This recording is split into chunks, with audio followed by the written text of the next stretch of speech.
Chapter 1-1 The Real Worlds Depth of Life. Asawa Naoto, September 8, 2023. The Immortals Iwanuma branch was built on industrial development land approximately 15 kilometers south of central Sendai, in Miyagi Prefecture. The block occupied by the private military company was under tight security, with access restricted to authorized personnel. The Iwanuma facility comprised a main office building, a combined hangar and maintenance workshop, barracks, a training ground, a mock combat ruins site, and a number of additional structures. And construction was still ongoing, the noise of heavy machinery a constant backdrop. Journalists seeking to understand the origins of this obscure newcomer had been circling the perimeter. None of the staff or affiliated contractors had talked. One reporter would later recall that they seemed less afraid of breaching their non-disclosure agreements than they were of something else entirely. Training School Conference Room 3. The layout reminded you of a university lecture hall. Only practical furnishings. Integrated long desks with attached seating, a lectern, a PC, and a large monitor. Shinguji Marimo worked the display controls, and the screen resolved into an image of an aberrant structure. This is the first beta stronghold, a hive, which appeared at Kashgar in 2001. It remains the largest hive on Earth. The image, taken from high altitude, carried the annotation Hive 1. Location: Kashgar, Xinjiang, Uyghur. I didn't know what that meant. I considered asking and decided against it. 3 days since I had regained consciousness, and my memory still hadn't returned. H1, commonly referred to as the Kashgar Hive. Shinguji added that from behind the lectern. Hive. A beehive, I remembered. The word itself. The structure in the image was unlike anything built by human hands. Something between a tower of stacked nautilus shells and a column of layered oyster formations. Was there meaning to that shape? A hive consists of a surface structure, an underground root network. We call the surface structure the monument and the underground network the stub. The image changed, a structural diagram. Beneath the warped alien monument, the stub spread outward like an ant colony rather than a beehive. Monument height in excess of 1,000 meters. Stub horizontal.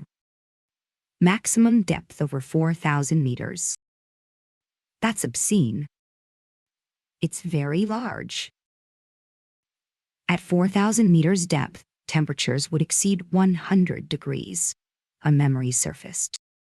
Watching a film about a deep coal mine, bare-chested men sheened in sweat. I couldn't recall anything that mattered, but apparently I could recall that. And it prompted a genuine question. Could anything survive down there? The answer arrived immediately after. Extraterrestrial origin. The enemy was not something to be measured against Earth's rules. When a hive reaches phase 5 or higher, it has been confirmed to eject material into space. Observations indicate the ejected objects take trajectories that carry them out of the solar system. What are they sending? Beyond the solar system meant destinations light years away at minimum. That wasn't a simple undertaking. Whatever was worth sending that far? Something unique to Earth, perhaps. Science fiction films were full of alien invaders coming for water, or for human life energy, but the cosmological value of either of those seemed doubtful. Incidentally, monuments have been confirmed on the Moon and on Mars. Chijira, who had been quiet until then, contributed this. She was wearing the same casual sportswear she'd had on during her hospital visits, clearly personal clothing. Did the company have no uniform policy? She had apparently joined the lecture wanting to refresh her own knowledge, but had evidently grown bored. She was making her contribution with a pen balanced between her nose and upper lip. Sun, the moon, and Mars. That's right, the lunar hive is visible through a telescope. Beta were not confined to Earth. They were distributed across the solar system.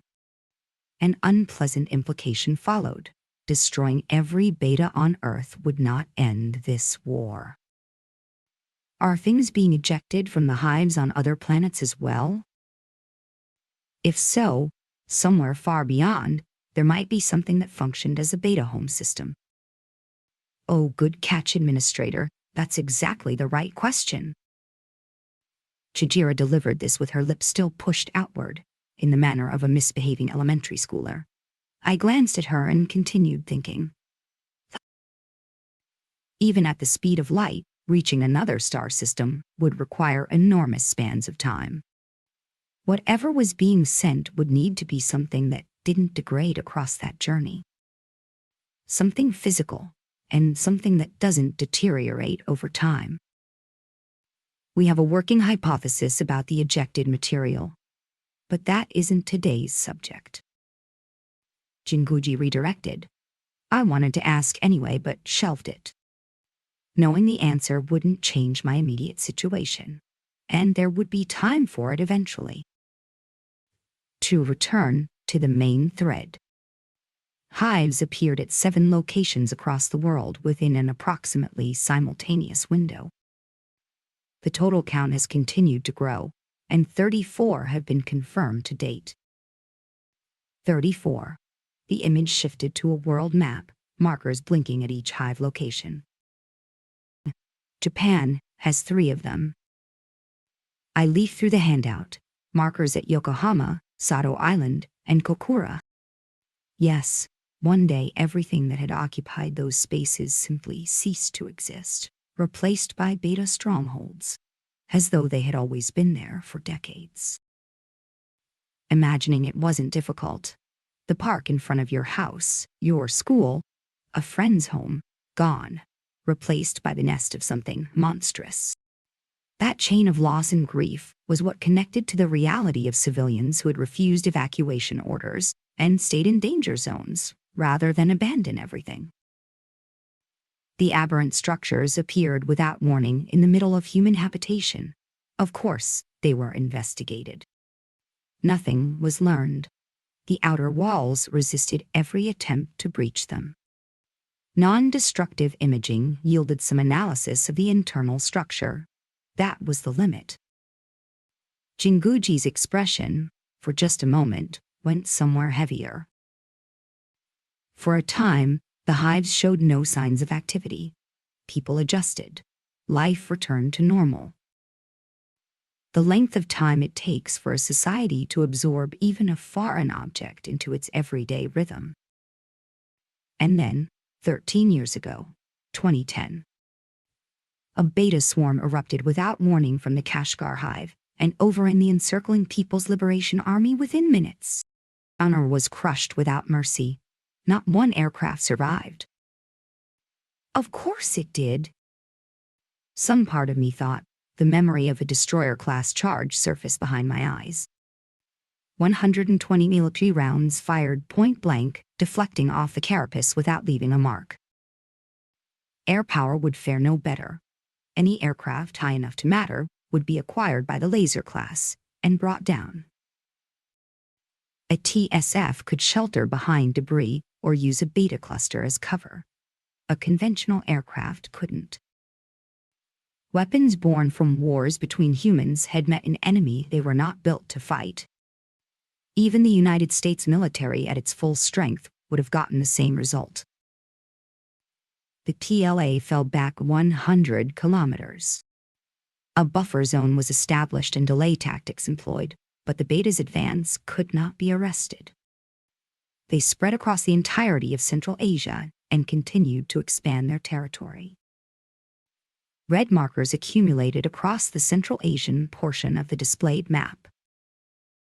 Every region that falls under beta control is systematically stripped. all flora and fauna disappear. A leveled wasteland is what remains. Current theory is that the beta are harvesting something, but the specifics are unknown. And when the beta moved into the Himalayan range, the world changed completely. A click of the mouse. The screen displayed the river systems flowing out from the Himalayas. The Indus, the Ganges, the Brahmaputra, the Yellow River, the Yangtze, and every tributary of each, all ran dry. The collapse of water resources reduced agricultural production across Central Asia and the Indian subcontinent to a state of near total devastation. Hundreds of millions of refugees were generated.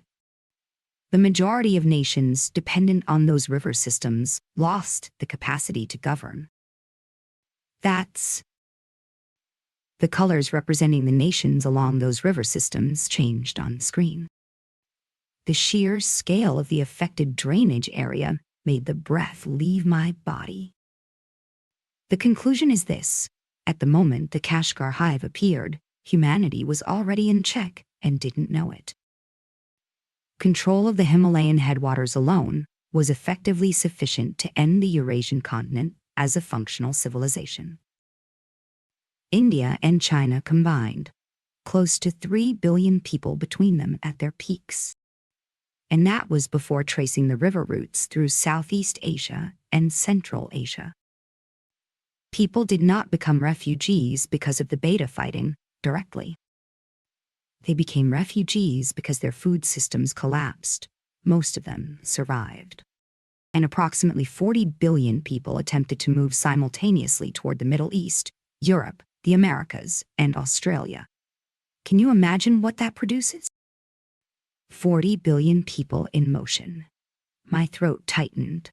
A mental image assembled itself without being asked for. People carrying what they could, the elderly, children, the sick, pregnant women, walking towards somewhere that might not be able to hold them.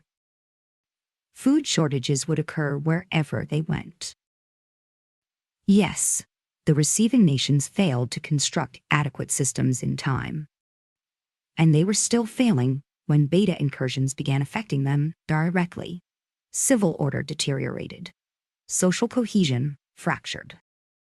Various governments and the UN established settlement zones and administered territories in multiple locations, but it was nowhere near sufficient.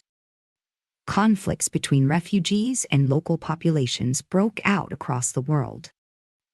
And racial and national discrimination is still escalating today.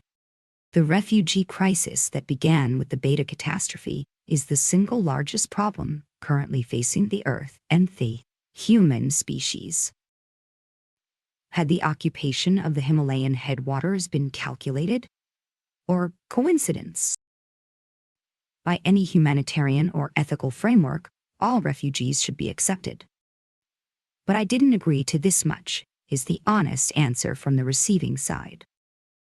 In wartime, with their own quality of life declining, taxes rising, food growing short, security worsening, the willingness to absorb more has its limits. There is a school of thought that of the billions who have died since the beta appeared, approximately half have died in human-on-human conflict rather than beta contact. It's that bad. The reality being laid in front of me left me without words. And then there is Japan, with 3 hives. At Sado Island, Yokohama, and Kokura, Japan's population has fallen to 70 million. There was a period where the influx of refugees pushed the population above 180 million. And 2 months ago, the Kanto region fell under beta control. 2 months ago. Crimson blood and black hair, a white decorative cord, scattered fragments of amber gold. A wave of vertigo hit me. The government has relocated the capital to Sendai. The division of the country east and west has been severe. The Kansai region is currently operating under an autonomous council of prefectural governors centered on Osaka. The abandonment of Kanto has also caused a sharp decline in international trade volume. the economy continues to deteriorate. I sat with that. By any analysis, Japan's position looked like a dead end. One more thing, I said 34 hives, but that may not be accurate. The deep ocean remains unsurveyed, and the possibility of hives existing there cannot be ruled out. A soft crumpling sound. I realized I had been gripping the handout. That is approximately the situation as I've described it. So, does any of this help, Shirasawa Administrator? Has anything returned? I'm sorry, not yet. Shirasawa Naoto. The name I had been given still didn't fit properly. I remained an uncertain thing. My body had been recovering steadily, but the memory stayed absent, and I felt a quiet, persistent irritation at myself for it, and something that tipped toward shame. It can't be helped. If the memory doesn't return, you can learn it all again. And that's right, you just learn it again. I forget things all the time and get told off for it, but I haven't been killed yet. The tension went out of me at Chijira's interruption. That endearing, slightly shameless smile of hers. Chijira, you are expected to retain things properly. Do not treat relying on others as your default. A measured edge in Jinguji's voice. Not genuine anger, but the technique teachers use when they want attention paid. Yes, my apologies. Heh. Chijira's smile didn't change. She really did lack the refinement that Mitsurugi had. The memory of who had pointed that out arrived immediately after the thought. Takamura-san had been the one who had shown the most consideration for me in those first confused hours. A newly amnesiac stranger in the middle of a battlefield. That was not something I could allow myself to forget. But with that memory came vertigo, the sensation of bone and hair beneath my feet. That was equally unforgettable. The tactical surface fighter is a weapons platform that is inferior to the tank in firepower and inferior to the aircraft in speed. The monitor image changed. Jinguji's tone carried the weight of someone driving a point home. A specifications comparison appeared, side by side with a tank. The TSS salt cannon used the same 120 mm caliber, but with a shorter barrel, producing meaningfully less penetrating power. Side by side with an aircraft, no TSF had yet broken the sound barrier. In a speed contest, there was no comparison. Jinguji continued. In a direct exchange with a tank, the TSF's larger profile makes it overwhelmingly vulnerable. Tank gun range also exceeds the assault cannons. Against aircraft, the comparison is equally unfavorable. Unengaged from outside reaction distance, there is no recovery. Against conventional weapons in a direct engagement, a TSF had no winning path without extraordinary ingenuity. Jinguji said it flatly. But a TSF is capable of three-dimensional movement that no tank can replicate. And it can sustain battlefield presence in ways no aircraft can. These two capabilities are what is required for hive assault operations. So that's why. The TSF was originally developed for a single purpose, penetrating the stub. I recalled the structural diagram, a humanoid machine nearly 20 meters tall moving through underground tunnels. Was that actually feasible? Into that enormous ant colony. Yes, traverse the stub, reach the reactor at its deepest point, and secure it. That is the mission the TSF was built to accomplish. An reactor? I found it in the handout, the primary facility producing G elements of highest strategic importance. G elements?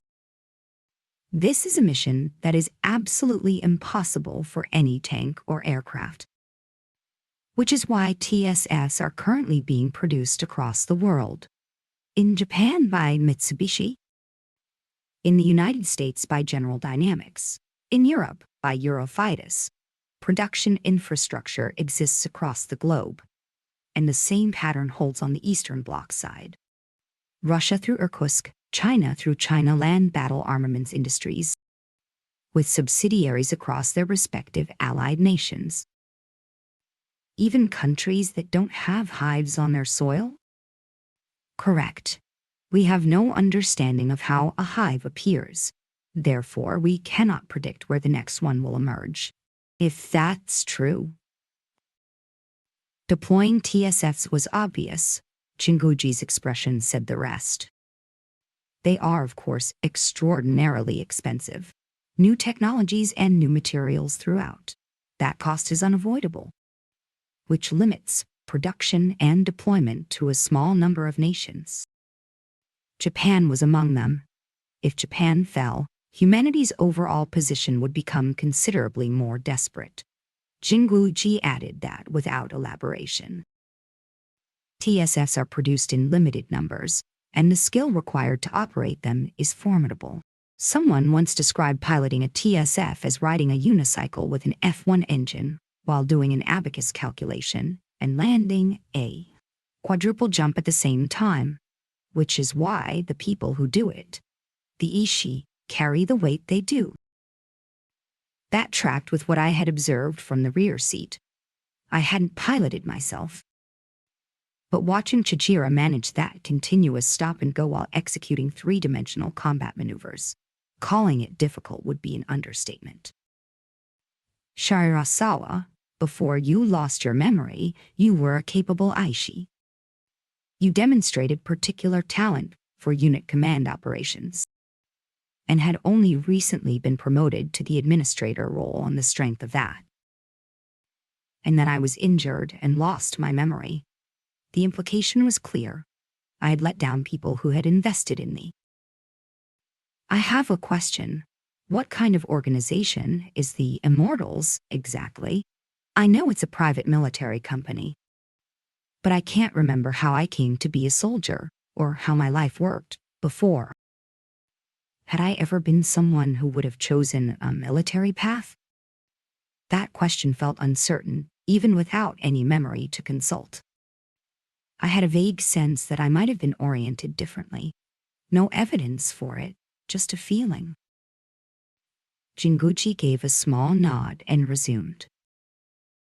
As you've been told, the Immortals is a PMC, a private military company. The monitor shifted to the Immortals' corporate logos. Due to various political circumstances, dispatching Japan's military forces overseas involves considerable complications. Because of Japan's imperial history? Yes. Japan remains a source of wariness among its neighboring nations. And the government has had to be cautious about overseas deployments as a result. That caution persisted for a long time, and applied even when the deployment in question was not against other humans, but against Beta. The Cold War following the Second World War, the Korean Peninsula as proxy battleground, the wars that ran long through Southeast Asia. Given the weight of that history and public sentiment, immobility made a certain sense. But as the Beta crisis expanded, pressure from Western nations and others for Japan to contribute militarily grew significantly. On one side, don't send troops. On the other, send troops. Japan had been forced toward a choice.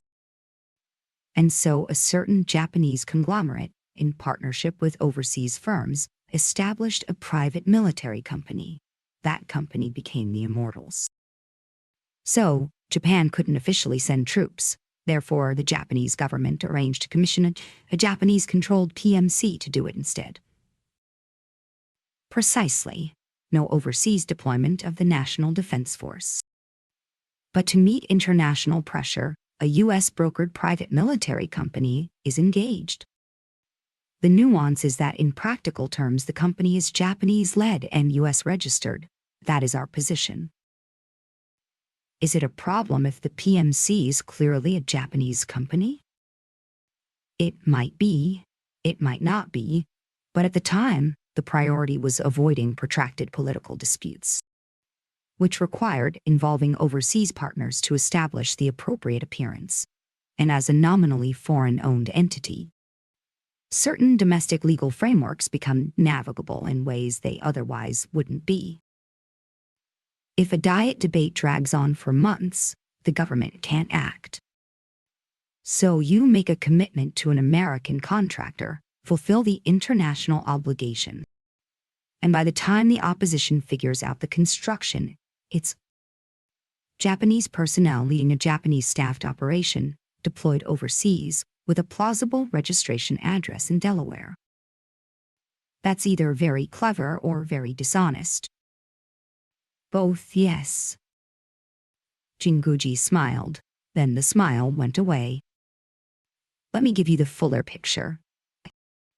The parent organization of this company began as a medical research enterprise connected to a certain university laboratory, specializing in regenerative medicine, holding extensive patents. After receiving investment from a major conglomerate, the company scaled.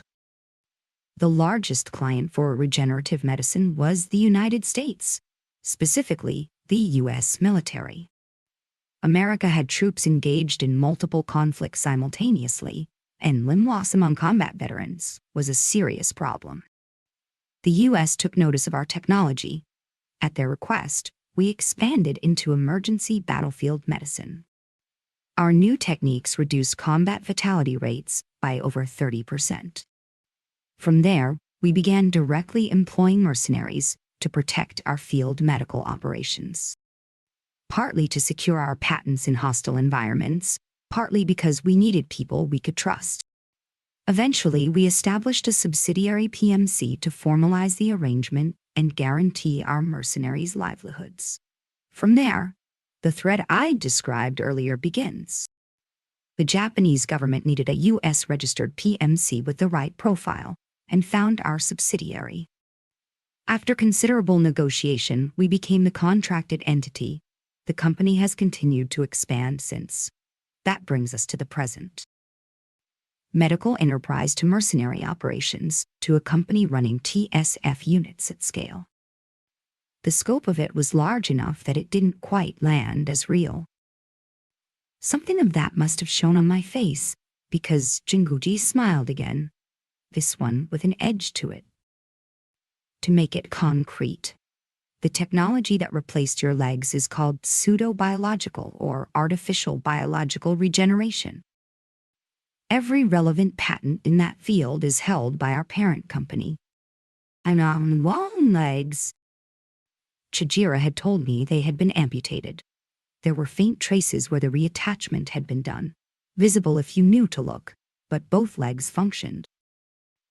The muscle loss was not what I would have expected from 2 months of unconsciousness. The regeneration had been, by any standard, complete.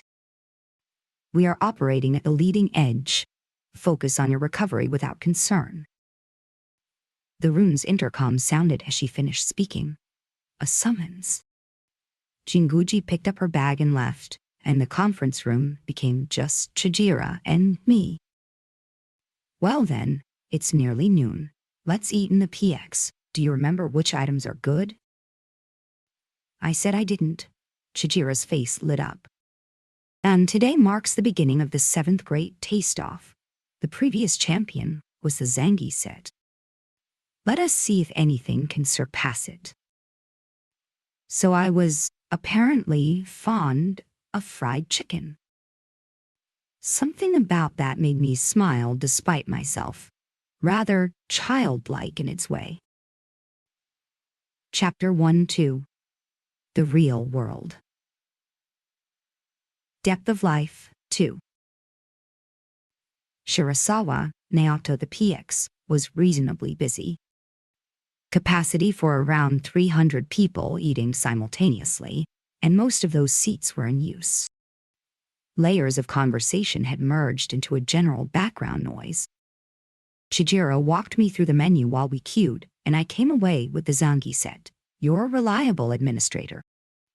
The way she said it sat somewhere between genuine observation and gentle mockery. Tray in hand, scanning for seats, I was spotted by Mitsurugi in Biduen. She waved us over. She had apparently been eating with Akatotogi. We sat down at their table. It's been a while, Administrator. How are the injuries? Ah, I'm all right, thank you.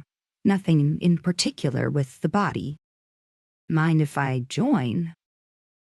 Chijira announced herself and settled in beside Akatogi, who was nursing a cup of tea and regarding me with an expression that hadn't decided yet what it thought of me. The administrator's recovery has been remarkable.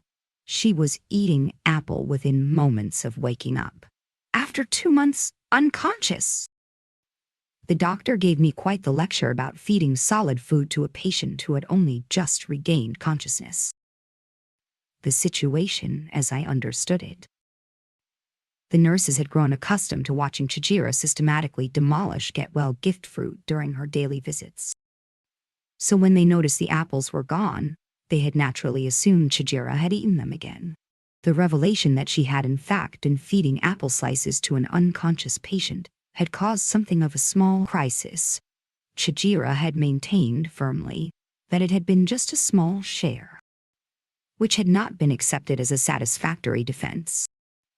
The image of Chijira being scolded to tears by a senior nurse was, in its own way, something to behold.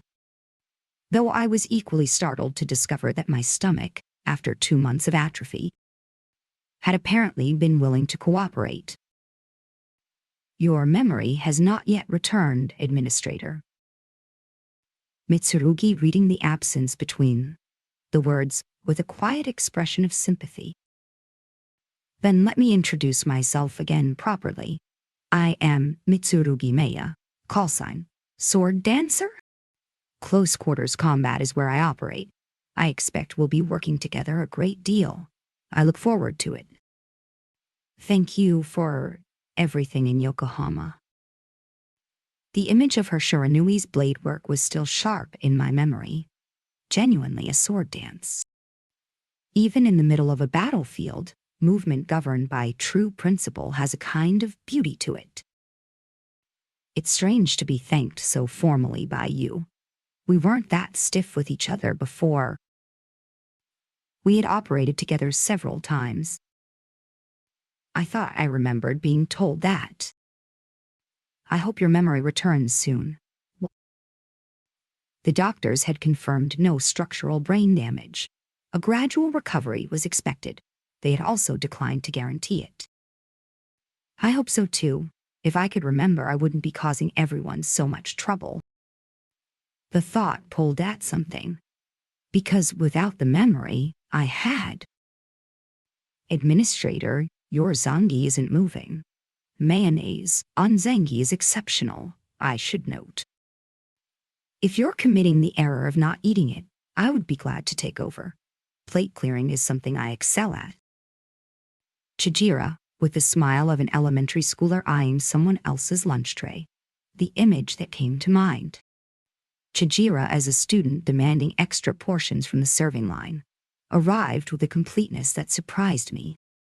As though I'd seen it happen. I'll eat it myself, thank you, though. I glanced sideways at Mitsurugi. Well, what is it? Don't stare at people. No, you and Chijira-san really do look very similar. The atmosphere was completely different, but the individual features seemed to come from the same place. Yes, people say so. It was pointed out so frequently for a while that I grew rather tired of hearing it. It gets said, don't speak with food in your mouth, it's unbecoming. Chijira was attempting to swallow a piece of pork cutlet whole. Mitsurugi exhaled softly. Unrelated people who happen to resemble each other. There's no family connection between us. There isn't. Chijira, having successfully swallowed, offered her confirmation. I'd been assuming you were relatives of some kind. When I first met her, I nearly mistook her for my sister. But once we spoke, the difference was immediately clear. an entirely different person. A smile from Mitsurugi as she said it. Something in her was settling with that truth as she spoke it, as though she had told herself the same thing before.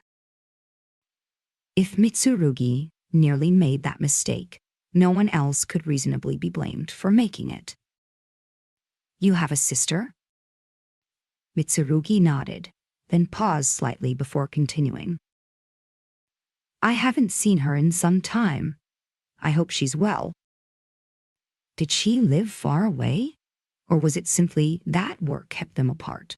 Or, given the scale of casualties this world had produced, I didn't know if asking was appropriate. I found myself looking back and forth between Mitsurugi and Chijira without quite meaning to. Do you know, Administrator, they say there are 3 people in the world who look exactly like you. So there should be a third one out there somewhere. When we find them, commemorative photo. I've always wanted to try cosplay, so perhaps we could make an event of it. What exactly was Chijira proposing? Ha, that does sound like fun. Mitsurugi nodded along with genuine warmth. They had just finished telling me they had no family connection.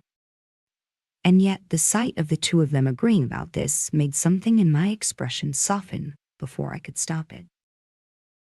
3 of you together would be rather something. I'm looking forward to that day. They exchanged smiles.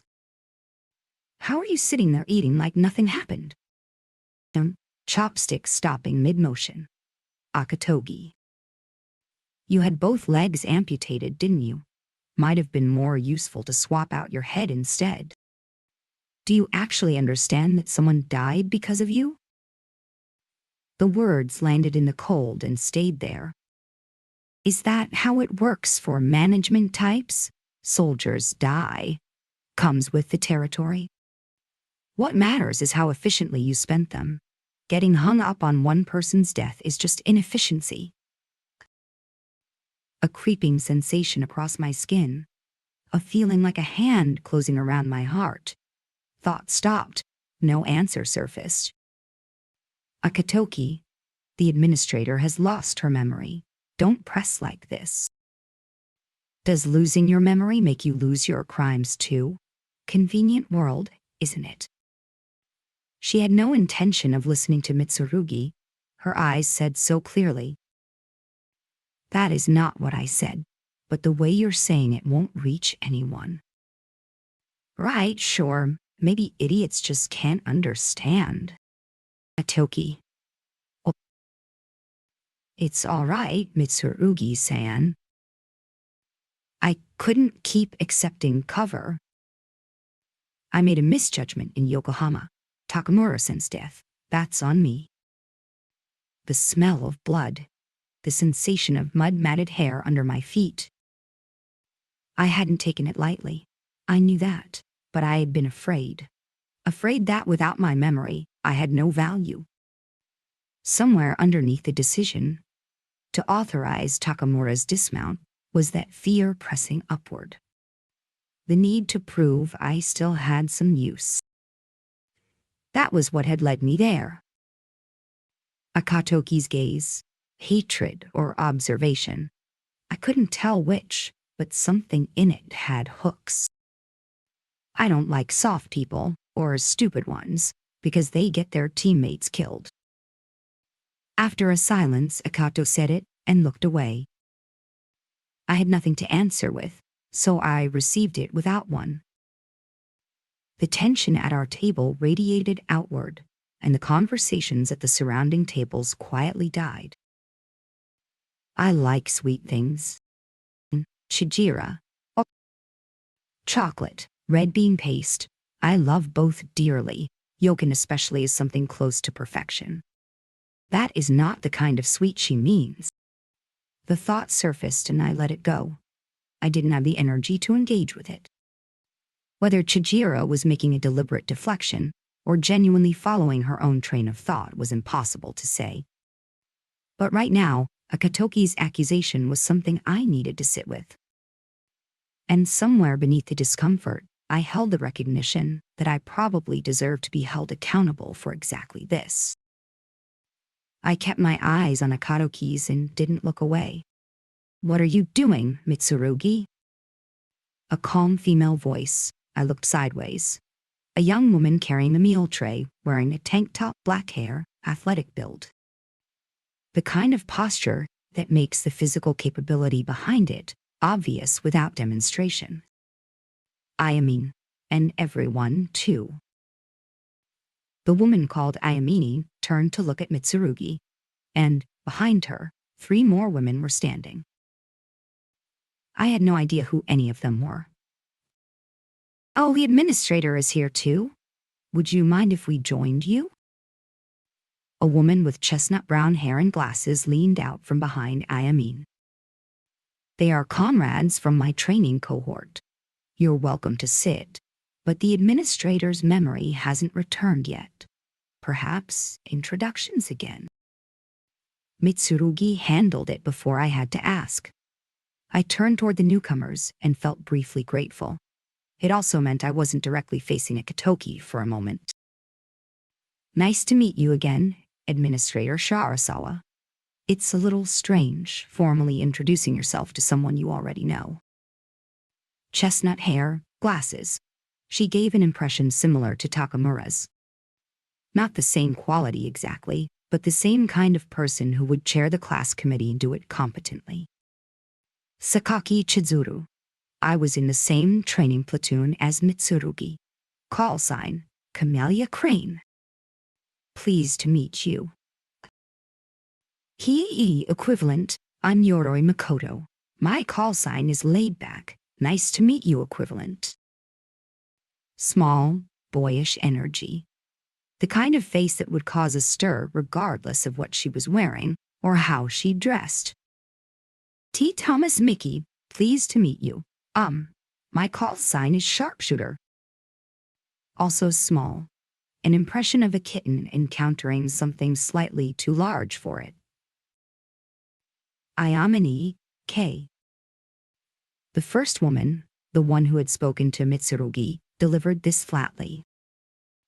At least, greet people properly. Sakaki, with the resignation of someone who had this conversation regularly. Yo. A minimal hand gesture, a minimal effort. Honestly, Ayamine appeared to be Sakaki's ongoing headache.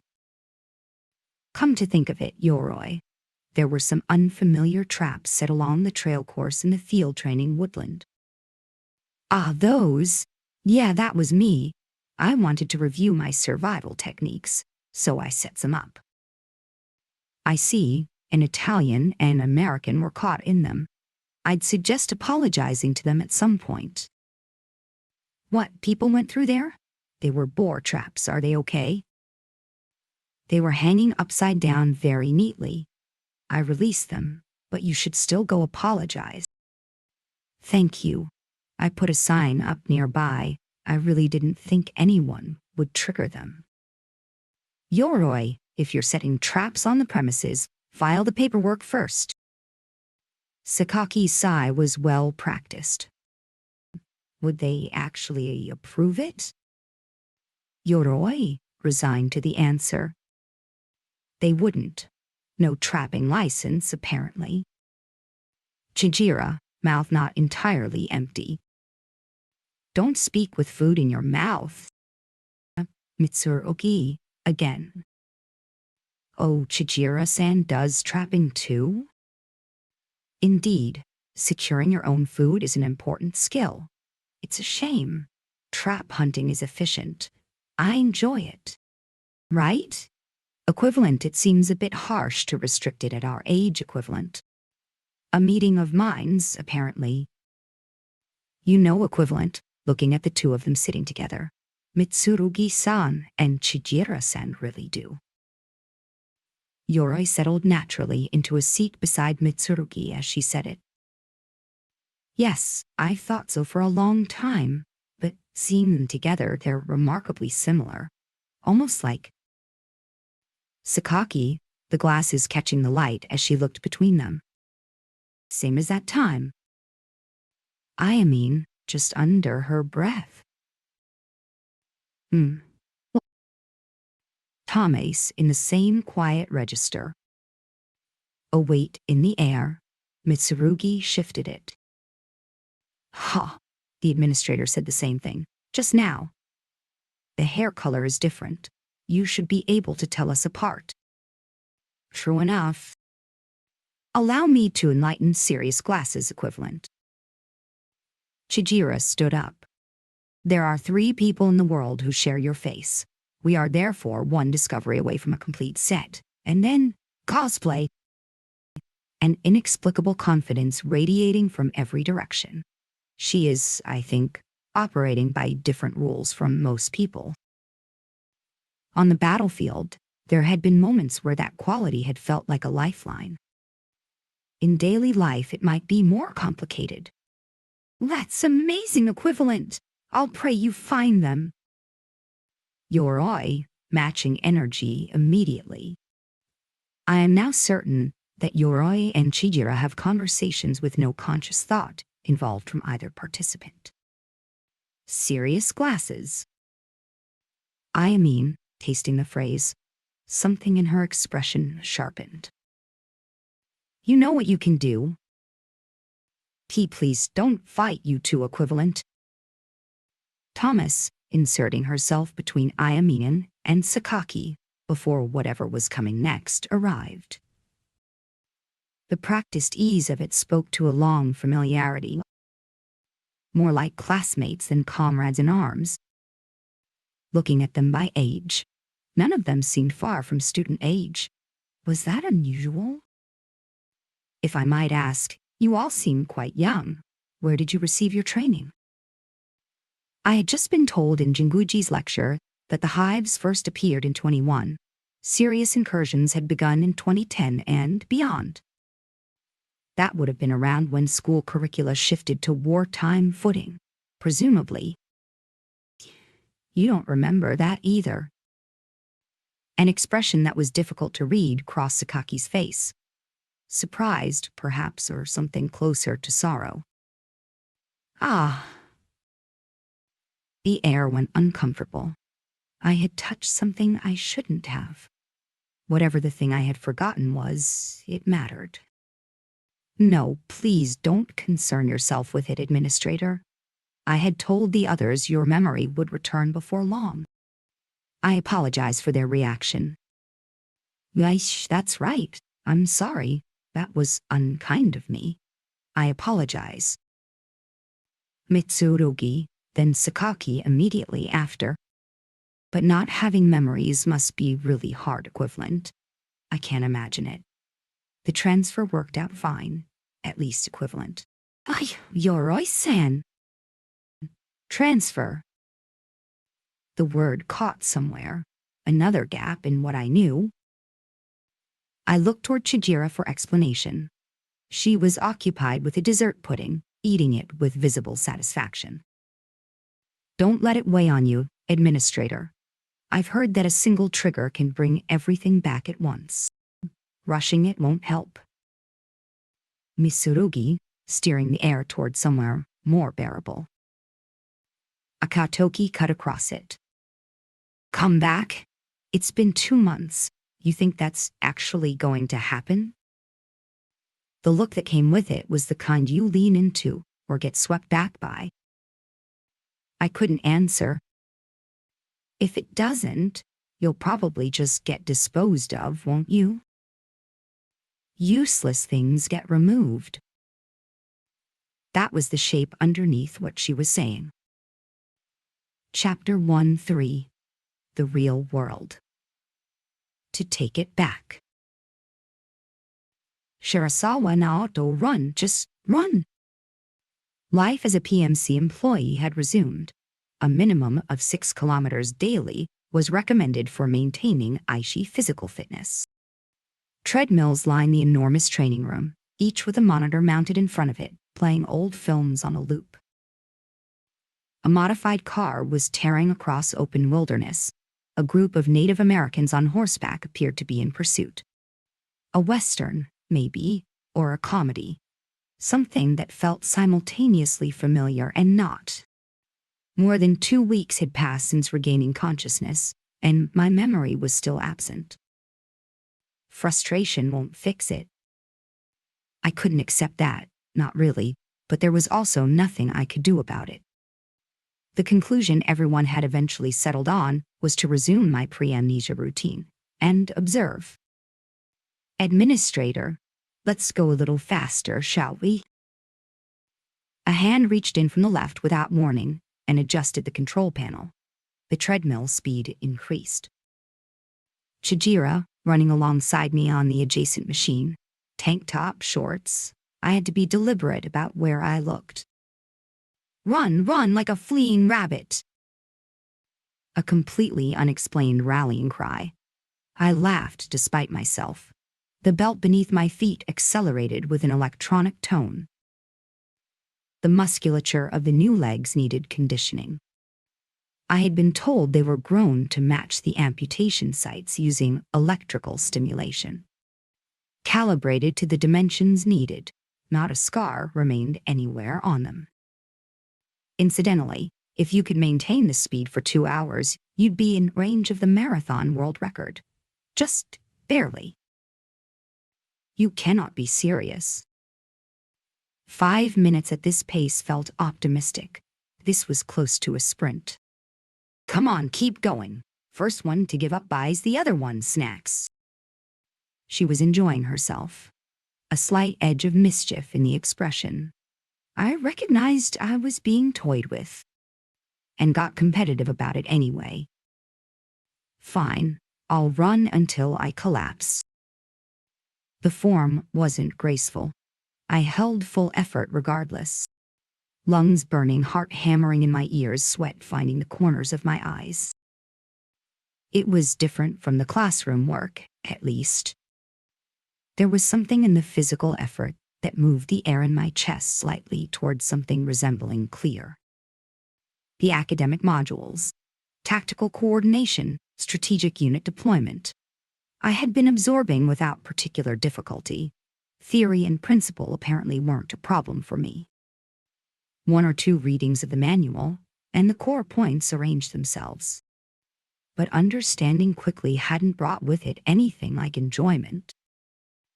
There was a vague, persistent sensation of going over ground I had already covered. I sensed someone to my right and glanced over. A woman running at exactly my speed, long black hair moving in rhythm with her stride.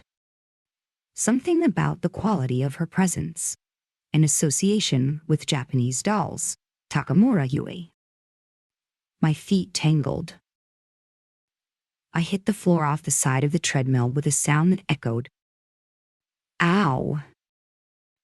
I curled around a knee, pressing the impact point. No fracture, probably. Something had definitely bruised through. No, I made a terrible mistake. Chijira, shrieking, still running. She had apparently tried to reduce the speed and hit the wrong control. Are you all right? A calm voice.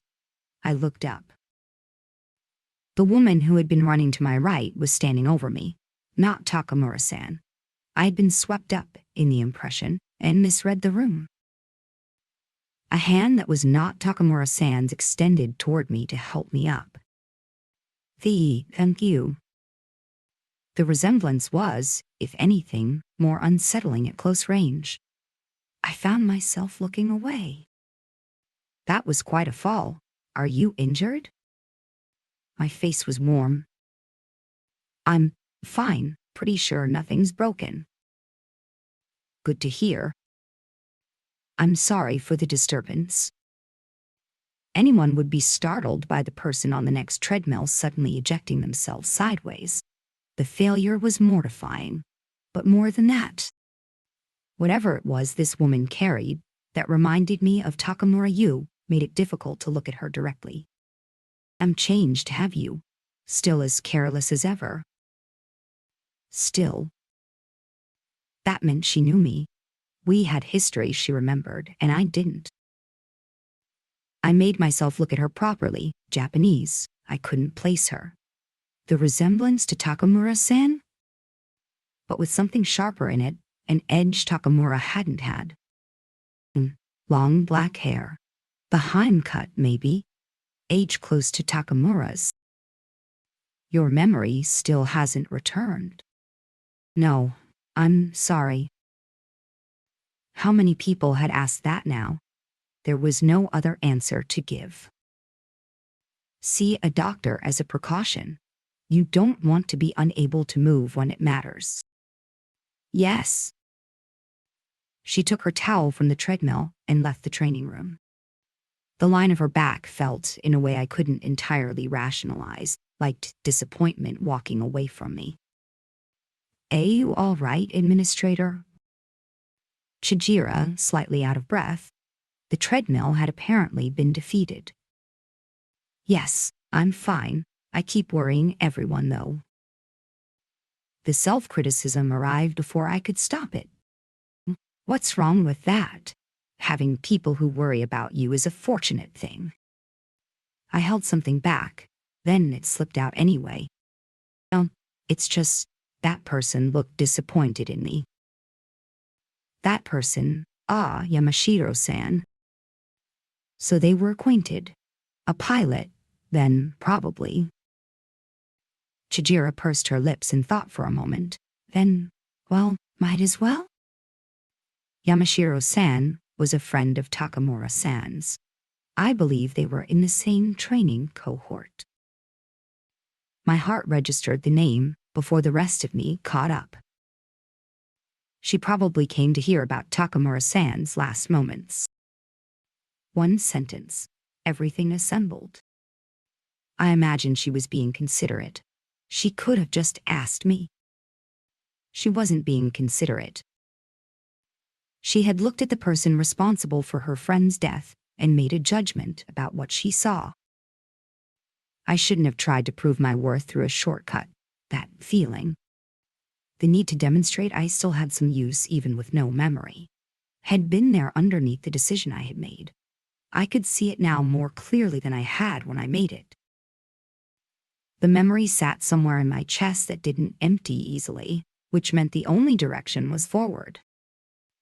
I rubbed the sore spot and thought, start moving, whatever I can do, as much of it as possible. The TSF simulator room was open 24 hours, and Ishii were free to use it whenever they chose. That explained the several pilots already running simulations when I arrived, well past 9 in the evening. The simulators looked, at first glance, like something between a combat control unit with legs and an immersive arcade machine. But fitted with a plug suit and activated, the sensory immersion systems engaged. And it produced something that was, by any honest measure, close to the real thing. I opened the locker with my name on it and took out the plug suit waiting inside. I propped up a tablet and pulled up the fitting tutorial, reviewing the procedure step by step. My Ishii certification had been suspended along with my memory. The order had come down, relearn to pilot. The organization was not going to wait politely for my memory to return. Employment meant delivering work proportional to the salary, and that was simply how it was. That said, the plug suit's design gave me a moment's pause. The structure did something to the silhouette. That was clearly by design, and I had complicated feelings about it. My own build was middle height, middle weight, unremarkable. I had apparently maintained some conditioning as a mercenary, but by comparison, I was average. The plug suit was essentially a bodysuit in its base construction. And yet it was supposedly resistant to blades and ballistic impact at this thickness, which was difficult to fully believe until I'd seen footage of a test round stopping against it. Touching the surface slowly, it gave softly, but the moment you struck it, the material hardened immediately. The rigid components at the shoulders, waist, and legs apparently offered the same protection. A modern suit of armor in miniature, essentially. Oh, finally, there she is, administrator.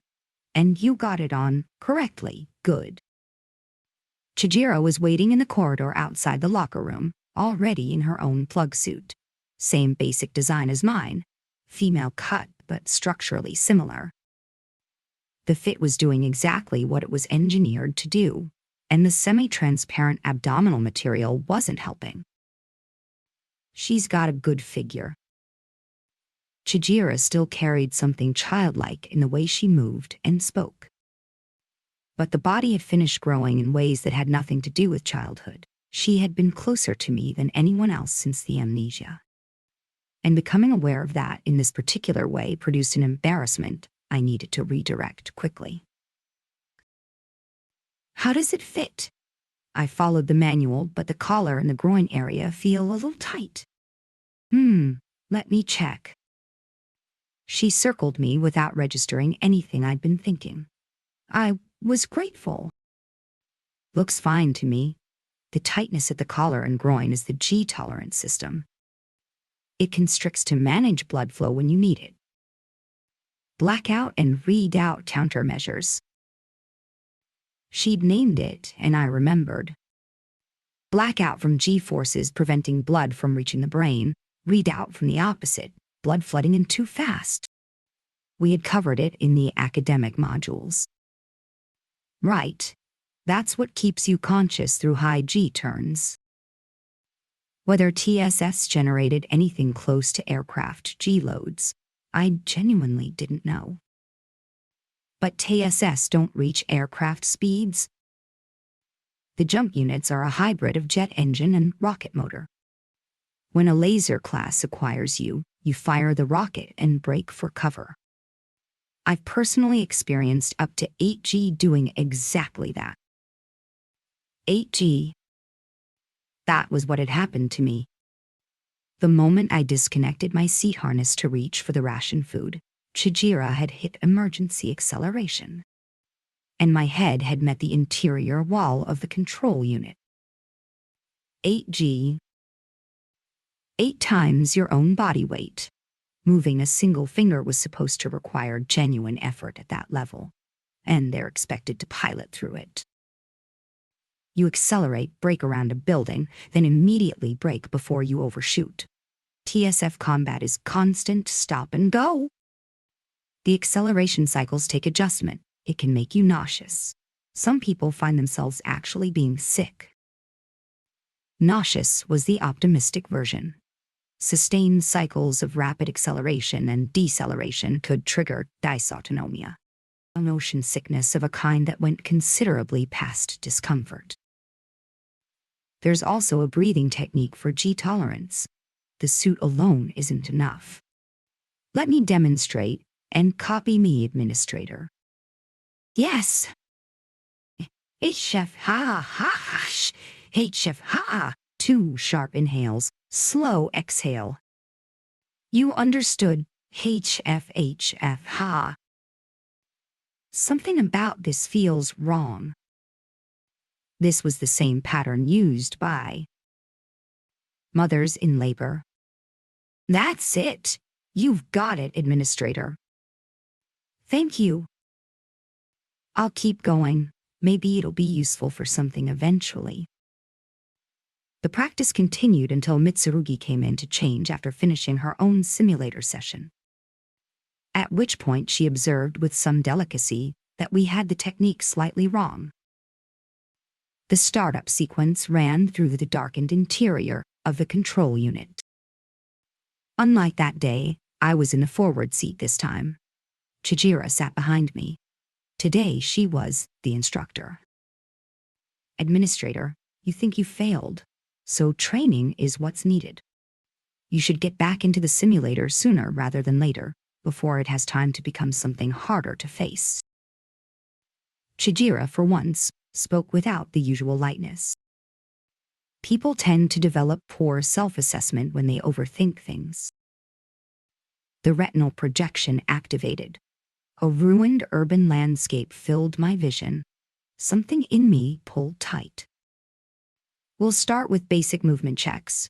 Piloting a TSF is like driving a car. Once you're in it, you adapt. Did you know, administrator, that there was apparently a case of a man who trained on racing games and went on to win an actual international event? Really?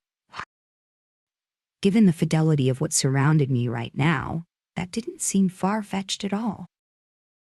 The perspective was the same as it had been that day, elevated, looking down at the world from a giant's height. Learning to inhabit that body sense would be the foundation of everything else. Our protocol first, starting the initial training program. My acknowledgement came at the same moment the loading sequence began. The virtual training program reproduced everything. TSF damage states, ammunition weight changes, propellant consumption, altering the center of gravity through the session. A synthetic voice. Something about it felt like I had heard it before. Beginning Aishi Basic Training Program. My hands tightened on the controls. Chijira's voice came from behind me, calm and specific, and I worked through the first series of exercises. I have to do this. If I didn't, if I stayed where I was, I knew I would never be able to live with myself. Chapter 1-4. The Real World. To take it back. Shirasawa Naoto. 2 hours of solo practice done. I walked Chigira back to the Ishii dormitory, then continued on to the hangar. The reason for the detour was something Chijira had mentioned offhandedly during the simulator session. That her own machine had come back from the factory. Apparently, TSS that took serious damage were sometimes returned to the manufacturer for repair, and the Shiranui she'd been piloting had been one of them. Tomorrow she'd be spending the day recalibrating the overhauled systems in preparation for deployment. She was sorry, but she wouldn't be able to supervise my training. That was the substance of it. When she'd said it, something had surfaced. I wanted to see for myself. The ceiling of Hangar 1 was high, and even with the LED arrays, the light didn't quite reach midday brightness. The clock mounted on the wall read past midnight. None of that had slowed the maintenance crews.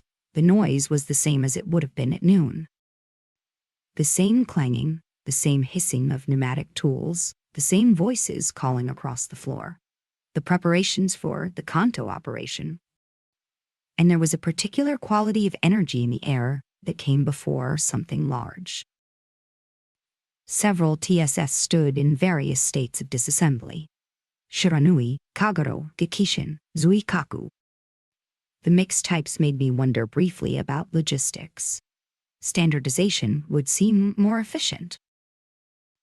The ranked machines gave the hangar something of the feeling of a temple. Divine statues standing in rows. 20 meters of armed deity. That was roughly the scale and output it took to contest the beta. I followed the catwalk at chest level, scanning the gantry positions, found what I was looking for and stopped. The amber gold Takuma Kazuchi. Takamura-san's machine. Repairs appeared to have been deprioritized. Both manipulator arms had been detached and not yet replaced. I looked it over carefully. The external armor had been patched wherever damage was visible. No dirt on it. I felt something ease slightly. I had been half prepared to find it unattended, and had been thinking I might clean it myself if so. Extended blade, used put stress on the shoulder, elbow, and arm joints. The arms might be replacement units rather than repaired originals. The image of the sword dance came back with complete clarity. Watching Takamura-san fight. Watching Mitsurugi-san fight. I thought it was beautiful. That was what made the Takuma Kazuchi standing here, without its arms, look all the more forlorn. I hope they fix the arms soon. I agree with that. A woman's voice, directly beside my ear. I made a sound and stepped back reflexively, clipping the edge of the catwalk, and went down sideways. Yamashiro-san. Yamashiro Kazusa. She carried the same quality as Takamura-san, that same lineage of bearing, but with an edge to it that Takamura-san, who had been easy to approach, hadn't had. You fall over every time we meet? Is this a hobby of yours? Well, occasionally I feel the urge to throw myself at the floor. What an unusual interest. You're a singular person. The training room came back to me with accompanying embarrassment. Has your memory returned? You seem to recognize me, at least. And no, Chijira-san told me your name, and I checked your service record. If I can't remember, I'll learn it again. That had been the logics. I had asked Yunguji-san for personnel files on every Ishii in the unit and had been reading through them daily. I see. What brings you to the hangar at this hour?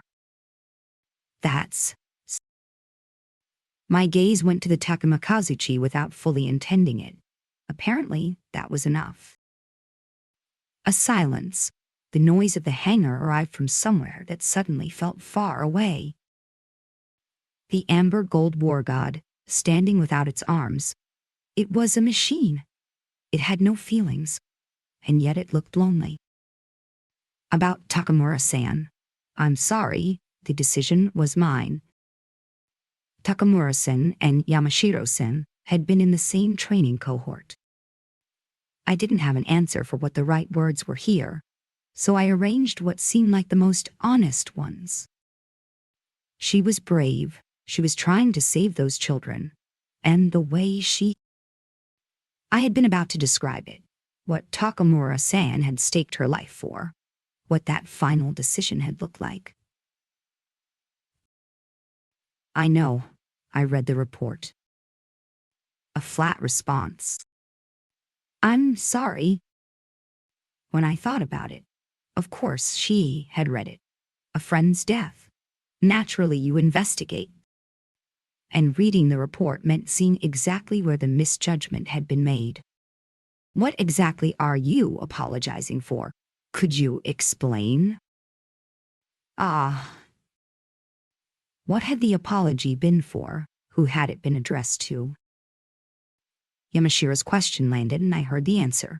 It had been an apology with no target, a release valve. I had apologized because the pressure of the silence had needed somewhere to go. Not because I had decided to say something meaningful.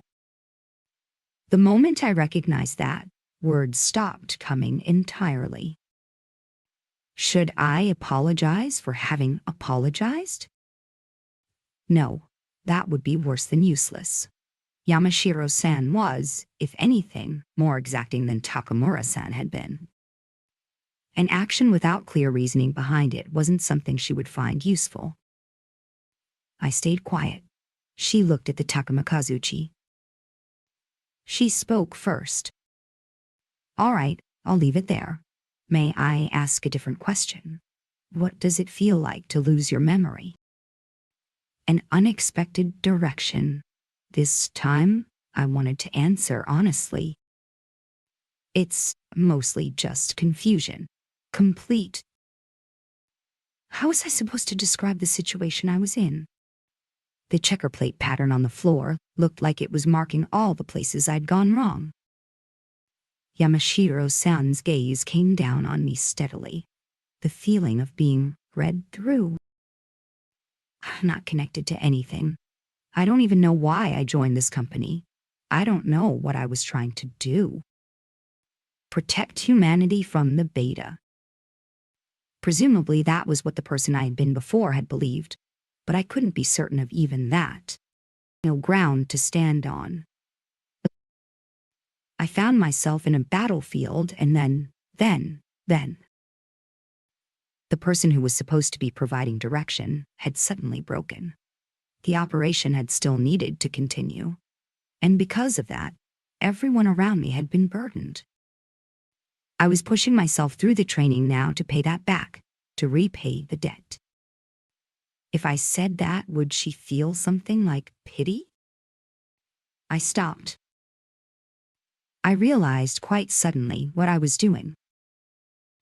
Am I trying to get her to pity me? Was I trying to get Takamura-san's closest friend to tell me that Takamura-san's death wasn't my fault? There's a lot I regret, which is why I want to make sure I don't make the same mistakes. The words came out cold. They were true and also not true. Training is an absolution. That's not what this is. I just can't accept it. I was layering real things over less real things, honesty over calculation. And underneath all of it was a need to not be seen for what I actually was. The only thing I genuinely wanted in that moment was for Yamashiro-san not to see through me. If I can become capable, if there's something I can do, maybe then Takamura-san can forgive me. And there it was. Jinguji-san had told me the dead don't curse the living, and I still hadn't accepted it. Not really. Do you think you can actually fight in this state? The question cut through, and the breath stopped in my throat. What do you mean? I looked up. She was looking at me directly. Exactly what I said. I can't see where you're standing, as a person. Silence. People who go into battle like that die. I've watched it happen more than once. That's here too, useless. Frustration and the shame came together into something I had no way to release. There was nothing to say. The thing underneath was too degraded to present to anyone. Several days had passed since the encounter with Yamashiro-san in the hangar. The training continued. The fatigue was accumulating in layers, physical and otherwise. I was dead weight in my current state. No value to speak of. I kept moving specifically to deny that. But I was honest enough with myself to know what was underneath the movement. Not forward momentum, but the fear of being found wanting. A cowardly kind of pride that wanted to not be guilty rather than wanting to be better. The mood hadn't lifted. The work still had to get done. Abandoning my post was an option I considered and dismissed, with my memory gone. Trying to survive alone in Japan, under beta incursion, was not something I could reasonably expect to manage. A coward who couldn't fight and couldn't run, just enduring the present. That was the accurate description. That was what I brought with me when I was summoned back to Conference Room 3. Jinguji Marimo, Chijira-sai, Yoi, myself, and one additional person today. A woman with a straight, precise posture and short hair. Older than Chijira, younger than Jinguji, by the look of it. She was standing beside Jinguji at the lectern, rather than seated at the desk. And the positioning made her standing, relative to Chijira and me, immediately clear. I didn't have a file on this person. I had thought I'd reviewed the personnel records for every Eishi in the unit. Apparently not. Jinguji cleared her throat lightly. As I outlined before, the majority of the Kanto region is currently under enemy control. Ibaraki and Tochigi prefectures constitute a buffer zone, with most civilians already evacuated. The National Defense Force is holding the Shirakawa fortress as the primary strongpoint, with the objective of preventing Beta from advancing into Tohoku. The satellite image on the monitor acquired CG overlays. A red band stretching from Sato Island to Kanto, and the entirety of Kyushu dyed solid red. Japan's habitable territory had contracted to Hokkaido and Tohoku, the Kansai region, and Shikoku. The map shifted to show Kanto and Tohoku. A defensive line anchored on Shirakawa Fortress appeared, annotated with unit positions. After the Kanto collapse, the government had relocated to Sendai and pivoted its focus entirely to Tohoku defense. Sporadic engagements continued, but the front had stabilized into a stalemate. For purposes of expanding the Shirakawa fortress, we've been tasked with clearing beta concentrations in the surrounding area. Simultaneous to that sweep, we will advance into the Kanto region to conduct a ground truth assessment. We'll be surveying beta distribution and composition while culling numbers. Think of it as a large-scale reconnaissance in force. Reconnaissance in force. An active combat operation conducted under the guise of information gathering, simultaneously designed to test the enemy's response. The operational parameters filled the large monitor. Breach the Shirakawa border and advance into Kanto. Deploy observation equipment to gather data that surveillance satellites couldn't reach. This will serve as the preliminary operation for the eventual Kanto reclamation campaign. Reclamation. I sat up without thinking about it. The Immortals will advance from Shirakawa Fortress in coordination with the NDF. Partway through, we'll split into two elements. Sweeping beta concentrations as we push forward to Utsunomiya and Mito for the main call. Arrows extended across the map, beta signatures across the entire Kanto basin centered on Yokohama. The sheer breadth of it sat in my chest like something cold. Following the initial objectives, we'll continue south as conditions permit. Culling operations ongoing. Final objective is to reach Tokyo and deploy the observation equipment. Lifespan on the devices will be short, but right now information is more valuable than almost anything else. The operation has some uncertainty built into it. Focus above all else on reducing beta numbers. We want results, but we don't want to pay too much for them. The subtext was readable. Yoshimune Kouki looked down at her tablet. By the way, Administrator, the training reports look good. Any change in the memory situation? Still nothing, I'm afraid. I had made my peace with that, eventually. After the low point had passed, the conclusion had been, if the mood doesn't change the outcome, do what can be done, and leave the rest to chance. Command has assessed that you can't be given full unit command authority in your current state. A fair assessment, I nodded. That said, we also can't afford to leave you idle. It's an unpleasant framing, but combat engagement may assist memory recovery. So you'll be going to the front.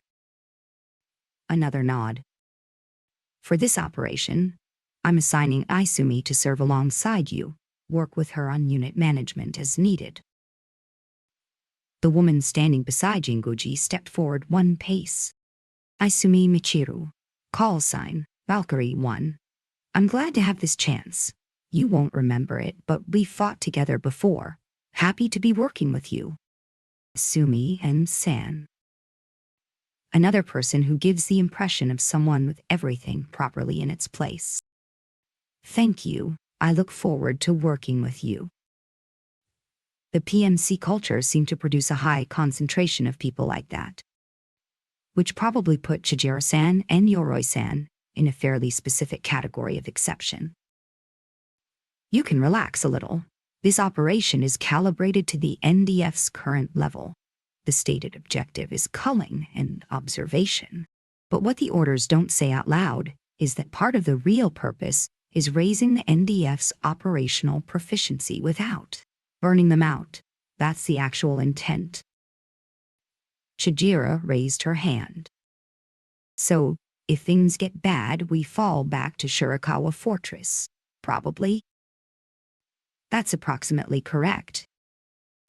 Isumi checked with Jinguji, who nodded, then continued. During the Kanto withdrawal, the NDF apparently got a very clear look at the gap between their capability and ours. While the administrator was unconscious, we were running joint exercises almost exclusively. This operation is partly a field assessment of that works. I had noticed the gap myself during the Yokohama operation. Will also be culling, as you've covered in theory. When beta population density in a region hits certain saturation thresholds, their behavior patterns shift and they begin new incursions. Culling delays that. The situation in the Kansai region right now is difficult. They're receiving supplies through Shikoku, but that can't hold indefinitely. We expect the limit to arrive sooner rather than later. This operation is partly intended to relieve that pressure. Tohoku, facing pressure only from the Kanto side, was arguably the better position.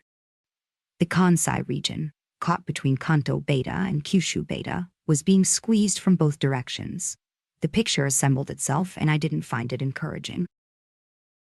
Isumi's prognosis was delivered without effect, which somehow made it more credible. This isn't an easy operation, is it? The words came out before I decided to say them. The soft framing, minimal losses, proficiency training, straightforward observation deployment. I didn't think that was the reality. The primary purpose was culling, and if it failed, Japan's survival timeline shortened materially. It's reasonable that you'd see it that way, given where you are right now.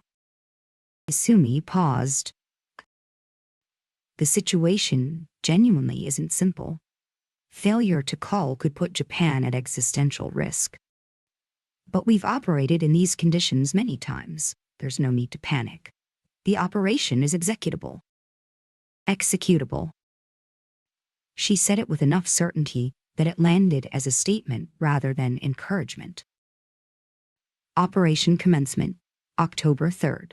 Assembly at Hangar 1-600. Sort out your personal effects before departure. 600 at Hangar 1. Early, the mess hall was 24 hours, I recalled. Isumi was smiling. Why? And personal effect. What did that mean exactly? The previous version of me had apparently had a reading habit. The private room was full of reference books across various subjects. Perhaps that was what needed organizing? Chijira, anything perishable in your quarters, deal with it. If I come back and find another insect infestation, you're on latrine duty for 10 days. Understood. I will personally consume all relevant items before departure. I had never been inside Chijira's room, but the image assembled itself without much effort. There might be preserved food involved. Shirasawa, you'll want to, clear your browser history. Your parents would be distressed if something happened to you, and that was what they found. Yes, I'll delete it. Isumi and Jinguji both lost composure at the same moment. My goodness, the administrator has a developed inner life. Chijira, with great gravity, which set Isumi and Jinguji off again. I played along well enough, apparently. The flustered act had produced laughter from all three of them. It was a small thing. But in my current state, a small thing was not nothing. So administrator, what genre would you say? And what sort of actress? Tell us, we won't say anything. Two senior women smiling with the comfortable confidence of people who had done this to many new recruits before. I genuinely don't know. Don't be modest, it's undignified. Depending on the answer, we might even be able to make an introduction, This is a trap. I saw it immediately. Senior staff psychological calibration exercise. Testing response to unreasonable demands. Standard PMC formative experience, probably. In truth, the browser bookmarks on my room computer had never been cleaned up, and I had no idea what they contained. World maps, history, cooking, book reviews, film, sports. A broad spread with no obvious through line. I don't have a particular type. Wild horses. Oh, indiscriminate then? That's concerning. Asumi appeared to be genuinely enjoying herself. That's not what I meant. I let them continue and put some of my attention somewhere else. The names of my parents in the personnel file, no memory to attach to them. What kind of people were they? What had our relationship been like? What had they thought about their son going to work for a private military company? And before any of that, were they still alive? Chapter 15, The Real World, The Kanto Expedition. Shinomi Shino, October 3rd, 2023. Confirming 5 Grappler class, 40 to 50 tank class. Warrior class and soldier class numbers unknown, probably several hundred of each. Machine concealed in the tree line, head-mounted camera locked onto the beta cluster, moving through the mountain terrain. I found myself speaking quietly into the radio without quite meaning to. Acknowledged, maintain observation. The immediate reply from the command post. The grip on the controls eased slightly. The beta group I was watching was pushing slowly through the forest, felling trees as it went with a sound like something tearing. The behavior looked less like scouting and more like construction, as though they were trying to clear a road through the mountains. We had launched from the Shirakawa Fortress, more accurately the Shirakawa Defense Complex, and pushed south along the old Tohoku Expressway. The main column was built around artillery. Type 19 wheeled self-propelled 155mm howitzers and 203mm self-propelled guns. Our TSF contingent served dual purpose as escort and combat element, eliminating small beta groups along the route of march as we advanced toward Ieda City. CP to 902. Analysis complete. Confirmed match for the cluster flagged by surveillance. Initiating howitzer bombardment. 902 acknowledged. The fire mission was going in. Type 19 maximum range exceeded 40 kilometers. The battery had probably pushed to the Nasu Highlands area along the old expressway before establishing their firing position. The radio crackled again. Brace for impact. Nothing I could actually do about that in a TSF. Just hope the rounds fell where they were supposed to. Several minutes later, the ground shook, smoke and earth rising. 5 shells, all on target, not one intercepted. No laser class anywhere in the area. 902 to CP. Initial rounds centered on the cluster. No laser or radiation observed. CP copies, bringing the main load in. Observed fire first, then effect fire. That was doctrine. Here it comes. Brace.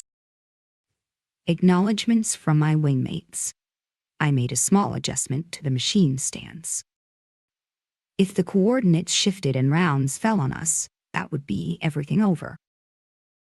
The impacts came in sequence, probably 3 times the volume of the initial salvo at minimum. Please just be. Someone's murmur came through the receiver. I sat still and waited for the dust to settle. Confirming 1 grappler class destroyed, 4 surviving. Tank class, still 20 or more appear to be mobile.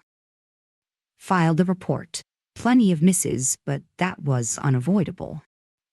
The surviving grappler class weren't even bothering to shake the dust off their carapace. M17 fragmentation warhead. Lethal radius under 50 meters, if I was remembering correctly. Even full saturation within that radius would eliminate small types. Medium type beta needed a direct hit on a vulnerability to go down. Was the ammunition worth it? The question arrived with a trace of anxiety. Kanto's loss had significantly degraded Japan's economic capacity. Ammunition shortages were a future that was probably coming. Hours for their section. Destroy remaining enemy forces. Acknowledged. Commencing attacks. We needed the numbers down before it was worth committing TSFs to close range. That was the current reality of NDF TSF capability, and losing these machines was not something anyone could afford. Channel to the command post closed. I switched to the section frequency. You heard that? I'm going in. Cover me, and please, please don't hit me. EF systems would prevent direct friendly fire, but ricochets were a different matter. The training manual had photographs of machines destroyed by depleted uranium, rounds that had bounced off destroyer-class carapace or grappler-class forearms. Ah, yes, understood. This was my wingmate's first engagement. Not ideal, but not having a panic attack was the passing grade I was willing to set. Go in close. The temptation surfaced briefly, clean and immediate. I squeezed the Gakishin's controls and remembered. The mercenaries I had watched fight that day, that blade work, the beauty of it. Asawa Naoto simultaneous. Immortal's Alpha unit, launched from Shirakawa Fortress, took a separate route from the NDF as planned. Through Tanagura to Harachiota, then water. Mito as the next waypoint, Kasumigara the intended destination beyond that. The Immortal's TS element pushed forward on continuous reconnaissance. 3 minor engagements before reaching Hitachiota, no losses in any of them. Hitachiota itself had been completely evacuated. And the result was something markedly less deteriorated than Yokohama during the Kanto collapse. Close enough to intact that the word ghost town fit it strangely well. Word came in that the NDF column, pushing south along the Tohoku Expressway, had fallen behind schedule. Immortals pressed on to Mito ahead of them. Engaged a company-scale beta group, destroyed it in 20 minutes, continued advancing, and pushed to Ishioka without waiting. The NDF delay was significant. Linking up was going to take considerably longer than projected. Resupply considerations prompted a pullback to Ori, the flagship Dokalian. Positioned offshore beyond Hitachi Port, would take us in. She's enormous, a ship like this, actually. Our TSF climbed from low level over the water to 200 meters altitude. Chijira at the controls of the Shiranui, me in the rear seat of the control unit. The open ocean projected across my retinas, and in the middle of it, something vast. That's our company flagship, the Dokalian.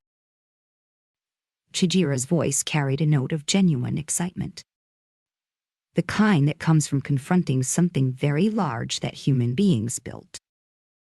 I've never seen anything with that shape. Something between a modern battleship and 2 carriers welded into one configuration. Whatever it was, the field guides in my room definitely hadn't included it. Sonar dome to hydrojet tip. Overall length, 1,180 meters. Maximum beam around 500 meters, height approximately 180.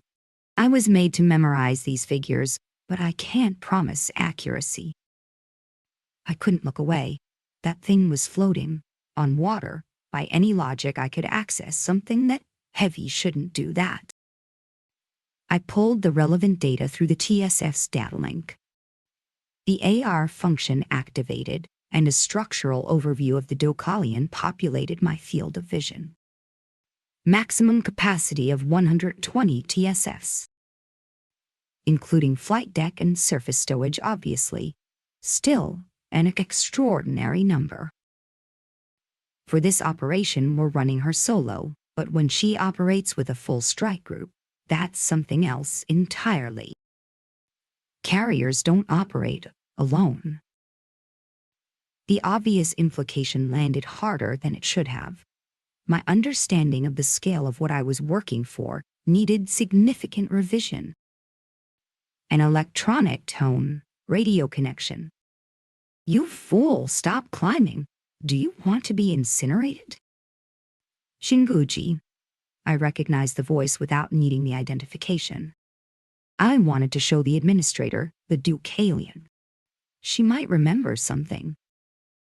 Get your altitude down immediately, you impossible child. Arguing with a superior officer was not a strategy. I cut in reflexively. It was my request, ma'am. I thought it might trigger something in memory. Chijira-san was just responding to what I asked. The fault is mine entirely, and I sincerely apologize. An uncomfortable silence. Understood. We'll be having a conversation after this operation, concludes administrator. A very specific mental image of Jinguji's pasted-on smile arrived immediately. Something cold moved down my spine. TSF landing procedure resembled stall aircraft or rotorcraft. Reduce speed on approach, bring relative velocity to 0 and altitude down simultaneously, set down without impact. After landing, move to designated position on deck while subsequent aircraft cleared to land. Landing appeared to be one of the recognized demonstrations of a pilot's quality. The Ishi seemed to be running an informal competition around speed and smoothness. In that context, Chijira Sayoi's skill level became clear all over again. I heard what sounded like genuine admiration from the deck operators over the radio, which seemed like reliable confirmation. Landing confirmed, moving to safe zone on main landing gear. Something buoyant in Chijira's voice. Had something good happened? Chapter 1-6, The Real World, The Kanto Expedition 2. Anato? Sweets equivalent are at the P equivalent X, surfacing to the PX at full speed. The Ishi had been given 1 hour of rest after dismounting. Chijira took off toward the PX at what could only be described as a sprint of joy. I didn't feel like joining her. Instead, I looked around the hangar. Alpha Unit's pilots had scattered in various directions, each doing their own thing. Ugh, I need a shower. Desperately. Akatoki grimacing. Sakaki followed close behind, fanning her slightly flushed cheeks with one hand. Agreed. Clear the head a bit. The plug suit had temperature regulation. But coming back from a combat zone, the desire to wash off was simply human biology. Wait up, I'll come to equivalent. Miki-san, what's wrong? You look unhappy. I was just wondering if my hair would dry in time. Thomas's hair was long. Getting it wet and then dry within an hour was a genuine logistical problem. Timer and food in 1 hour. The math was tight. It'll be fine. If it comes to it, someone can help you. Sakaki will. Why me specifically? Ayamene's offhand delegation landed on Sakaki with predictable results. You're saying you wouldn't help? I never said I wouldn't. Ha, Thomas, don't worry about it. If it comes to that, I'll help as well. With everyone working together, it will be fine. Right, Miki-san. Everyone with a hairdryer at once, and you'll be done in no time. Mitsurugi and Yoroi providing a warm landing for that one. Though, Mitsurugi-san's hair is also going to take a while to dry, isn't it? Well then, Administrator, we're going for a shower. I waved them off with a have a good time. They really did get along well. Something about it reminded me of a school trip.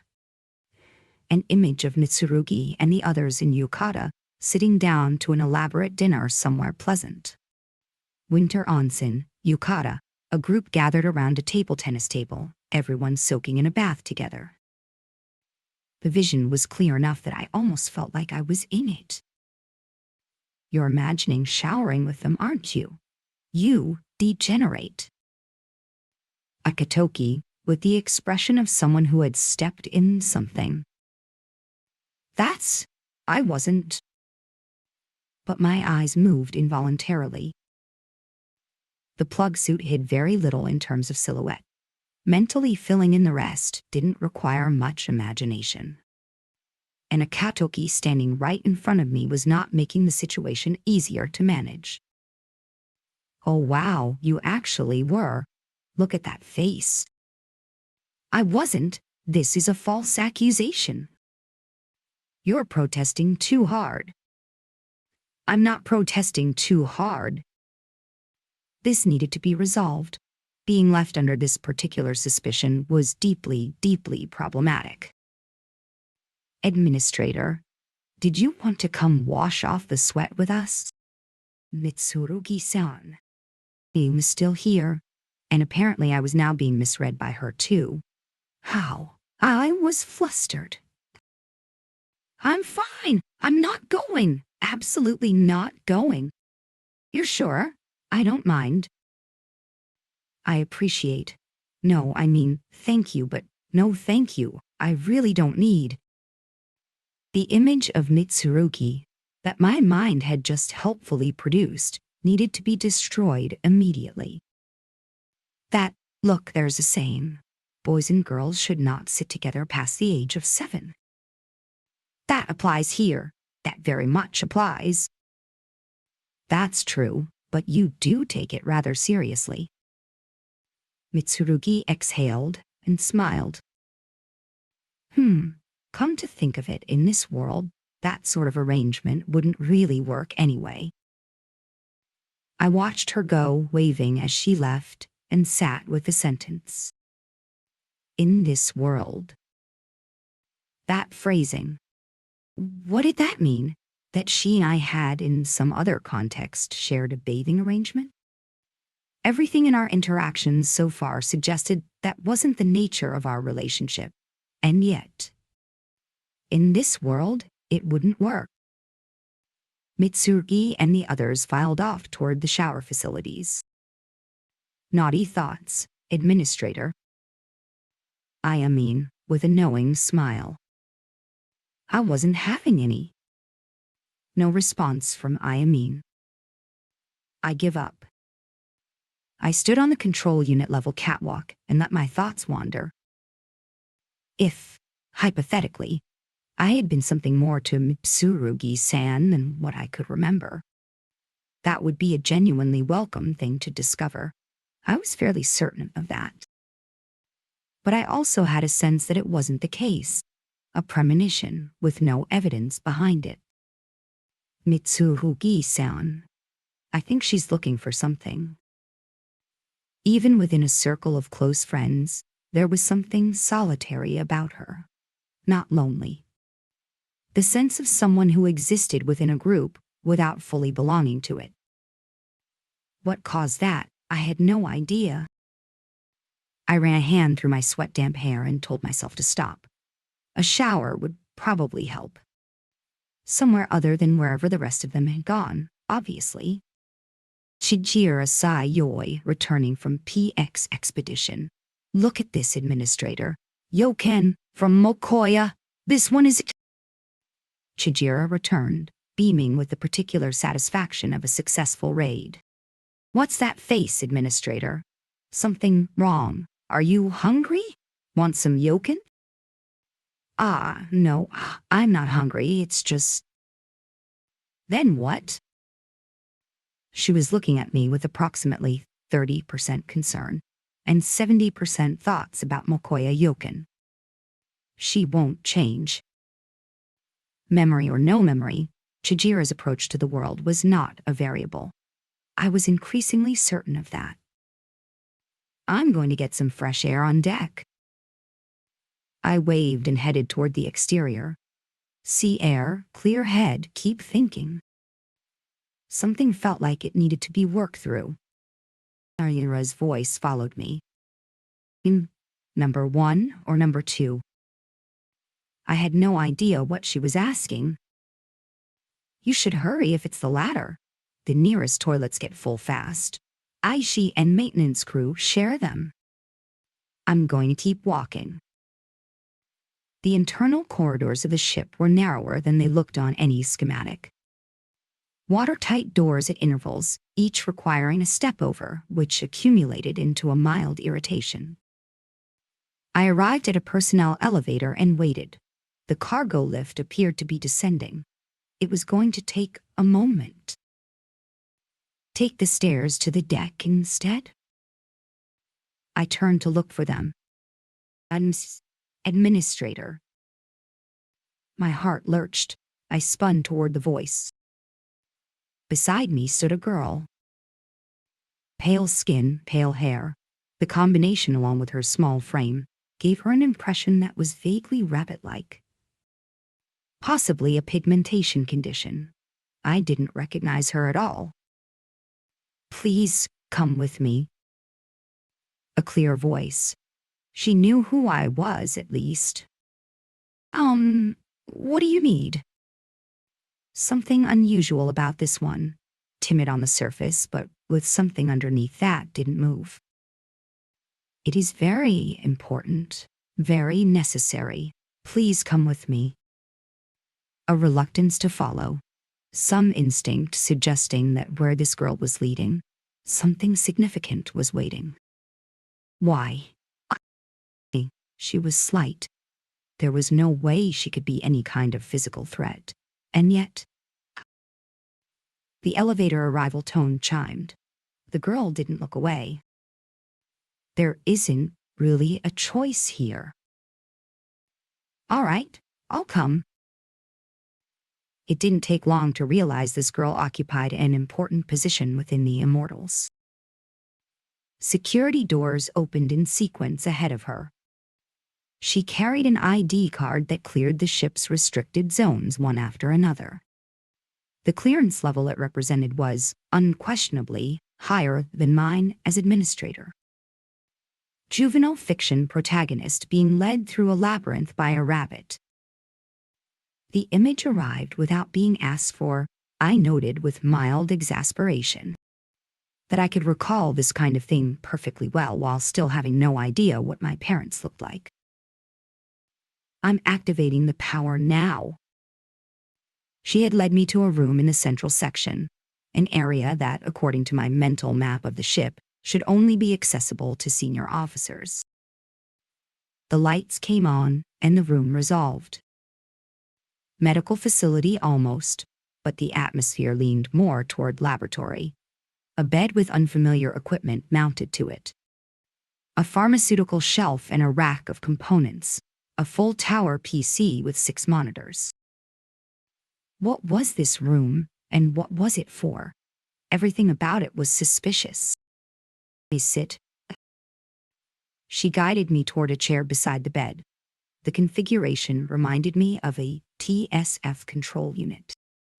Another angle made it look like an electric chair. I'm not sure about this. The unease was building. You will be able to understand what is happening. Said to my hesitation. He will understand. That was the thing I wanted most right now. This uncertain state. No memory, no ground under me. I studied the girl's face.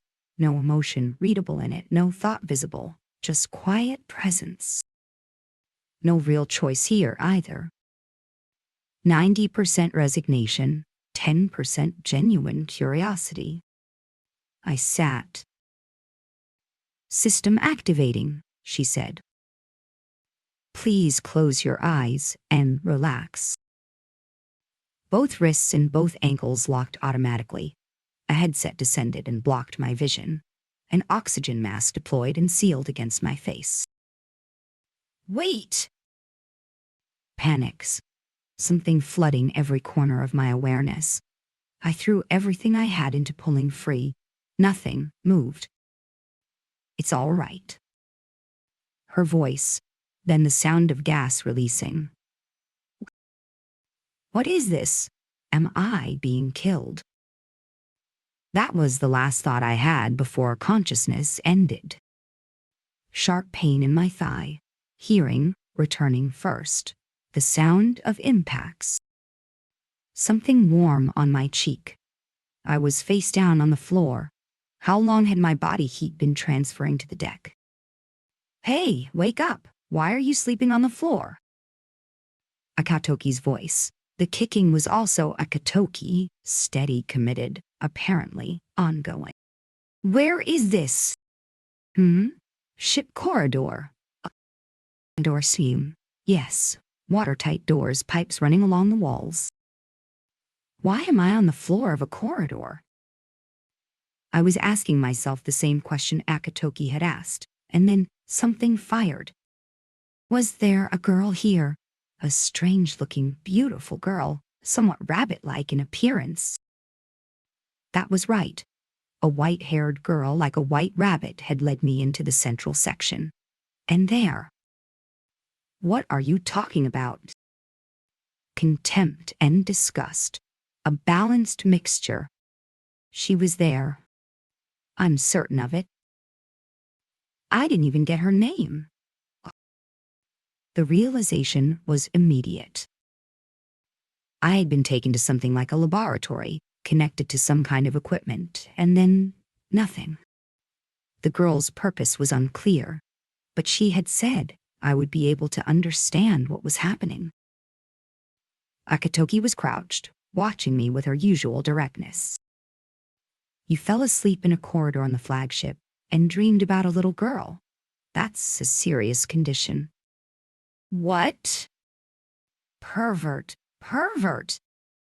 Emergency. There's a pervert over here. Her voice carried down the corridor. I'm disgusting. Disgusting, disgusting, disgusting. The pervert lost his memory, and now his true nature is showing. I'm not. She existed. She was real. I absolutely promise. Don't come near me. Could you not? What? Why? This is a misunderstanding. It's completely a misunderstanding. Don't touch me, you deviant, delusion-addled pervert administrator. This is going badly. If this continued, the label was going to stick permanently. I needed to convince Akatoki immediately, by any means available. The ship's PA system tone sounded. Attention. All Alpha Unit Aishi report to Briefing Room 2. Repeat. All Alpha Unit Aishi report to Briefing Room 2. An immediate summons, no time specified, meant now.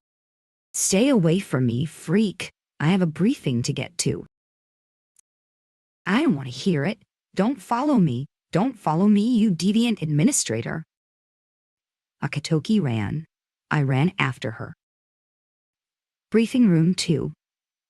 Aboard the Deucalion had Alpha Unit's full complement assembled. Jinguji at the command table, Izumi standing beside her. The large forward monitor showed a map of northern Kanto. NDF positions marked, the Deucalion's position included. The NDF is currently pushing south toward Saitama Prefecture. Beta groups are scattered across the area, making conditions favorable for culling operations. The gap between NDF and Immortal's proficiency.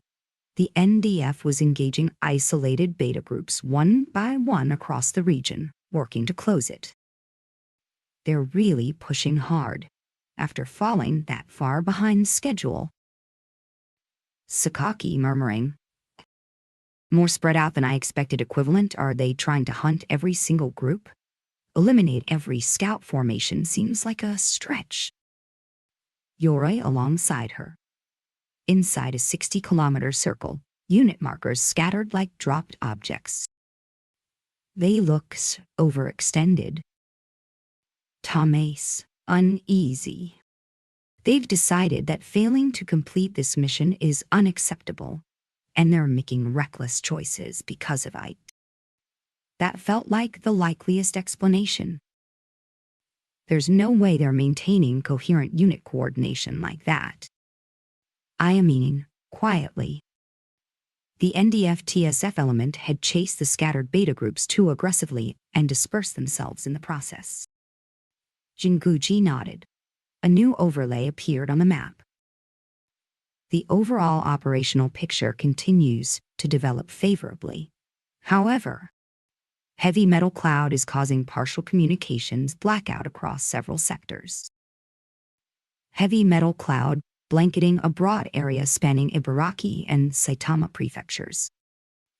It looked on the display like a major typhoon system. The room got louder. The density of that cloud? That's excessive. Wasteful. That's into irrational territory. Did they find an entire division of laser class or something? NDF doesn't know when to stop, apparently. At this saturation level, the jump units are going to be coughing. Even if we retake Kanto this contamination, they're strangling themselves. Units with communications cut off. Seriously, they're lost inside their own country? Quiet. One word from Izumi. The room went still. Shinguji resumed. We're modifying the operation accordingly. The original plan had us linking with the NDF at the old Kouki interchange. That changes. The map updated. The Immortals TSF element indicator split into 3 arrows diverging at a specific point. We will recover NDF TSF elements currently operating under heavy metal cloud interference. Following that, we push south as far as conditions allow and gather ground-level intelligence. That's the summary. Questions? Silence. The detailed order sheet was on everyone's tablets. Nothing. Alpha Unit boards your TSS and stands by. We'll re-embark after coordination with the NDF is complete. Dismissed. Isumi's order. The Ishi moved toward the hangar in loose groups.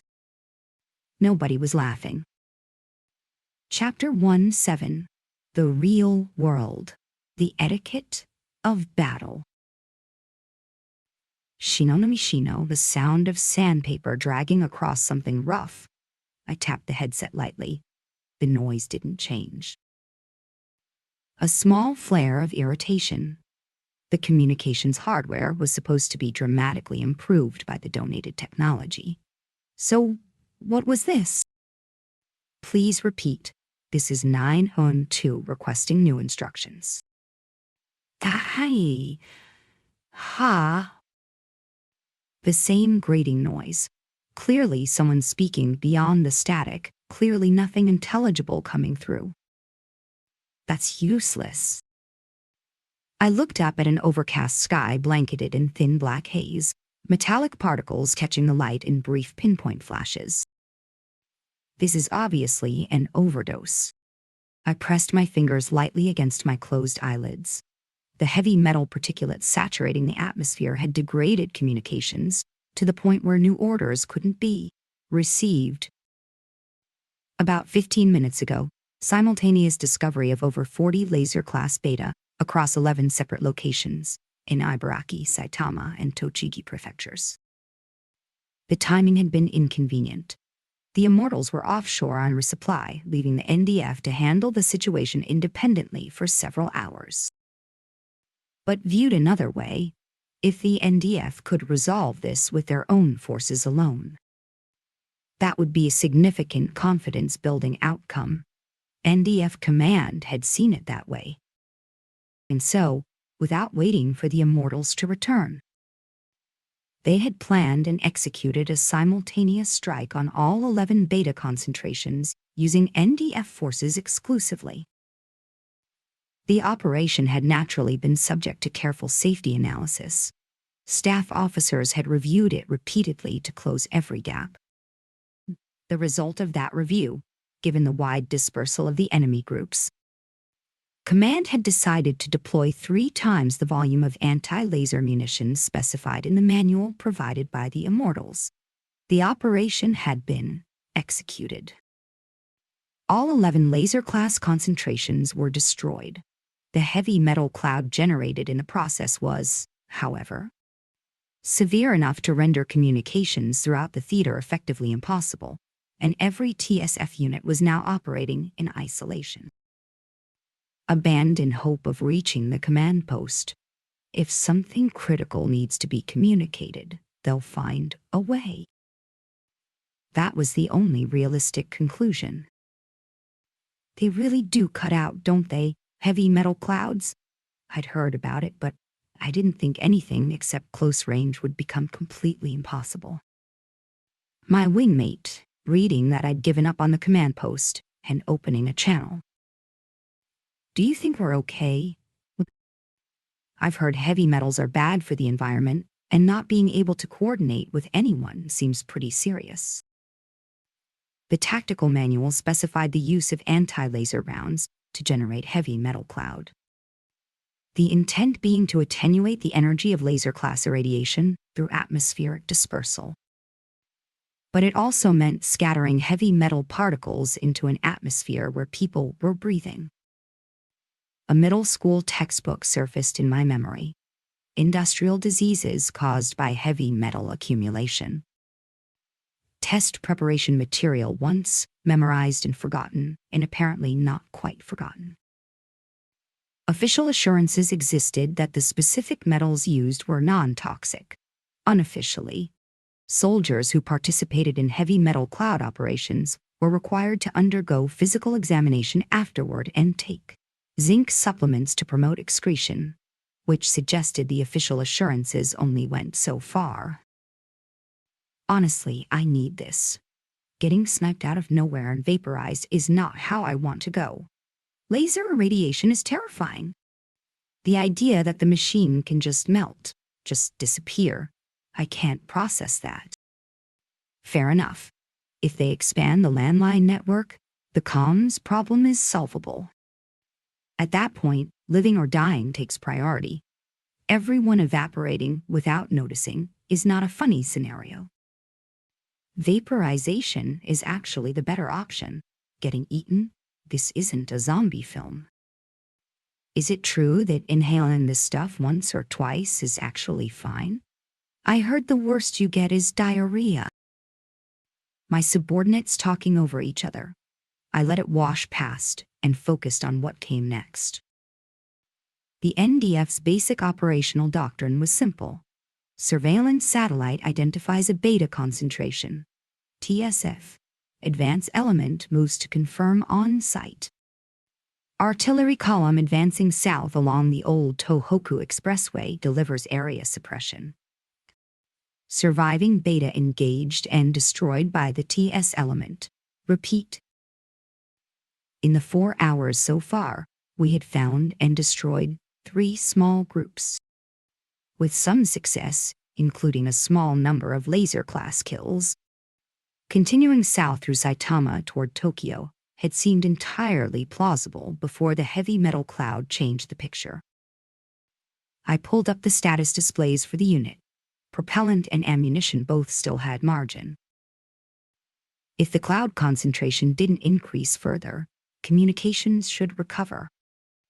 And given how badly this particular decision had degraded coordination, the same mistake probably wouldn't be repeated. That was the optimistic read. Press forward with search and destroy, or fall back to where communications were viable? My hesitation was a product of limited experience, and I was honest enough with myself to know it. Even so, losing contact with the company commander's element at the relatively modest distances between us. The Immortals would handle this better. I didn't know whose voice that was, but I agreed with the content. That said, being put to work by manufactured products isn't exactly appealing. Manufactured? Oh, you mean, is that actually real? What were they talking about? No idea, but if it's real, it's genuinely infuriating. We're human beings. Why are we taking orders from them? The thought arrived. The rumors about the Immortals. The undying. They couldn't die. That was the claim. And according to some versions, the Japanese government had specifically contracted this questionable PMC for exactly that reason.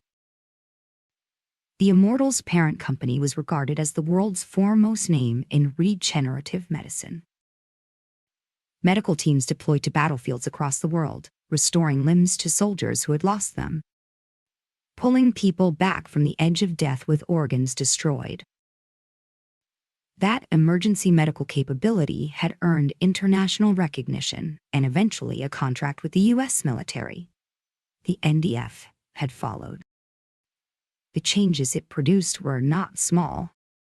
A soldier who had damaged his spinal cord in a training accident and lost all function below the waist had returned to duty. 6 months later, more than returned. He had gone on to earn Ranger qualification. That story had circulated through the base. Someone I knew had experienced something similar. A training exercise, an eye injury from brush, lost vision. Surgery, recovery. He said his vision had come back better than before. Also that his irises had changed from black to blue, which he seemed to feel was an acceptable trade. That's enough of that. You stop paying attention and you die. I cut the chatter off. Their feelings were understandable. The Immortal's regenerative technology was remarkable. Remarkable enough to invite suspicion, which was how baseless rumors spread. They're going to make us fight even after we're dead. If you could regrow an arm, repair a spine, restore an eye, the logical extension of that fear wasn't hard to follow. They're strong because they don't die. They get killed and come back and they keep fighting because they don't know anything else. Mass-produced combat figures repaired every time they break down. That was the image. I didn't believe it, obviously. It was true that medical technology had advanced to the point where losing a body part didn't mean losing function. That much was real, but the cessation of biological activity was still a threshold nothing came back from. Irreversible loss of brain function was exactly that. Irreversible. Nothing medicine currently possessed changed that. All units establish 300-meter intervals between machines. Form a defensive square, then conduct a new sweep. A sharp exhale through the nose. Both palms struck my cheeks once. Dwelling on the negative doesn't move anything forward. One more area sweep, then reassess the plan of action. Loss of contact with the main body, excessive heavy metal cloud. The anxiety was already working on my subordinates' morale. I could feel it. 901 to 902. Lieutenant Shinono, do you read? A small electronic tone, then the radio connected. The company commander. 902. Shinonomi, reading you. I answered fast, already afraid it would cut out again. Thank God. The relief was disproportionate to how well I even knew this person, which told me something about how the past hour had felt. No losses in Shinomi platoon. All units operational. A pause. Good, that's what matters. Something hard in his voice. We lost 2, Morishita and Numata. The shock arrived first, then the fear, then something larger than both. The weight of losing people who had eaten from the same mess as you. That's. Shinom, do you have comms to the CP? And no, completely cut off. That's what I expected. The company commander murmured. How much ammunition do you have left? Enough to engage multiple small groups. Radio noise filling the silence in a way that made everything worse. Sending you coordinates. Link up with us. Yes, but... The urgency in his voice underneath the command composure. And something else. Something closer to resignation. We've identified a location where beta are emerging from underground. It's almost certainly a gate. The words landed like a curse. Company commander, does that mean? The sentence stopped in my throat. Yes, I think you're already seeing what I'm seeing. A gate discovered in northern Kanto. There was only one thing that meant. The underground beneath Kanto, beneath Tokyo, was already, in all likelihood, a beta nest. Jinguji Marumo, the Dokalian. xSolice was quiet. The steady procedural exchange of operators updating their stations.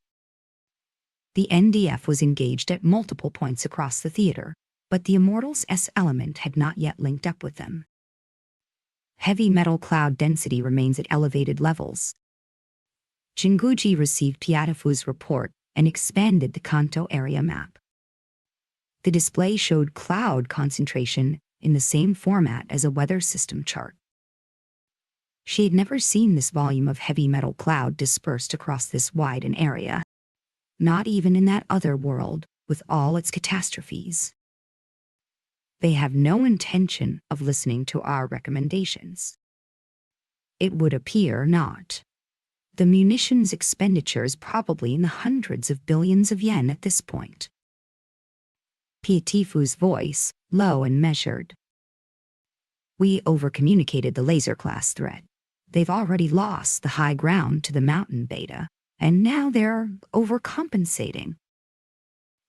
The NDF had originally underestimated laser class irradiation capability.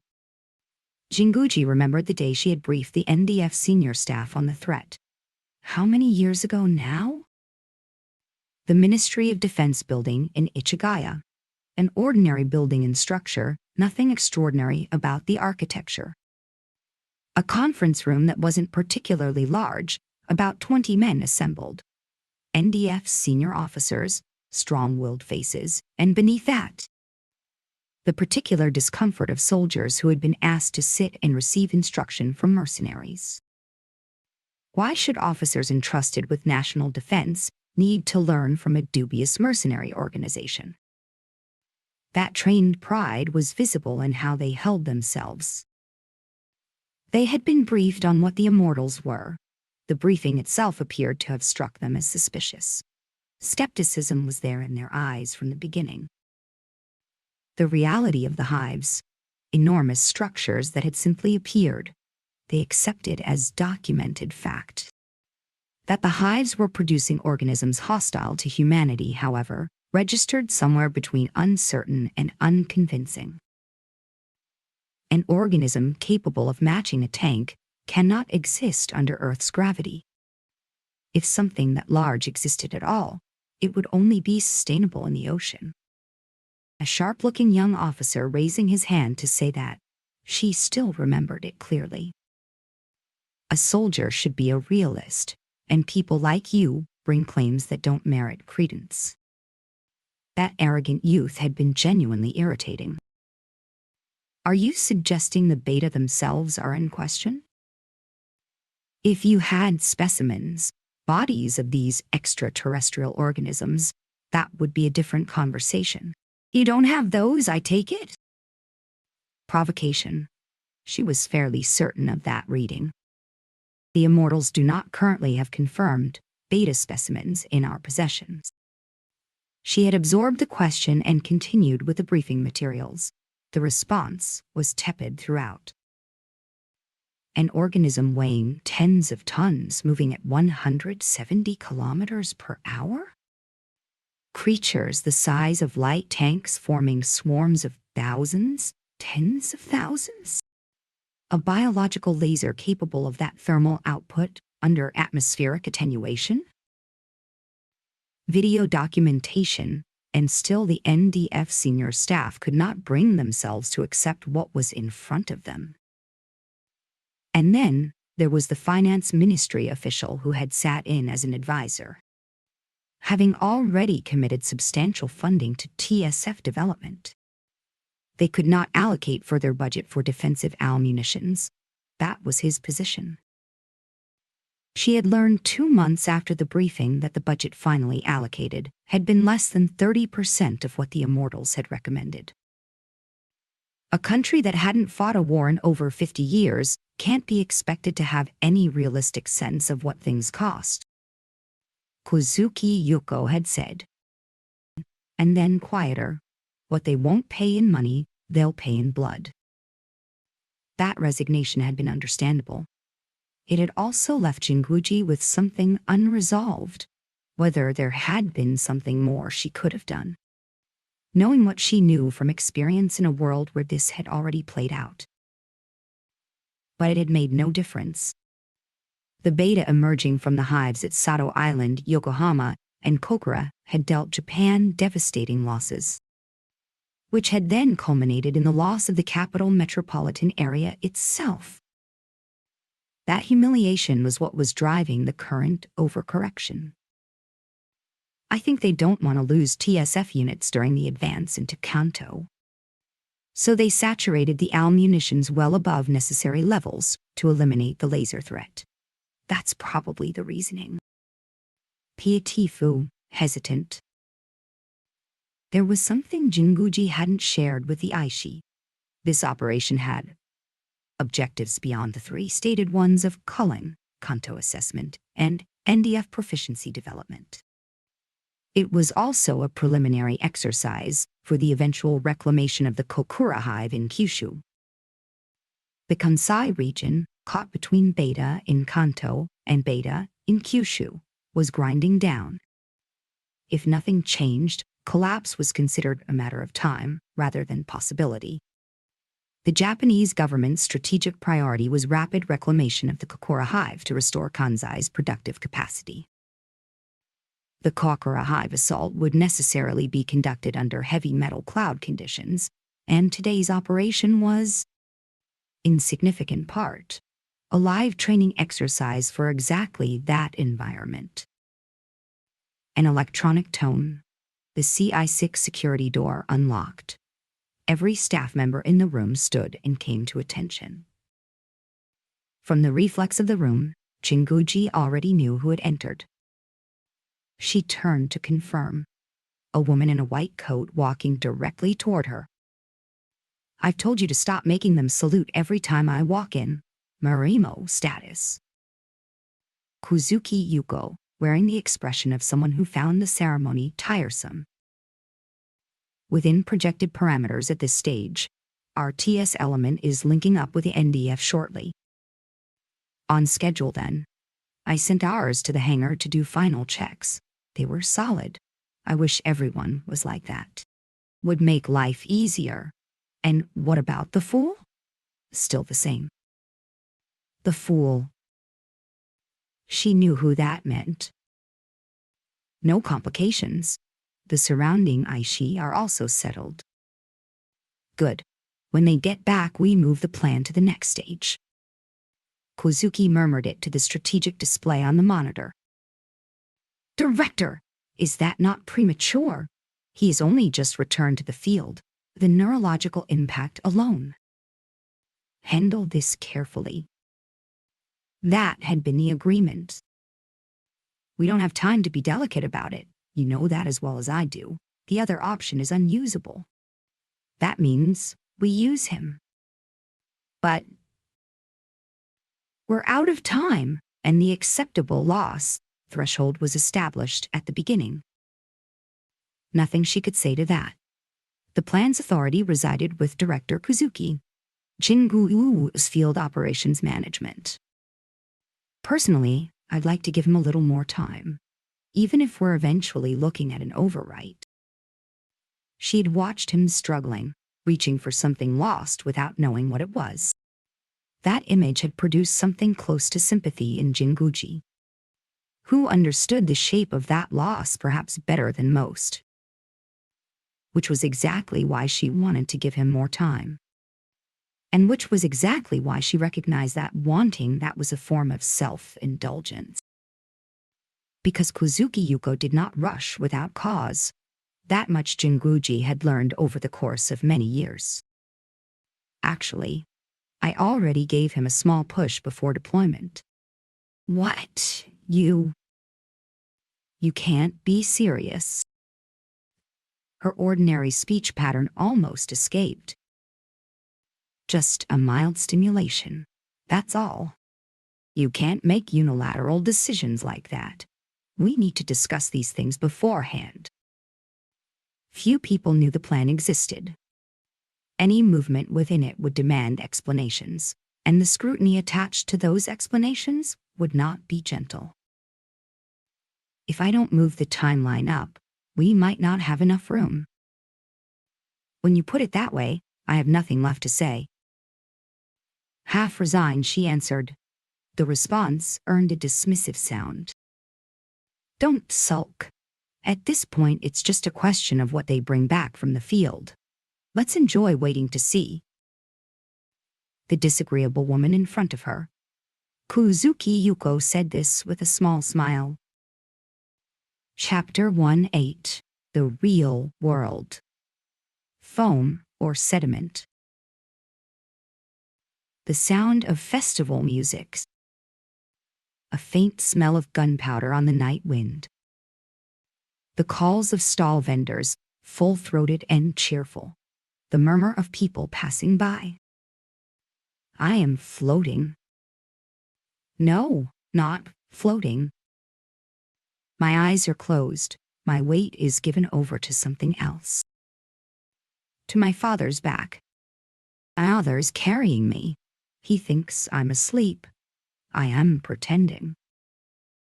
He stops occasionally to greet someone. Many of the adults around us want to speak to him. He doesn't dismiss any of them. Looking back now, perhaps they were being considerate. You can't have a long conversation with the head of the family when he's carrying a small child on his back. But at least an exchange of greetings. Not often that the head of the house walks through town himself. Against his warmth, I was at peace. The room's lighting had been dimmed to avoid disturbing the subject's sleep.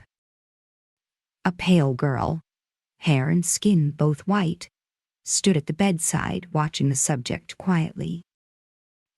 The subject's chest rose and fell in a slow rhythm, breathing stable, though small, indistinct words occasionally slipped out.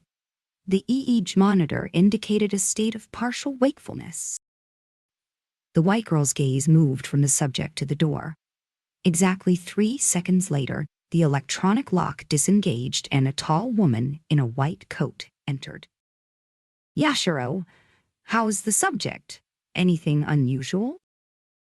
The woman in the white coat, Kuzuki Yuko, pushed her hair back with the casual gesture of someone who found most things slightly tedious. Progressing normally. Memory recollection chain speed is within normal parameters. Both the biological brain and the supplementary conductive brain are stable. The girl called Yashiro manipulated the monitor and brought up the relevant data. The last collection date for her memories was the day before the Yokohama withdrawal. The day before deployment. Good, minimal loss. Helpful that she was the type to save her progress conscientiously. The white girl, Yashiro Kasumi, gave a small nod. That said, she has good skin. Maybe I should swap myself out too. The budget would be easy enough to hide. Kuzuki smiled, sharp and sideways. She had accepted the inconvenient title of managing director specifically because it gave her unrestricted access to the company's research budget. She had no intention of repeating the grinding years of her assistant professorship. Memory transfer cannot be guaranteed to succeed. Yashiro's answer. Noise could enter during the collection process.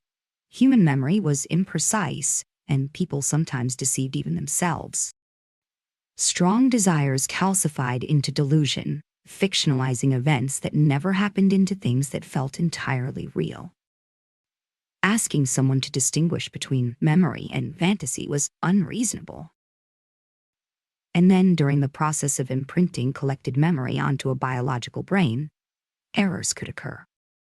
The presence of a supplementary conductive brain to mediate the imprinting did not mean the work was finished once it was done. Should be fine. We prepared enough vessels. At least one of them will take. The DNA was already registered. Physical form could be regenerated without limitation. A system for producing a new body within months of total limb loss had been operational for some time now. I don't want any more disposals. Yashiro said it in a voice nearly too quiet to hear. Immediately, in Kuzuki's mind, pale limbs. The vessels whose brain imprinting had failed. Biological brains that had overloaded, bodies that had needed to be discarded.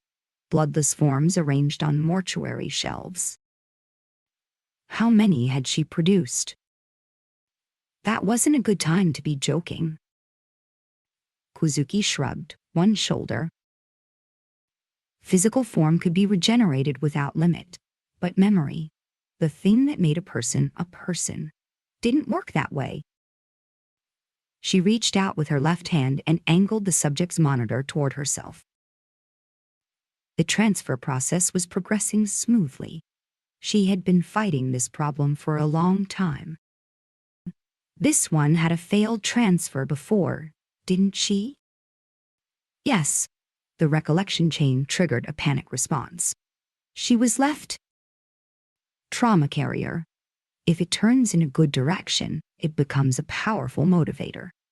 But psychological trauma was one of the most significant complications in memory transfer work. When the recollection chain began reproducing memories, subjects who lacked the psychological resilience to withstand encountering traumatic material would spiral into suicidal ideation and depression. Recovery from that state was rare. Most made a final choice in the same direction. But the last attempt succeeded. She was someone you could rely on. The subject as she had existed in memory. Yes, that had been true. Young, but an experienced Aishi. Some stubbornness in her, apparently, but broadly well regarded by the people around her. That was how Yashiro remembered her. Which part triggered the panic? Probably around the point where the memory of her first engagement was being reproduced. Memory needed to be reintroduced in ordered sequence. Without that structure, a psychological trauma could shatter the mind before anchoring had progressed far enough to absorb the blow. So once a certain level of consolidation had been confirmed, the subject needed to work through the memories in sequence. Early childhood, the time when you believed yourself invincible. Adolescence, when the body began to change and the world declared its separateness from the self. Moving through that progression, a person accumulated failures, and through those failures built a tolerance. But if the transferred memories underlying that tolerance were weakly embedded, the moment a traumatic memory surfaced, personality dissolution would begin. In the early stages of the memory reproduction experiments, many subjects' minds had broken. So many consecutive collapses that they had considered identifying specific traumatic memories and surgically removing them. But memory didn't isolate neatly. Everything was woven into everything else, and targeted removal had been shown to be impractical. More fundamentally, negative elements, stressors, and traumas alike were necessary to the construction of individual identity. Without them, the anchor wouldn't hold. So regardless of how devastating a memory was, even the fragments that the person themselves had buried in the furthest depths, those too had to be surfaced and faced again. It was equivalent to making a child who had watched their parents die in an accident live through that same moment a second time. Following the actual sequence of experience was the only way. Deviating from it created gaps in memory consolidation. And in some cases, the resulting personality was simply not the same person. No, wait. A small sound from the subject on the bed, almost a sob. Data transfer at 74%. Subject stress index is rising. Yashiro reading off the display. Tension visible in her posture. Kuzuki checked the monitor again as a precaution. Read it a second time. Nothing changed, no matter how many times she looked. Negative spiral response confirmed. Will exceed tolerance threshold shortly. If this continues, anchoring failure is likely. This is the same point as the psychological burst 2 sessions ago. And then, she's hitting adolescence. Forced intervention, level 3. 3 is your limit. Understood. Initiating psychic driving. Yashiro fitted her headset and slowly calibrated the psychosensory unit. A thin electronic tone, barely audible. I'll help. Kuzuki connected her own dedicated headset to the psychosensory unit by wire, preparing for high-level intervention. Yashiro, keep track of her. Don't lose her. Her own voice was harder than usual. I won't. Yashiro answered without looking away from the monitor. She caught on the same point last time. A formative experience, something that would have defined the shape of an entire life. The person wandering through her own memories was standing in front of it again, right now. Left alone, the probability of psychological collapse was high. Then the only option was to go in. The means existed.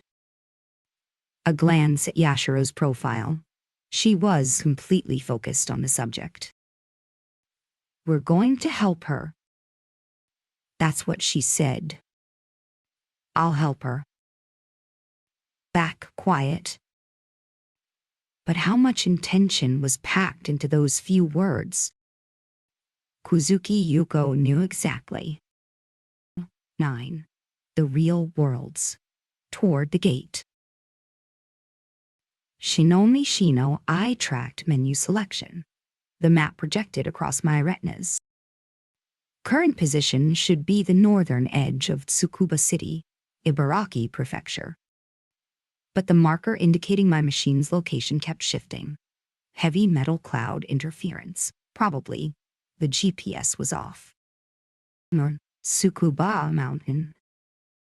I had climbed it with my family as a child, back when that was still a normal thing to do. Before anyone had reason to consider the possibility of a monster attack. My parents and my brothers.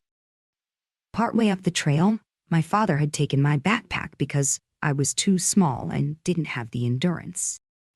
Family trips were enjoyable, but I remembered crying because one of my brothers had teased me, and then him buying me a soft serve cone to make up for it. The weather that day hadn't been particularly good, but the family photograph from the summit was pasted in an album at my parents' house. And looking at it together every New Year had become a tradition. I hadn't seen my family's faces in some time now. After the Kanto evacuation, I confirmed they made it safely to Tohoku. That was all I knew. Could I take leave when this operation ended? I had a general idea of which refugee settlement they were in. Whether I could actually get the time off was the question. Either way, a few more kilometers of advance, and we would be in the Kanto plain. An electronic tone. The radio call came in, and I dismissed the map. The company commander in the communication window gave a small nod. I'm coordinating with the mercenaries. Shinoano, I want you in on this. I'd like the numbers to match up on our side. Understood. Secure channel? Yes, I don't want the others hearing this yet. Watch what you say. Was that level of caution really necessary? Something felt slightly off. The enemy was the beta. The mercenaries were on our side, as far as anyone's interests were concerned. Understood. I'll be careful. There were many NDF officers who held the view that Japan's security should be the NDF's responsibility alone.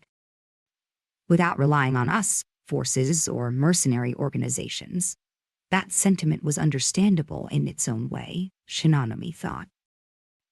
But whether the country could actually be protected on that basis alone was something she genuinely doubted. The call tone sounded. She accepted. 2 additional communication windows appeared. A woman who looked to be in her mid-20s, and a younger-looking man beside her.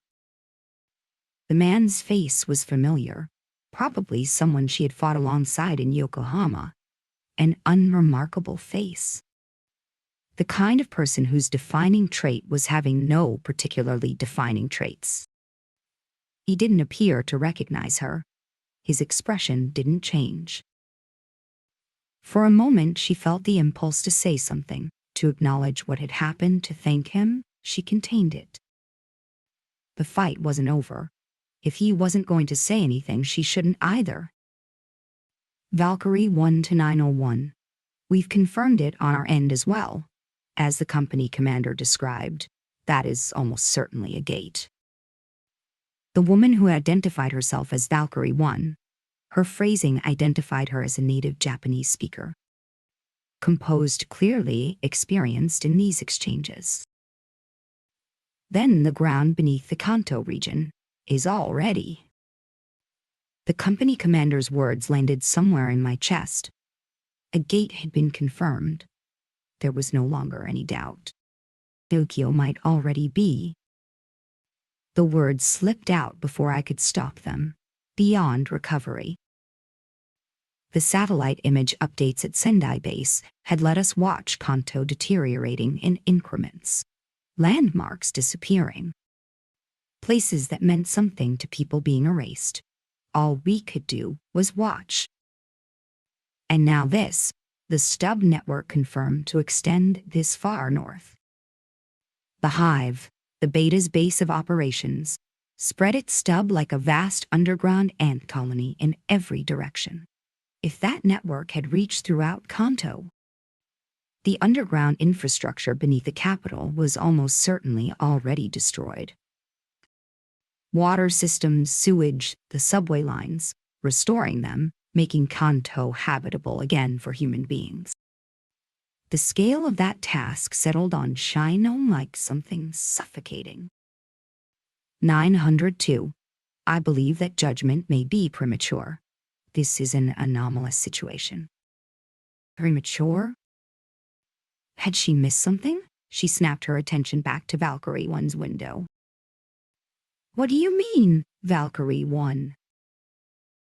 The company commander's voice.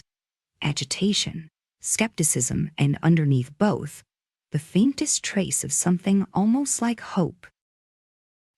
If the stub has extended this far, the hive should be at phase 7 or higher. But the most recent observations of the Yokohama Hive surface monument put it at phase 3 scale. Those 2 facts don't reconcile.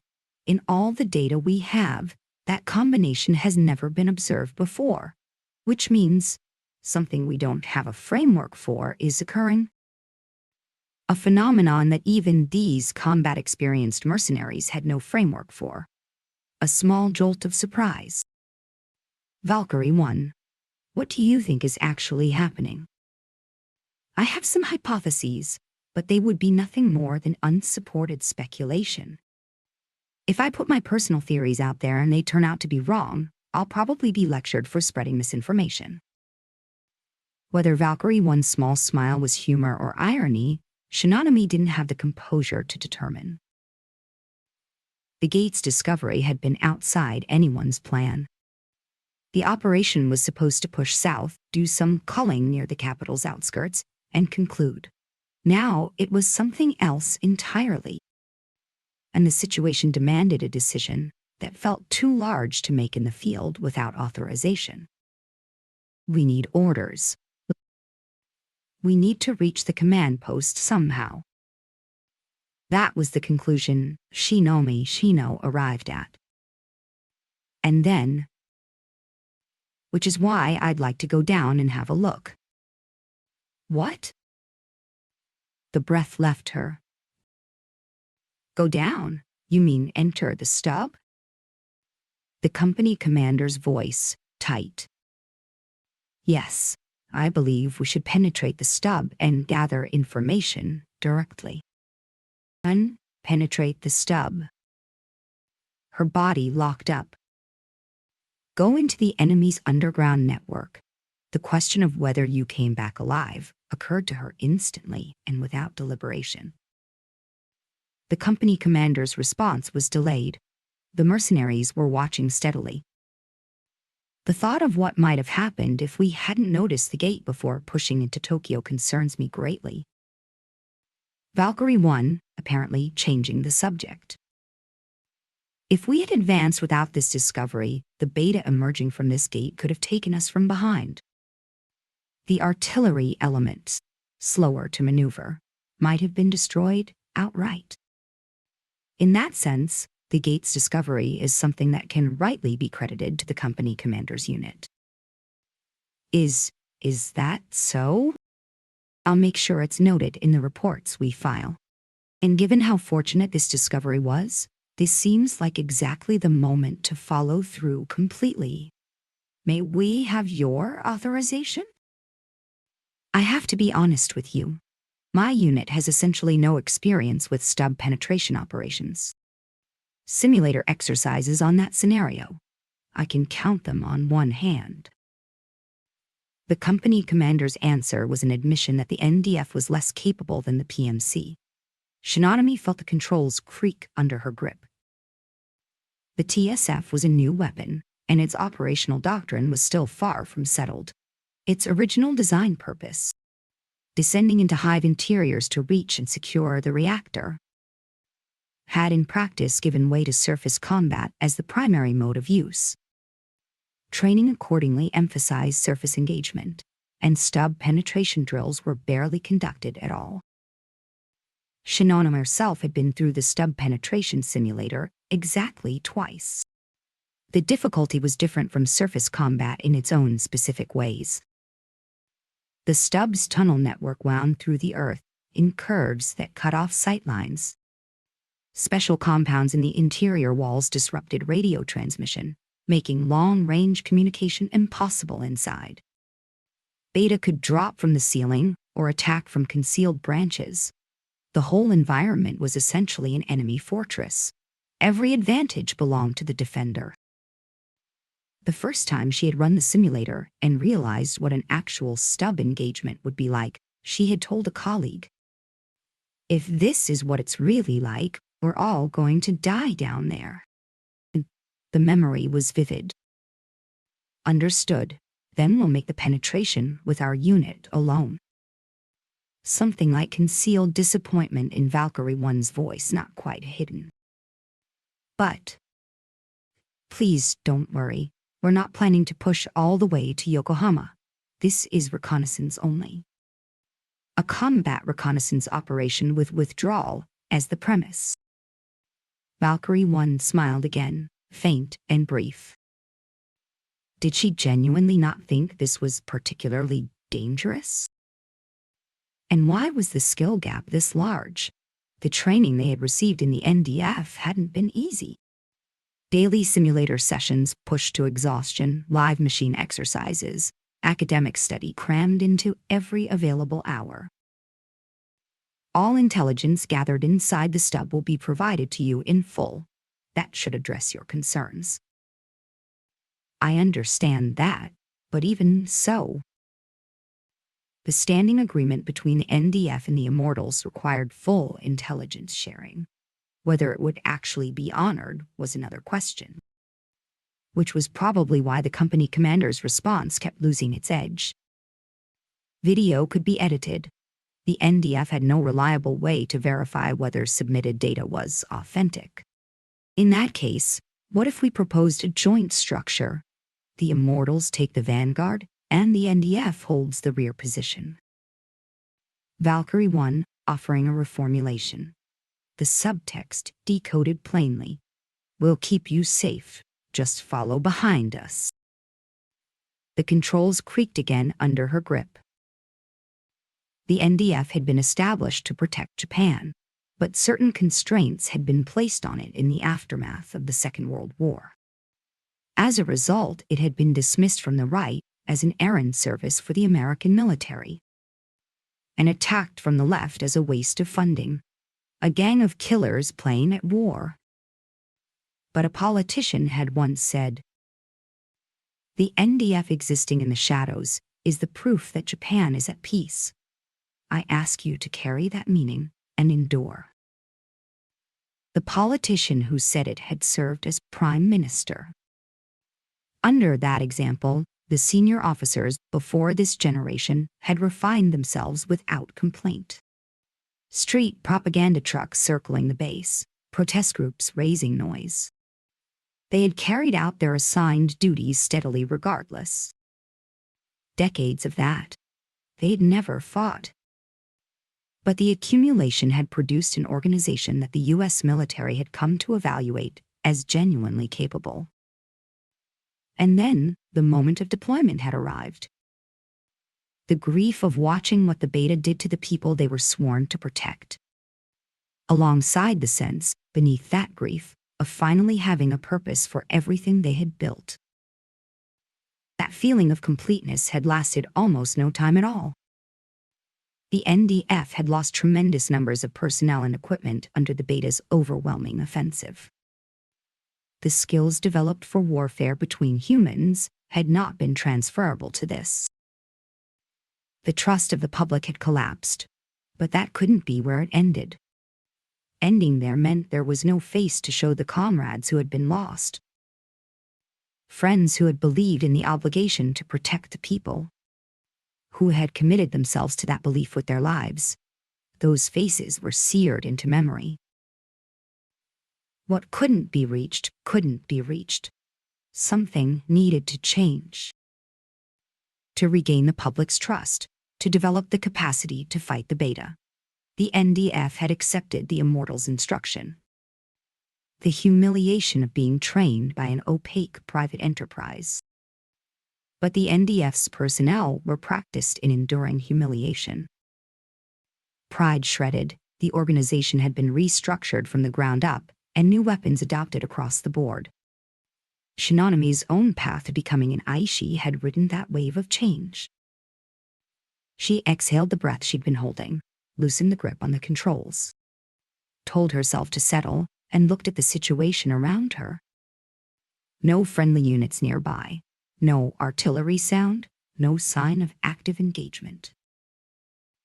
They were hunting dogs that had chased the quarry too far from the hunters. By any reasonable logic, they should be returning to the main body. Being forced to make an immediate decision without communications to command was not how any of this was supposed to work. But the company commander was being pressed for a decision anyway. If someone Shinonomi's age was finding this difficult, she could only imagine what it felt like for someone who had given their entire professional life to the NDF. That thought was slightly frightening. She had always assessed the company commander as careful and conscientious. Someone who maintained constant attention to safety and never left an opening. His wariness toward the Immortals was real, but it wasn't noticeably sharper than that of other officers she had served under. If anything, since Yokohama, she had sensed some softening in how he interacted with the mercenaries. Silence. The company commander said nothing. His jaw was set. He thinks going in means not coming back. She could read it. And she also understood why he couldn't say that out loud. They are not equal to the mercenaries. If the mercenaries could survive this, the NDF might not. That was what was keeping him from answering. And she understood why he couldn't say that to the mercenaries' faces either. When had the NDF started putting appearances before everything else? Even if the mercenaries were a suspect private organization, was maintaining that posture really worth this? Impossible was impossible, however much you wanted otherwise. The stated policy was, surrender the pride, accept the instruction from people better than you. That was supposed to be the position. As a basic matter, we cannot act unilaterally. when operating alongside the NDF, all decisions go through consultation, through the company commander's authorization. The constraint the Immortals operated under, their employer was the Japanese government. I know that. Words let out without force, nothing like a soldier's bearing. Whatever proposal was put forward would be refused. Something close to resignation had appeared in Valkyrie 1's expression. That expression ignited something. I need to say something. There was a reason she was in this conversation, but what? Criticize the company commander for not being himself? She couldn't undercut a superior officer in front of another force. And then, without warning, she remembered. Today, the company commander had lost 2 of his people. Ah. The breath slipped out. Morishita and Numata. She hadn't been especially close to either of them, but they hadn't been strangers, ordinary soldiers. Which was exactly why she understood. After today, the company commander had no more decisions left in him. She was certain of it. Did you have something to say? Valkyrie 1, apparently interpreting the half-escaped breath as an interrupted statement. I'll go with them. The words were out before the decision had finished forming. I'll accompany the Immortals. If I'm there, the stub penetration becomes an NDF-supervised operation. She kept her eyes on Valkyrie 1's window and away from the company commander. I know we should normally wait for the command post's authorization, but I think we can both agree that's not an option right now. And I also understand the reasoning for wanting to investigate the stub. So, things were connecting in sequence, like a series of latches releasing. Shinome! I'll go, I volunteer. She kept going over the company commander's call. I'm assessed as the best Ishi in the company. I believe I have the capability to accompany the Immortals. NDF proficiency wasn't adequate. She knew that. Training a single Ishi required enormous time and resources, and the NDF couldn't replicate what the Immortals had built. But if it was her specifically, she could do it. She was sure she could. Please let me do this. I can. And the controls strained under her grip. Valkyrie 1 to 901. She seems to be volunteering. Silence. The company commander's jaw tightened further. Please, company commander. I want to try this. I believe I can do it. For better or worse, she had no partner waiting for her anywhere. Her family would grieve if she died. But they were a family that had accepted that possibility when she chose this path. Her brothers weren't NDF, but they had all chosen work that served people. She came from that kind of family. No, sending one unit alone isn't something I can authorize. If I send you, I need another. There isn't anyone else in this company who can keep up with me. The company commander might manage it on a good day, but not today, not in the state he was in. I'd be going with the Immortals. One machine should be sufficient. Then who protects you? Given how TSF operations worked, diving into beta concentrations, relying on a wingmate to cover the angles you couldn't see. Having a partner was doctrine. If it comes to it, I think I can manage. Barely? It stung to admit, but realistically she would end up being protected by the mercenaries rather than the other way around. She couldn't deceive herself about that. Even so, she couldn't sit with her hands folded. The company commander didn't answer. He was weighing it. Leave things as they were and wait for the main body to link up. Or send one soldier in with the mercenaries. If I may, I have a suggestion. A hesitant voice. the young man who had been in the communication window the whole time without saying anything. His name tag read, Puppet Master. Puppet Master. From the first time she saw Valkyrie 1 on the display, she'd been thinking it. The Immortals appeared to have a particular fondness for the naming conventions of boys' manga. Puppet Master continued, Your concern about the stub is understandable. We would also be taking on significant risk. Given that, from a unit management standpoint, it seems difficult to commit the full company. At the same time, I understand the NDF's position requiring oversight of PMC operations. And this position does need to be held, so the proposal I have is a breath. Would you be willing to send one unit as an observer? A military attaché in formal terms. This person is choosing their words carefully. She felt it clearly. Not a combat participant, strictly an observer. We would take full responsibility for their protection.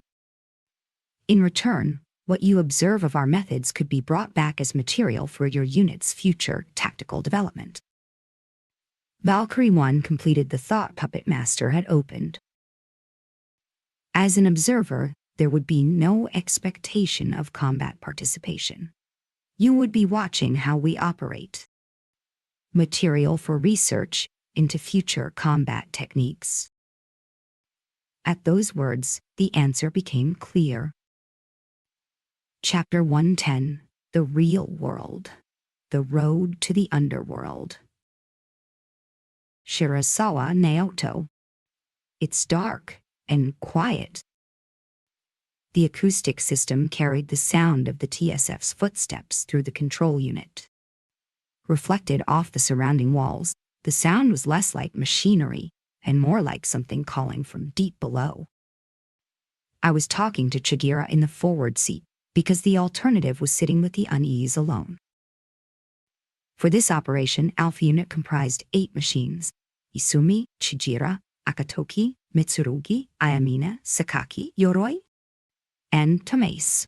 I was riding in Chijira's machine, and from the NDF Shinami as the military attaché observer. 9 machines total, not what anyone would call an adequate force. The depth gauge read 150 meters underground.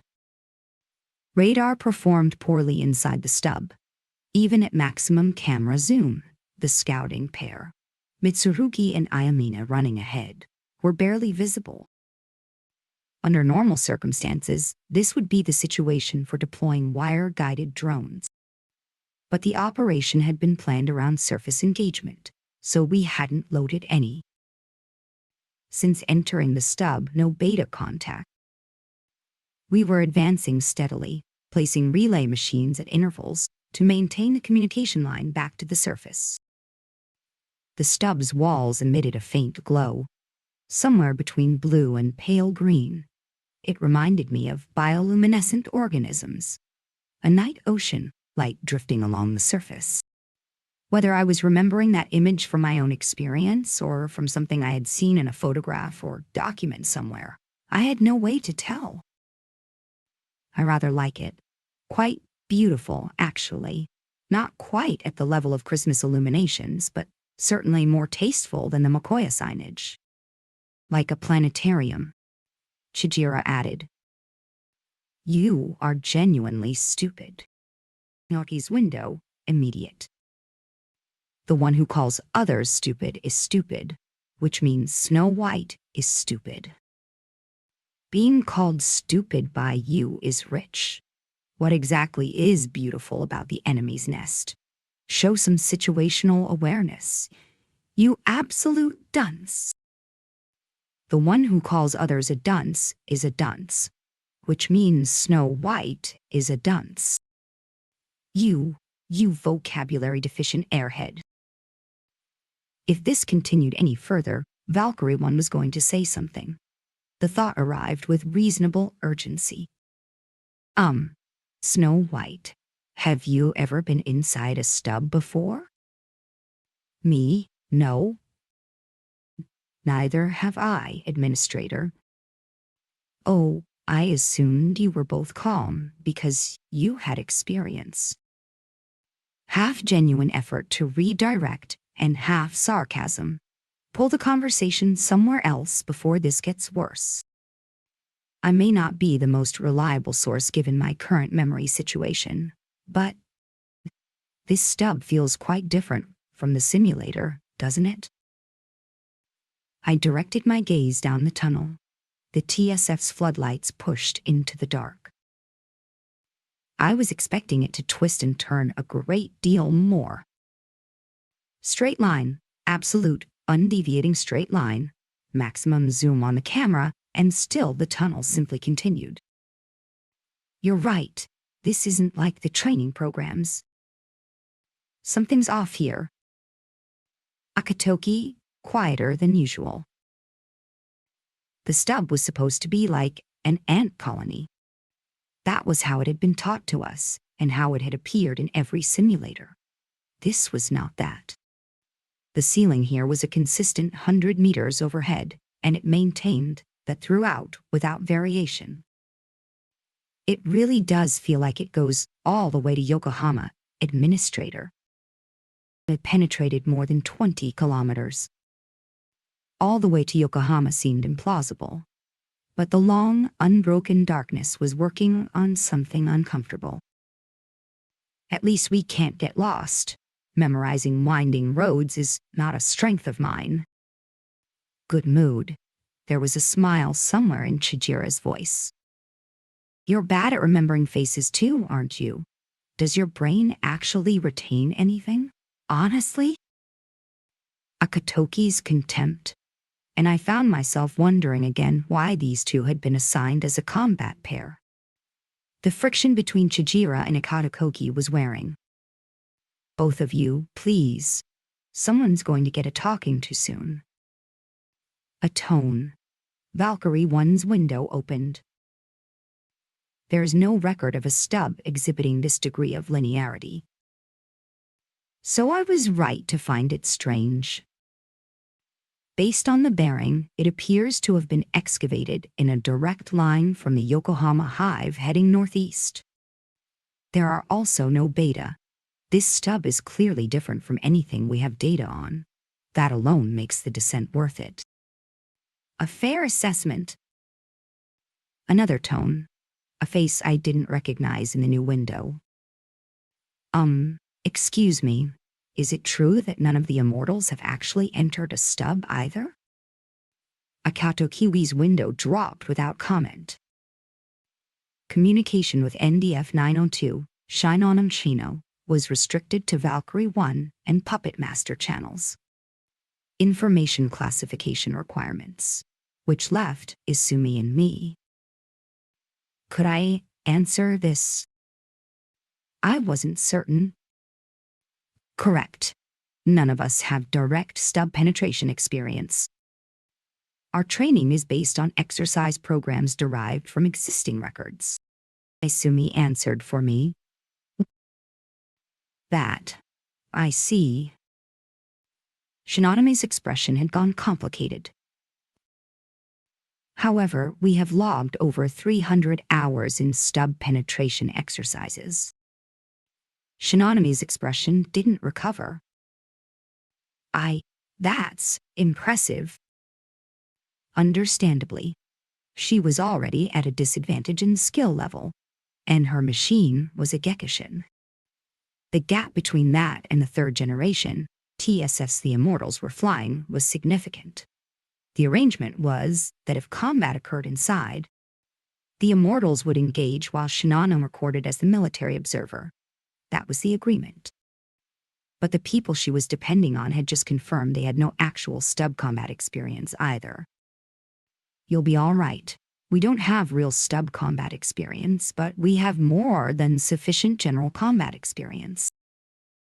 Isumi smiled. That composure, whatever command presence required, she had it in excess. I'd been told I was a capable commander before the memory loss, but I had no sense of that in myself. What I could sense clearly was the difference between whatever I was and what Isumi was. Shinguji had said Osumi was here to assist me. In practice, she was here as the functional commander because I was too limited to be useful, and that was simply the reality. I trust you all, it's just, a response that didn't quite reach a conclusion. None of you have entered a real stub before. Where did the simulation data come from? Who collected it? That was a good question. If no immortals Aishi had ever been inside a stub, who had produced the exercise program data? Another thing I should probably know and don't. A small, familiar frustration. Classified. I'm not able to share that. The voice was cold. I looked at Isumi's window a second time. I had not seen her look like that before. The expression was porcelain. No warmth in it at all. I understood. I'll leave it at that. Shinami was rattled too. What did I do here? What was my role in this moment? The air had gone very still. Isumi wasn't continuing, and the psychological distance between her and Shinom had opened up into something visible. I'm sorry, there are things the company has told me not to discuss, so I can't speak to those. And honestly, I don't actually know myself. I sustained an injury that left gaps in my memory, so... It is a bit funny, isn't it? A dry laugh I barely managed to shape into something sociable. Shinonomi's expression softened, uncertain. Isumi said nothing. This is going badly. The floor felt like it was giving way. That said, Administrator really does have poor situational awareness. Look, you've frozen everyone. You're the last person who should be saying that. I snapped back on reflex. But both windows shifted. The expression on each face loosened slightly. They apparently read it as a comedy routine. Accidental result, but I would take it. Puppet Master, you were in Yokohama together, weren't you? The sentry gun installation. Yokohama, she had been in that NDF unit. I'm grateful to everyone from that day. I'm alive because of what happened there. Likewise, thank you. An encounter like this can happen. The feeling was genuine, but difficult to name. The yellow TSF that removed the tank class that had latched onto me. Could I thank them? I really would like to. My chest lurched. The amber gold Takama Kazuchi. Takamura Yu, the girl called White Fang. The fact that my misjudgment had sent her to her death. Isumi said nothing, neither a direction to speak nor one to stay silent. Shijira turned to look back at me. Something constricted in my throat. I wanted to tell the truth. She was killed in action. It was my fault. But I stopped myself, confessing to receive comfort. That's no longer something I'm allowed. This wasn't Jinguji's hand on my shoulder in a dim medical bay. This was something different. What small courage I had, I used to protect something smaller than it. She isn't part of this operation. That was all I could manage. I see, that's a shame. Please pass along my gratitude when you see her. Tell her that NDF Shinonami from that day is grateful. I'll pass it on. How do you pass a message to the dead? The thought burned. My responsibility is mine to carry. There is no comfort available in someone else absolving me of it. Relay machine placed moving. Shinomi acknowledged Isumi's report and closed her window. Was she someone you knew? Izumi. We fought together in the Yokohama withdrawal. Then the one who helped 902 was... Yes, White Fang, Takamura-san. I see, Takamura. I know of her. Someone who always sought the correct path. Yes. Perhaps that was exactly why she died. The thought surfaced, and I didn't finish it. Either way, making connections outside your own unit is worthwhile. Tend those relationships. People beyond your reach will help you when you least expect it. Izumi resumed her advance. I looked ahead.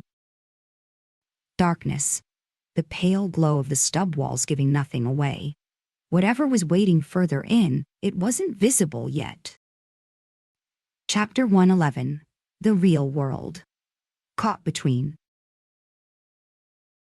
Shinon Nikikishin's footsteps produced a heavier sound than the Immortals' heavy armor, robust construction. Those were the defining traits of a first-generation machine. The Shiranui, the Immortals were running as their primary platform was third generation, designed around mobility. Agile was how people described it. But at some point you had to wonder whether a machine any more sensitive than this could actually be controlled. She turned the thought over while holding the controls, and the advance slowly resumed behind the scouting pair. With the communication window closed, the control unit was completely isolated. A moment of breathing room, small but real.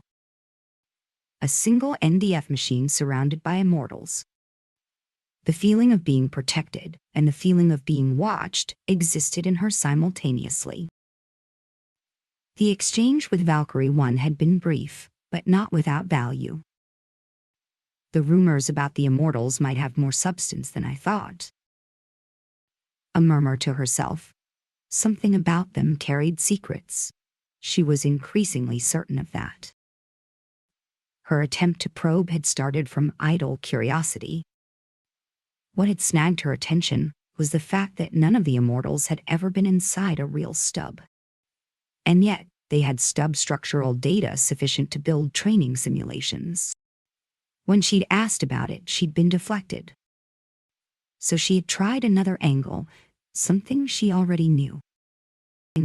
The amber gold TSF that had saved her in the Yokohama withdrawal.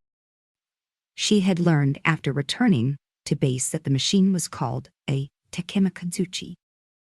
She had wanted to express her gratitude at some point, and had traced what connections she could to investigate. What she'd found, the Immortals' amber gold Takemikazuchi had been severely damaged at Yokohama. Both manipulator arms subsequently put on back order from the manufacturer. She had immediately tried to confirm whether the pilot was safe. The manufacturer's people didn't know. She went to her superiors. Nothing. They might not have been receiving casualty or engagement reports from the Immortals at all. After persistent negotiation, she had one day been assigned to re-examine the Yokohama withdrawal after-action report. She had set aside the question of why this was being asked of her now, and had gone through the work methodically, cross-referencing gun camera footage and data link records against the written report, then expanding to adjacent unit reports. Building detail piece by piece. I would rather be in the simulator. The thought surfaced repeatedly, and she suppressed it repeatedly and kept going. And then she found a report covering communications between the command post and the Immortals. She had hesitated, wondering whether her clearance level permitted this. The hesitation lasted briefly before the curiosity replaced it. If my superior gave me this as reference material, that's on him. An excuse that worked well enough.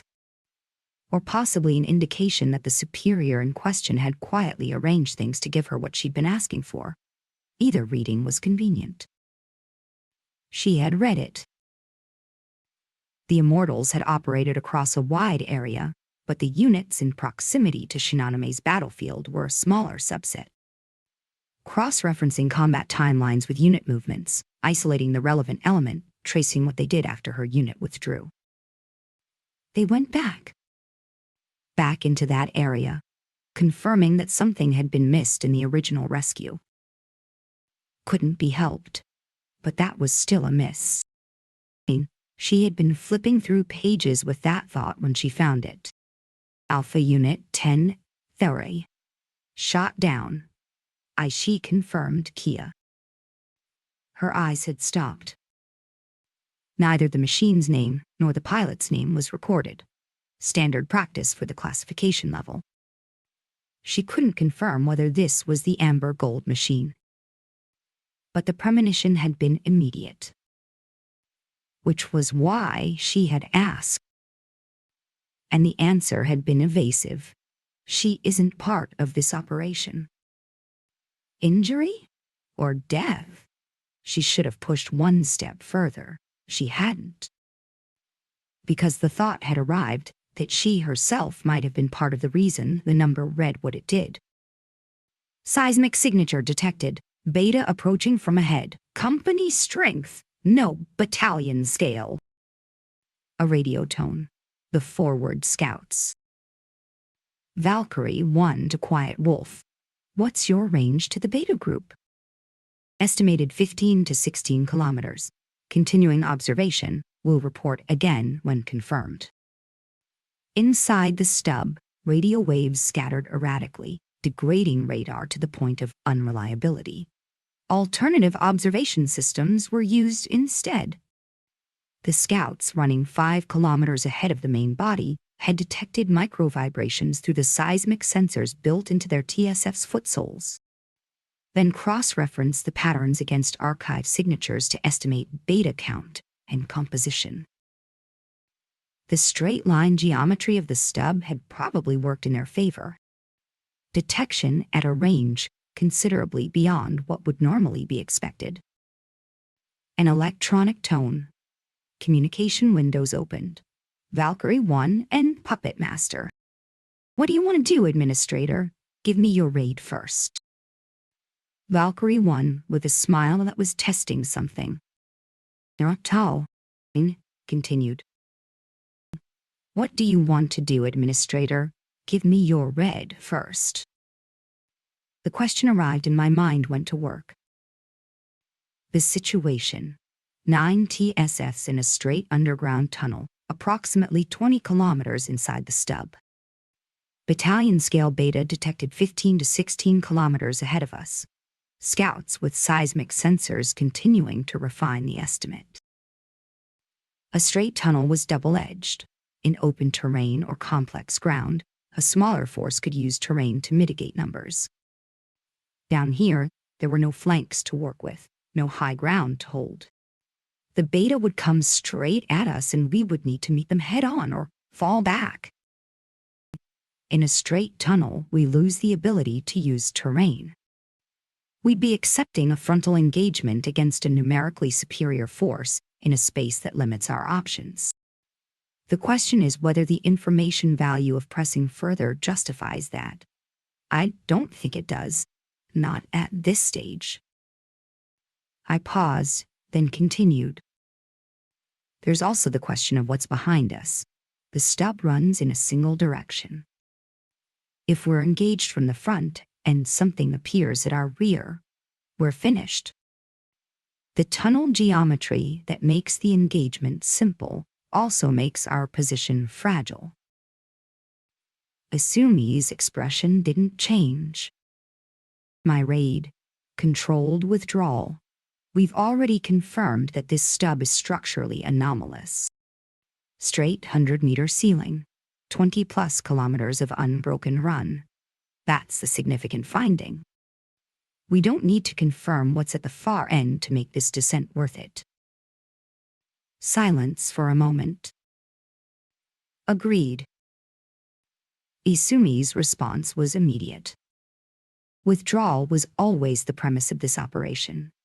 There is nothing to be gained by engaging a battalion-scale beta group in conditions that give them the advantages and us, almost none. She opened the channel to the full unit. Valkyrie 1 to all units. Controlled withdrawal. Begin pulling back toward the entry point. Relay machines are to be recovered in sequence as we withdraw. Maintain unit cohesion. Quick Wolf, Sword Dancer.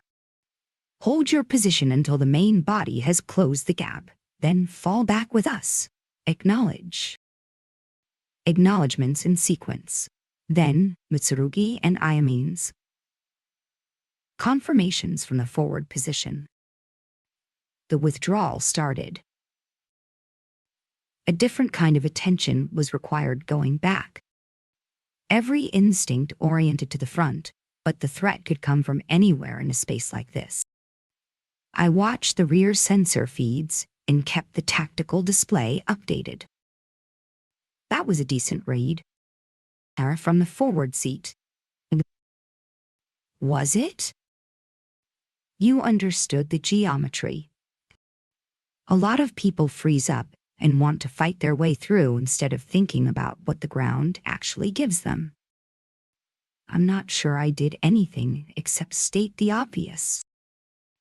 The obvious is harder to see than it sounds. People get excited or scared. Both do the same thing. They stop thinking about the space.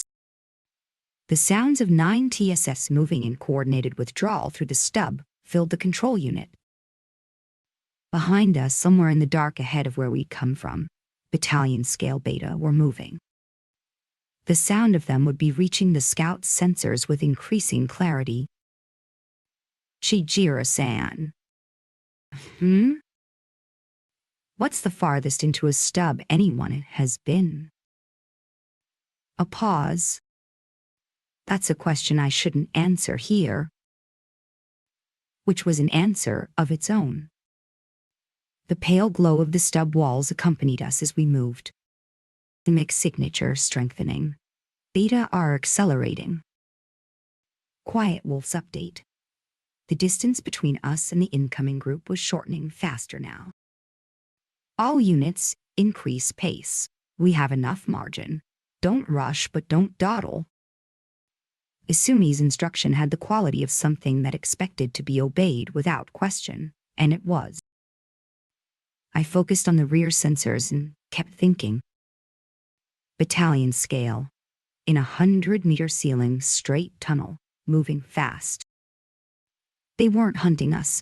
The beta didn't work that way. They were moving on whatever vector they had been given, and that vector happened to align with ours. Which raised the question Isumi hadn't said out loud. Where were they going? A straight tunnel running northeast from the Yokohama hive toward the surface. If you followed that bearing to its logical end, you arrived somewhere in the Tohoku region. The White River lines. The thought surfaced without a name attached to it. Some residue of training, or perhaps memory imperfectly recovering. Entry point confirmed ahead. Scouts begin ascent. Main body will follow in order. The climb back. 50 meters, 100, 150. The depth gauge unwinding. The beta signature was still registering on the seismic sensors when we cleared the surface. The sky was overcast. After the pale glow of the stub, ordinary daylight felt like something that required adjustment. I sat with the reed I had given Isumi and turned it over. The stub ran straight. The ceiling was 100 meters throughout. No beta present for more than 20 kilometers of its length.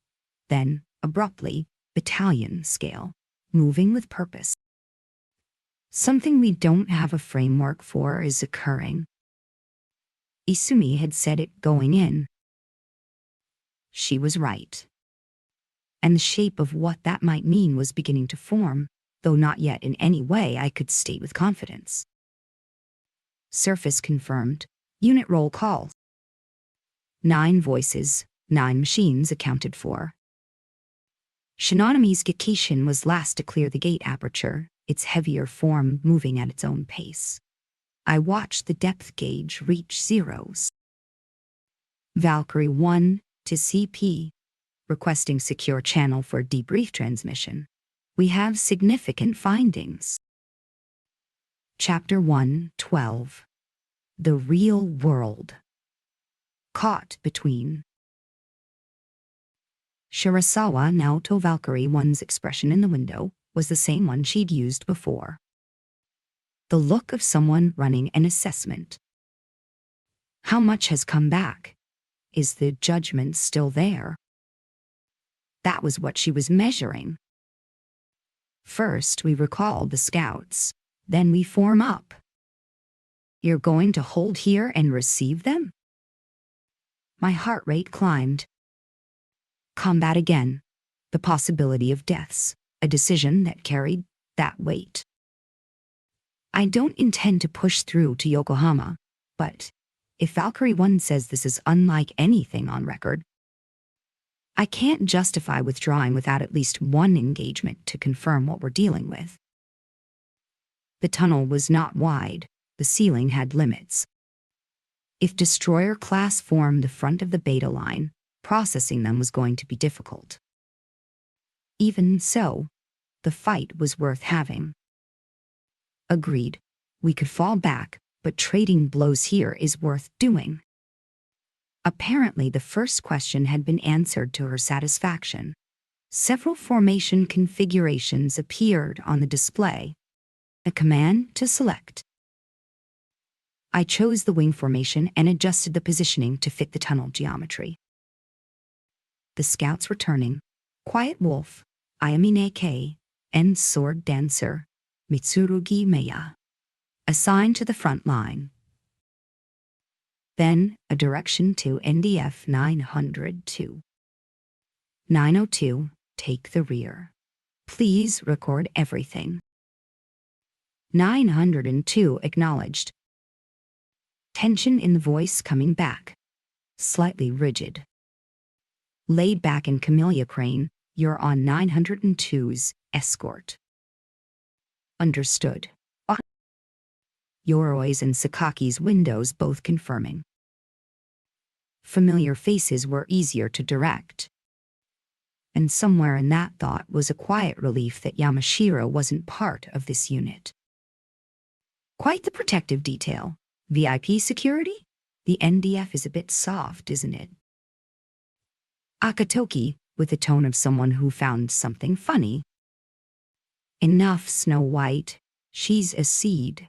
Eventually she has to flower inside the NDF. Otherwise we end up carrying everything ourselves. Anisumi. Unwilling acknowledgement, judging by the brief pause. Yeah. And Akatoki went quiet. Eric Sharpshooter to Alpha Lead. Request permission to take a hover firing position, seeking angle on the beta. Tamase Mickey's voice. Sharpshooter. Was she serious? Hovering in place made you a stationary target for laser class. Noted. Permitted. Try it. Thank you. A request that should have been refused, and Isumi had accepted it. I was about to ask why when Chijira spoke quietly. Musan is bold, even if laser class irradiation inside the stub is unrecorded. Something clicked into place in my head. Beta didn't engage in friendly fire. Laser class irradiation inside the stub had never been documented. Meaning a hovering sharpshooter, if the historical pattern held, was relatively safe up there. Do you think it'll be fine? I was asking Chijira. The unease wasn't leaving. This stub is clearly different from anything we have on record. Isumi had said exactly that not long ago. Unknown. But that's precisely why she's testing it, isn't it? And destroyer-class frontal armor is very difficult to defeat from a flat angle. Achieving elevation meant access to the destroyer-class's weak points. But there was no guarantee the laser-class behavior would follow the historical pattern down here. Tamase Sane's life being used to test that. A cold sensation moved through me. The amber gold image surfaced again, filling my field of vision, and a sound that wasn't quite a word came up in my throat. Stop her! The ceiling was 100 meters. Not enough for meaningful elevation, probably not worth what it might cost. The jump unit fired in short bursts. Sharpshooter's machine rose. Intermittent pulses of the jump unit, holding a firing position near the ceiling. Range, 7,000. Beta group has grown to battalion scale. Snow White reading off the distance counter. The vibration was intensifying. The destroyer class at the head of the formation pushed their speed up. The gap between them and the following mass, tank class and grappler class. Full volley of 120 mm from all units, then close to hand. Vanguard, clear over the destroyers' heads and take positions behind them. In a space this tight, the tension clamped down. We destroy the destroyer class before the following beta can close the gap. Isumi's instruction. Acknowledgements down the line. The electronic tone indicating effective range. Isumi's order landing on top of it. Attack! The sound was enormous even inside the control unit. A physical impact of compressed air. Destroyer class, with their legs shredded by depleted uranium, stumbled forward, exposing their underbellies at an angle, subsequent rounds punching through. Beta didn't fire on each other. The lead destroyers slowed slightly, the mass behind them needing to route around the fallen. Into that slowed, disrupted formation. Sharpshooter shots from above, hitting the upper surface exposures of the destroyer class in sequence. The precision of it left me momentarily speechless. Press! The 120 mm volley completed. Sword Dancer's voice, like a blade. Through the disordered destroyer class past them, reversing. The encirclement completed almost before I had registered the movement. Yes. Something hot and immediate moved through me. If the destroyer class could be finished here, there was still forward momentum to press. The destruction unfolding in front of me. The sweeping cuts, the eruption of dark fluid. Each one was a destroyer going down. And then, warning tone, across my field of vision. Laser irradiation alert. Laser irradiation alert. Coming down! Sharpshooter's voice was almost a scream. From Temesa's machine, a shimmer like heat rising from pavement and steam. The laser class output was climbing. The jump unit flame died. Gravity took over. She hit the ground. The irradiation zone cleared. Laser class firing inside the stub. Something that should not be possible had just happened. My thinking stopped. A few seconds more in that position and Temesa's machine would have been vapor. The face visible in her communication window had gone pale. Nothing in the manual covered this. I was starting to push upright from the seat when the amber gold image filled everything. Blood spread across the ground, black hair, and a sound that had no words came out of me. Halt engagement. Do not finish the destroyers. Use them as shields. Begin withdrawal. Isumi. The moment her voice reached me, something in my thinking clicked back into order. Right. Beta don't fire on each other. In this narrow tunnel, the crippled destroyers still in front of us would block the laser class line of sight. Surfacing sprint. Don't fall behind. The forward vanguard, still in close with the destroyers, began pulling back, sweeping at the destroyer class legs with the long blades as they disengaged. Remarkable.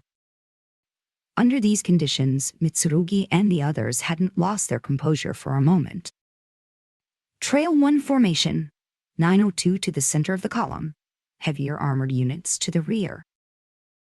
Single file retreat, with the additional armored machines at the back.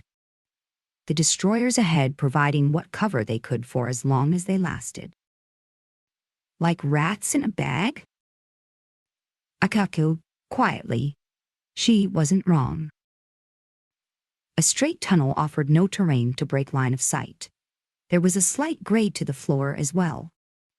Even with the destroyers as obstacles, the laser class would eventually have a clear angle.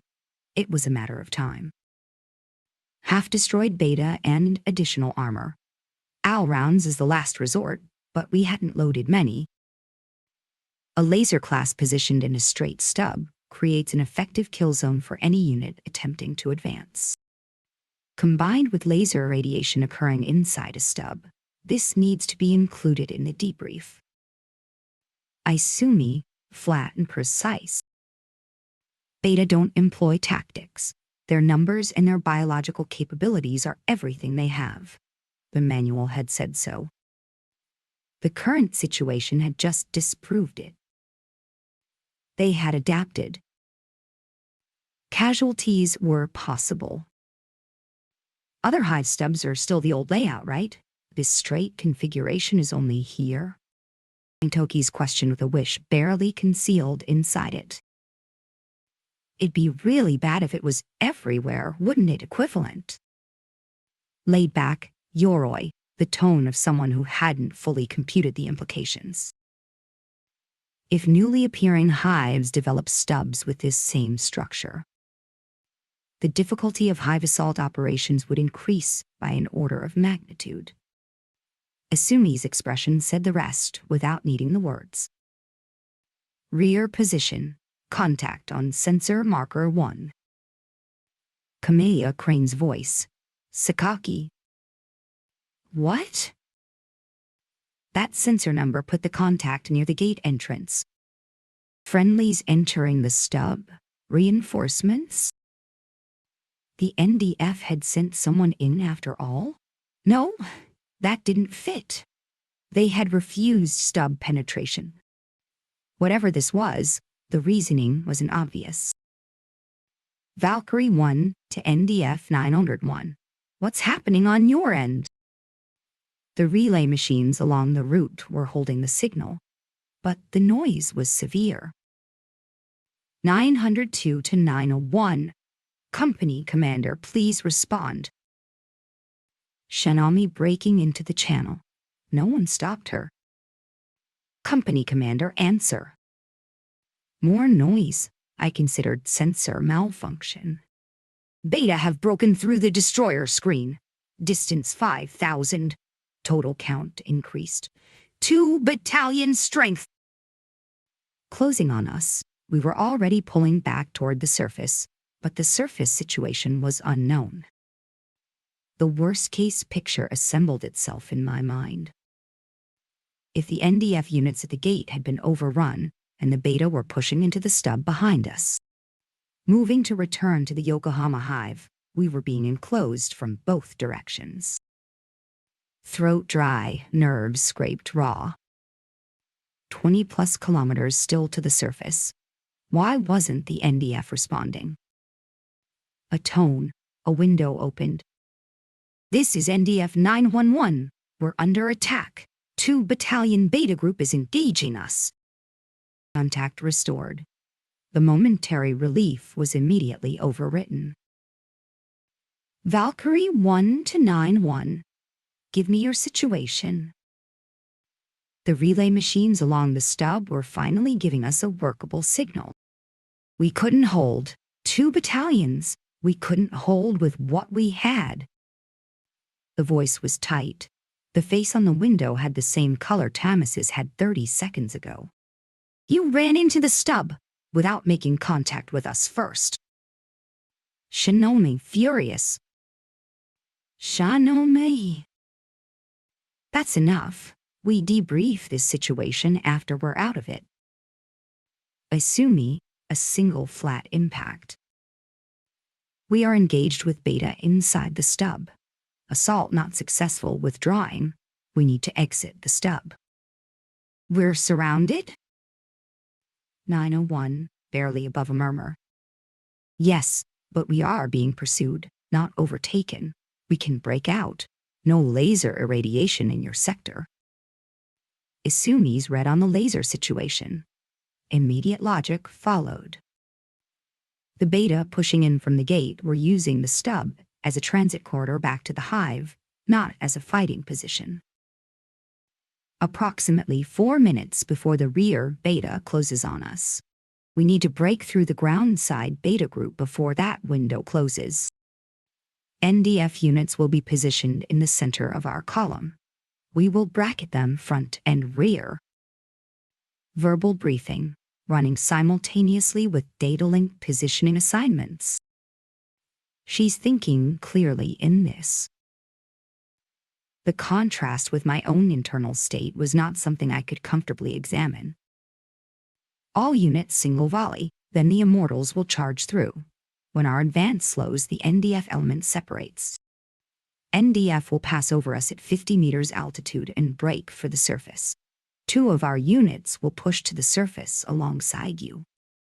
Data link designations, Akatoki and Shijira named as the NDF surface support pair.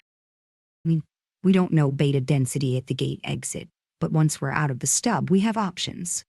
Questions? None? Then we begin. How many engagements had Isumi been through to be this composed in this moment? The thought crossed my mind and made something feel distant. Understood. We're counting on you. All units equipment check. We're moving. A firm nod, and then those words. The real fight is once we're topside, Administrator. It's going to get rough. Check your back connector. Make sure it's seated. If you get another head injury and lose your memory again, there will be actual consequences. Don't do that. Chijira murmuring. Wouldn't a good knock to the head bring the memory back, though? Akatoki's cheerful needling. This was who she was. I had accepted that enough that it barely registered anymore. I'd rather not redo the textbook review. Once we're on the surface, our 2 machines go straight into close quarters contact. Are you ready? Ready, Administrator. Don't patronize me, you piece of... Sakaki's condensed briefing document appeared in my field of vision. I read through it. It matched. Now we waited for Isumi's signal. I looked ahead. The dark, the pale glow of the walls, no light from the surface yet. Chapter 113. The Real World. To the surface. Shino stub was a closed space, and it pressed in accordingly. The faint glow from the walls that had seemed almost beautiful a short while ago now felt like something else entirely. Shinonami Shino found herself thinking about how completely a shift in feeling could change what you were looking at. Behind them, from the Kanto side, the beta group was closing the distance. Keeping her back exposed to a beta group within firing range might be a first for her. The enhanced suit was managing her body temperature. But the sensation moving across her skin wasn't related to the thermostat. National Defense and Immortals alike had their muzzles aligned, all pointed toward the surface side ahead. Weapons ready. At Valkyrie One's voice, she laid her finger against the trigger. The beta group approaching from the surface side came into effective range. Fire! Fire! The order. She pressed the trigger as hard as she could without breaking it. Flash, smoke, concussion. The high metallic scream of depleted uranium rounds working at armored carapace. The contraction of beta muscle, a sound that registered somewhere in the range of a scream.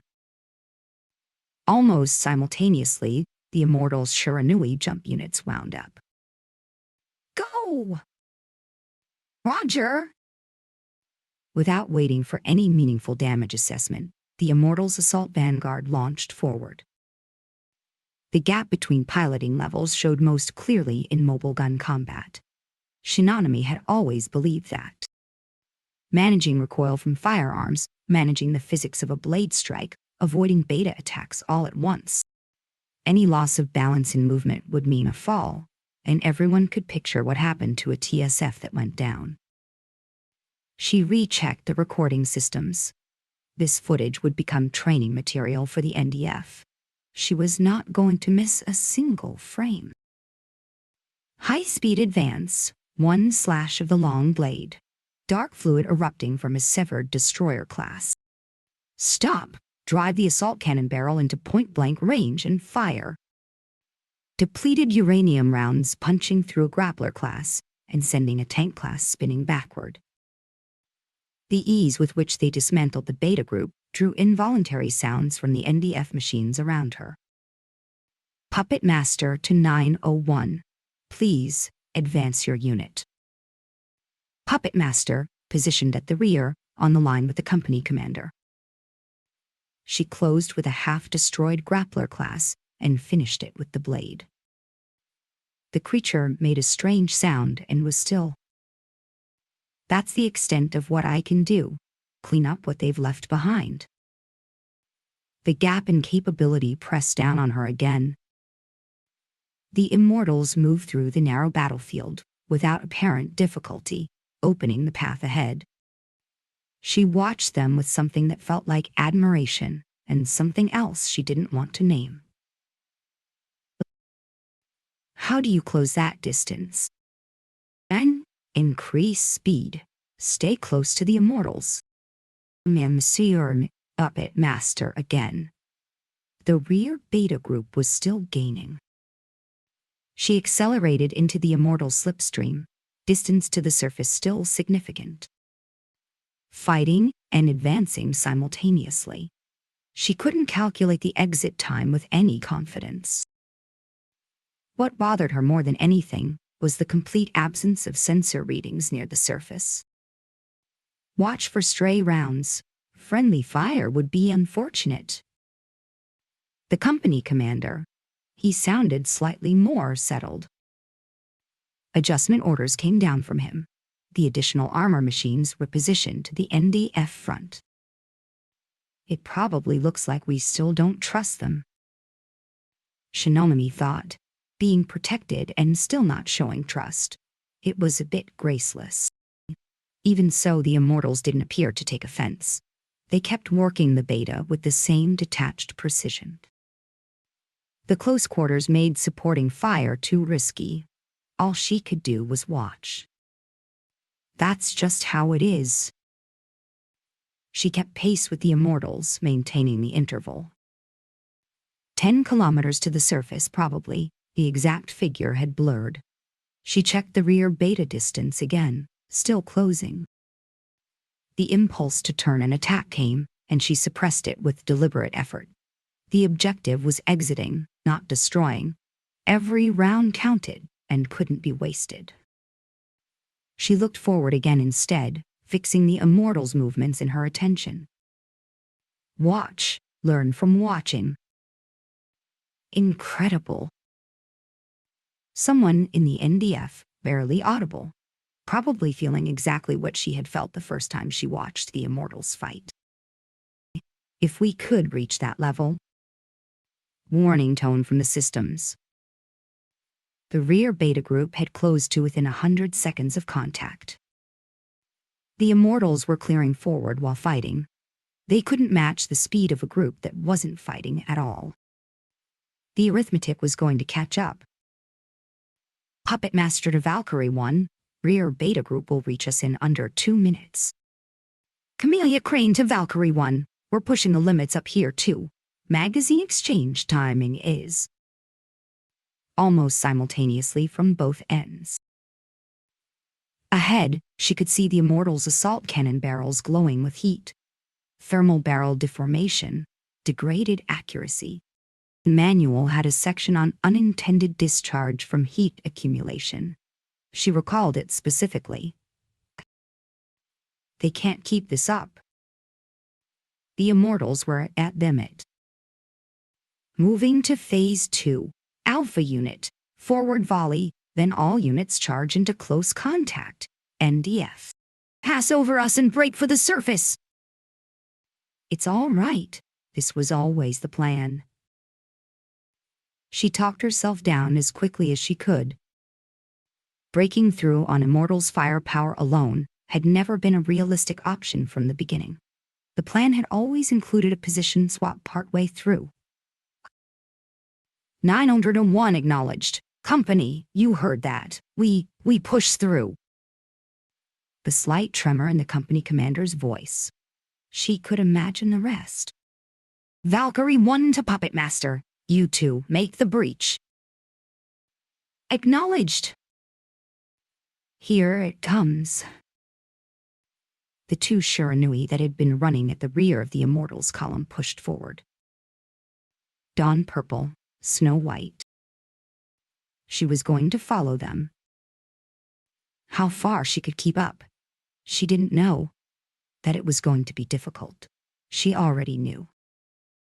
She might die, she was going anyway. She was going to be the NDF's first machine through, right on the Immortals' heels.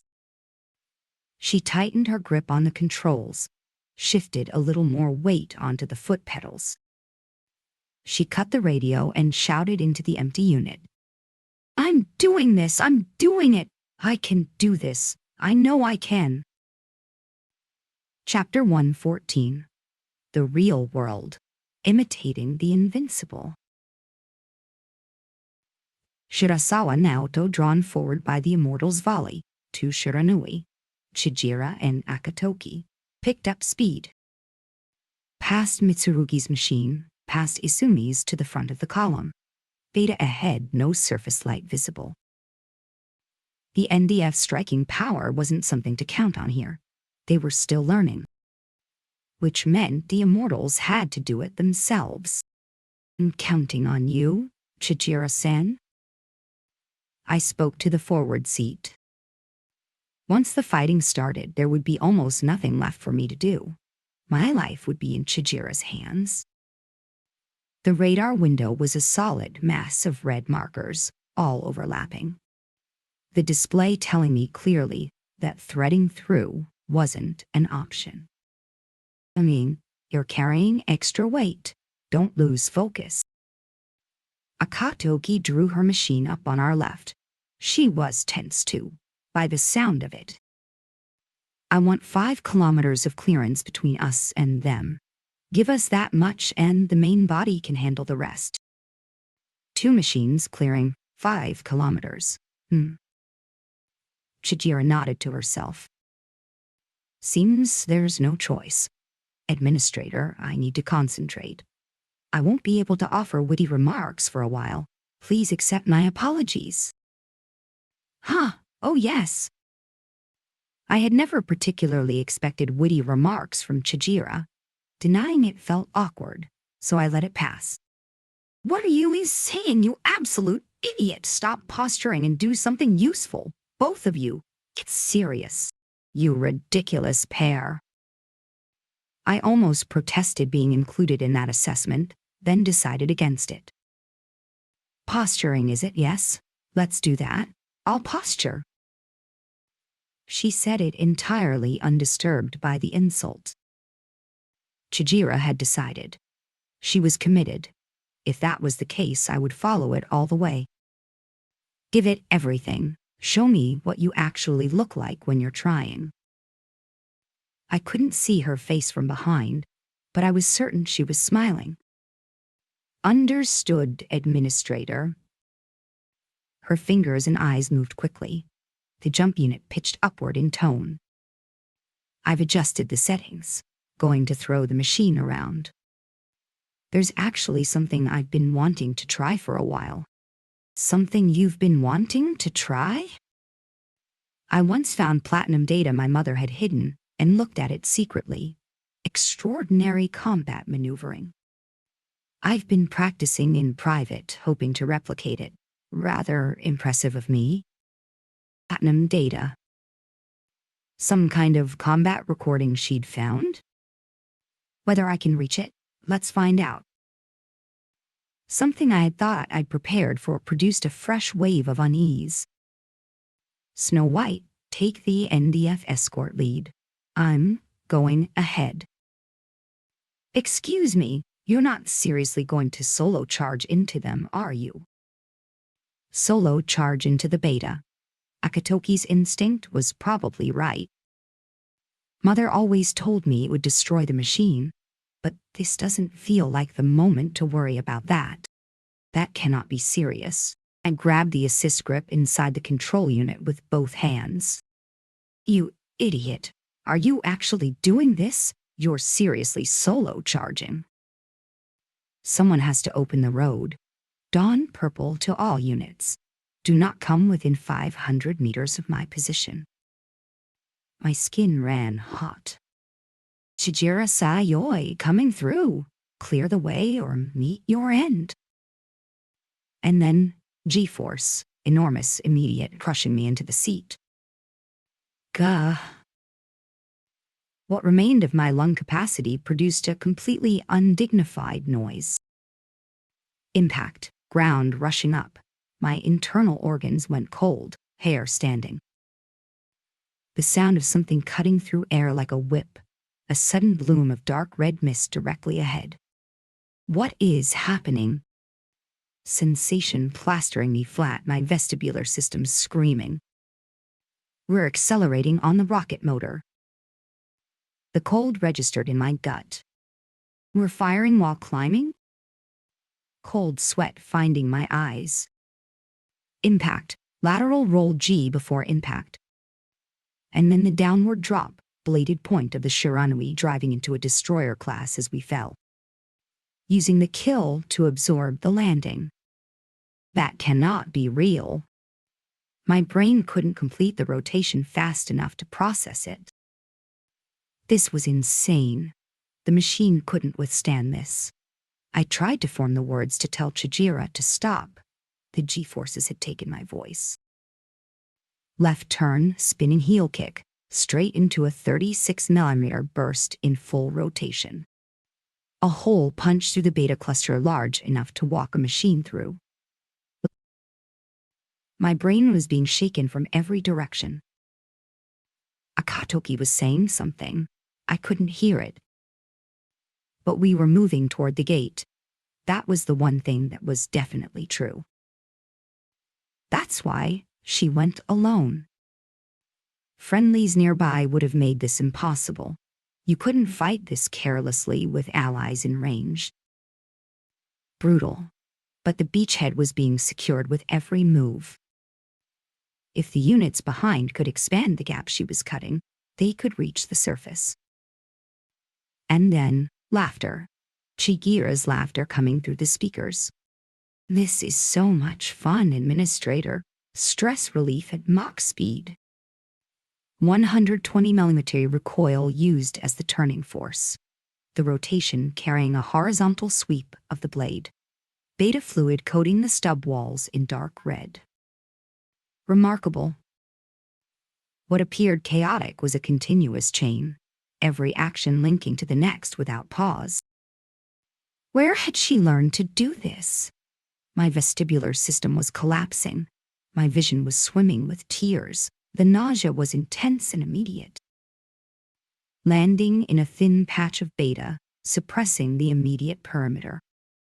By the time they began to react, she was already somewhere else. Moving like a ball thrown into a small room. Off the walls, off the ceiling, off the floor. In every direction. This is preposterous. Yoshitsune jumping between boats must have looked something like this. Combat that no one understood, that no one had seen before, but she was controlling this narrow space absolutely. Through the swaying field of vision, I read the map data and calculated the surface distance. 4 kilometers remaining. We can make it. Even through the nausea, I held on to that.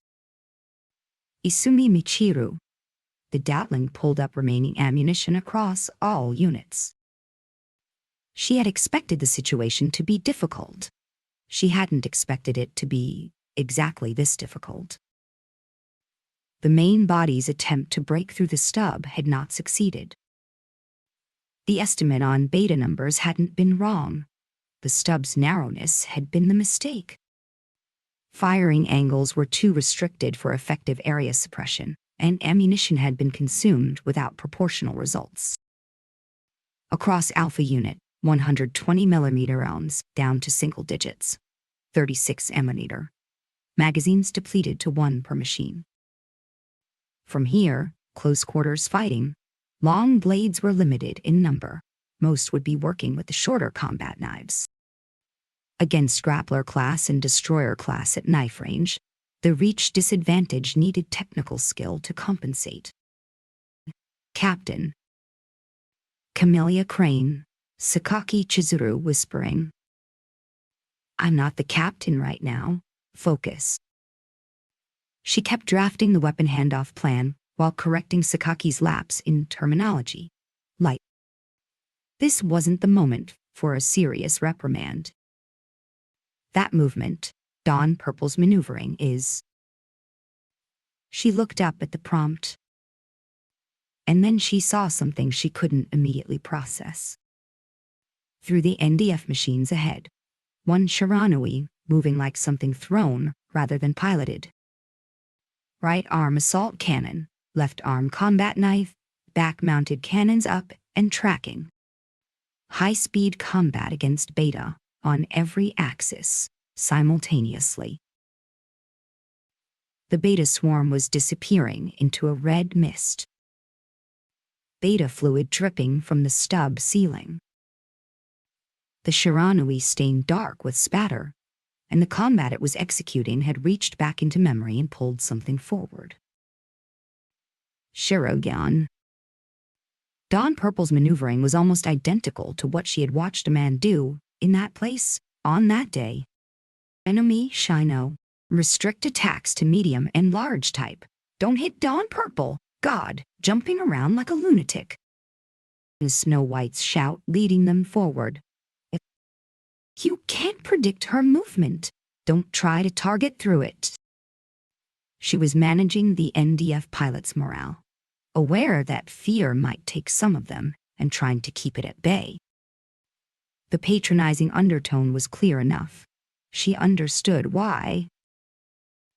So she took the other angle herself. Maintain minimum combat unit cohesion. Watch for tank class attempting to latch. Use depleted uranium to create distance from enemy contact. She had learned in Yokohama what happened when a tank class attached to a TSF. How quickly the balance went, how fast a machine went down. She had watched it happen to people around her more times than she could count. If the amber gold machine hadn't been there, she would have been one of them. That's why she had to learn. To fight at the level of the people who had saved her. The Shiranui at the front of everything, a single machine breaking through, piloted by the woman called Dawn Purple. She couldn't take her eyes off it. More than 3 minutes of solo combat now, bouncing off walls, ceiling, floor like a rubber ball, destroying beta in a continuous fluid chain. Her machine can't replicate that. The Geikishin simply didn't have that response speed. Brutal and brilliant, fluid and razor sharp. Ah! That sound came from the company commander, she was fairly sure. Every NDF pilot's attention had been taken. That is the ultimate combat machine. There is nothing in this world to equal it. Could she ever reach that level? She tightened her grip on the controls. She had to reach it. No other option was acceptable.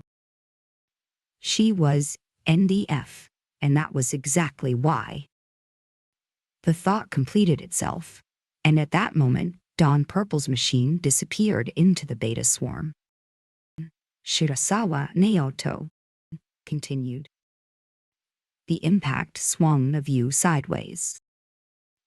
A vibration too large to absorb ran through me from every direction.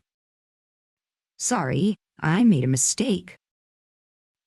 The machine status window appeared in my field of vision. The full body diagram was covered in orange, and the left leg below the knee was red. Chijiro-san. I know. She had taken a hit just as she was going to launch. The machine had gone down and ended up on its back. The pale ceiling glow told me that. Warning tone. Multiple tank class closing in. There's no time. The image of the machine's armor being consumed formed completely in my mind. Is this where it ends? The thought was almost complete when... The back of the seat punched upward, the stub ceiling rushed toward me.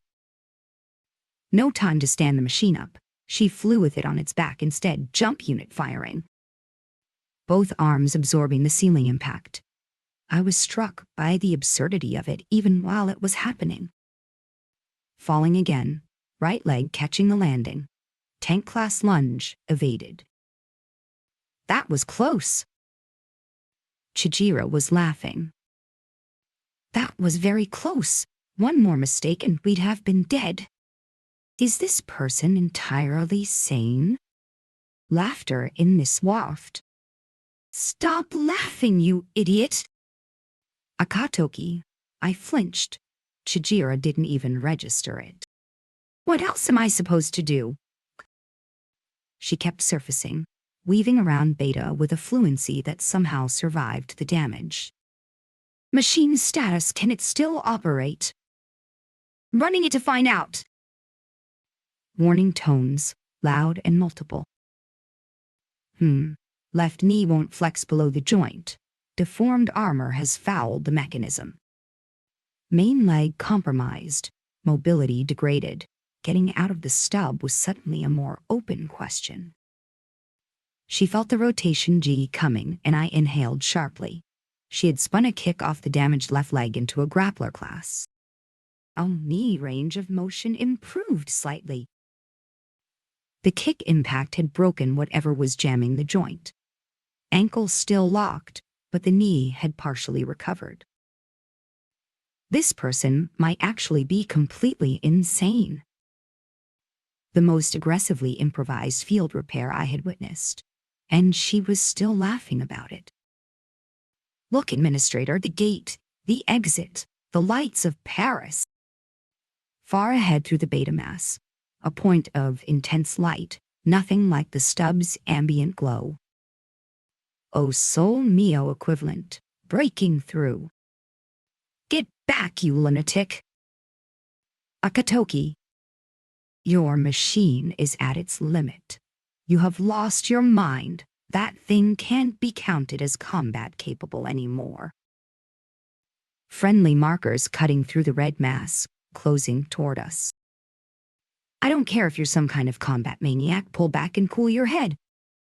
I'm better than you, though, and I'm in great shape right now. Besides, solo charge doesn't really suit Snow White style, does it? Don't underestimate me. Anything you can do. I don't believe you equivalent. Staggeringly low grade. Even by the standards of the conversations these two had in non-combat situations. The main body will be up soon. Let me take it from here. I expanded the close map and confirmed positions. Datlink status check. Weapon handoffs were in progress. Isumi's group needed a few more minutes. When they get here, what actual combat power will they have? Ammunition nearly exhausted, most machines carrying combat knives in both arms. I'm not waiting, keep going, breaking through. That's enough, you stupid woman, you're in a battle high, come down! What? I am extremely sensible. Let's do it together, Snow White. There it is. I pulled up the Ishii roster from memory.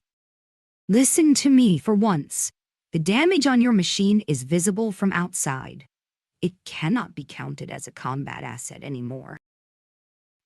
Akatoki most commonly filled mid to rear support roles. Chijiro was an all-rounder. capable of adapting to any position under reasonable conditions. But it's moving. We can do it together. You can't do it alone anyway. Sending Akatogi solo when a damaged but functional partner was available. Chijira's read was probably that the combination, imperfect as it was, beat the alternative. The manner of saying it, though, these two would never not be this way. Snow White, 2 machines. Let's go, 2 machines. I cut in. Administrator, have you lost it too? I was already not entirely right to begin with. You said so yourself. Akatogi, caught accurate, silenced. This isn't the moment for arguing. Dawn Purple can still fight. I'll guarantee that. And there was something else. Moving now. The exit is right there. Akatogi drew up on Chijira's left. The left leg was the compromised one. She was covering it. She had more words than necessary for most occasions, but as an Ishi, she was doing exactly the right thing. I thought about saying so, then decided against it. A compliment would only get a sideways response. We only need to clear minimum lanes, leave some work for the NDF. Is that all right, Administrator? Chijira's question. I nodded hard. Full effort as much as possible, whatever gets past us. I'll accept that we can't stop everything. I didn't want to say it. I wanted to save everyone who could be saved. But I couldn't ask that of Akatogi and Chijira. There was nothing in reserve. Are you sure? Valkyrie 1 seemed to be treating the NDF as worth developing. I'm sure we can't do everything perfectly. This was my direction. My responsibility. If this decision came back and I was held accountable for it, that was something I would face alone. That was what it meant to be the person who gave orders while being capable of nothing else. Chapter 115. The Real World. White Fang again. Namishino.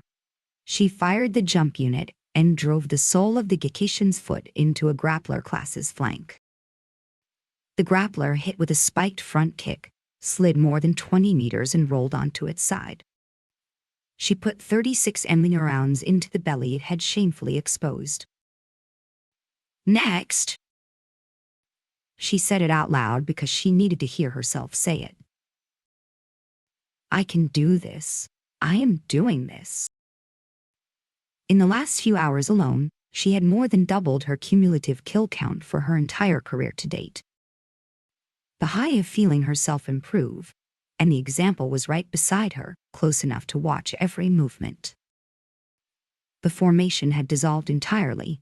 Immortals and NDF were thoroughly mixed. The Immortals pilots who had spent their ammunition shielding the NDF were now fighting with nothing but combat knives. Short blades were designed primarily for removing tank class that had latched onto a machine. Against grappler class or destroyer class, the reach deficit was severe. Pulling the enemy close enough to use the knife meant one mistake could be fatal.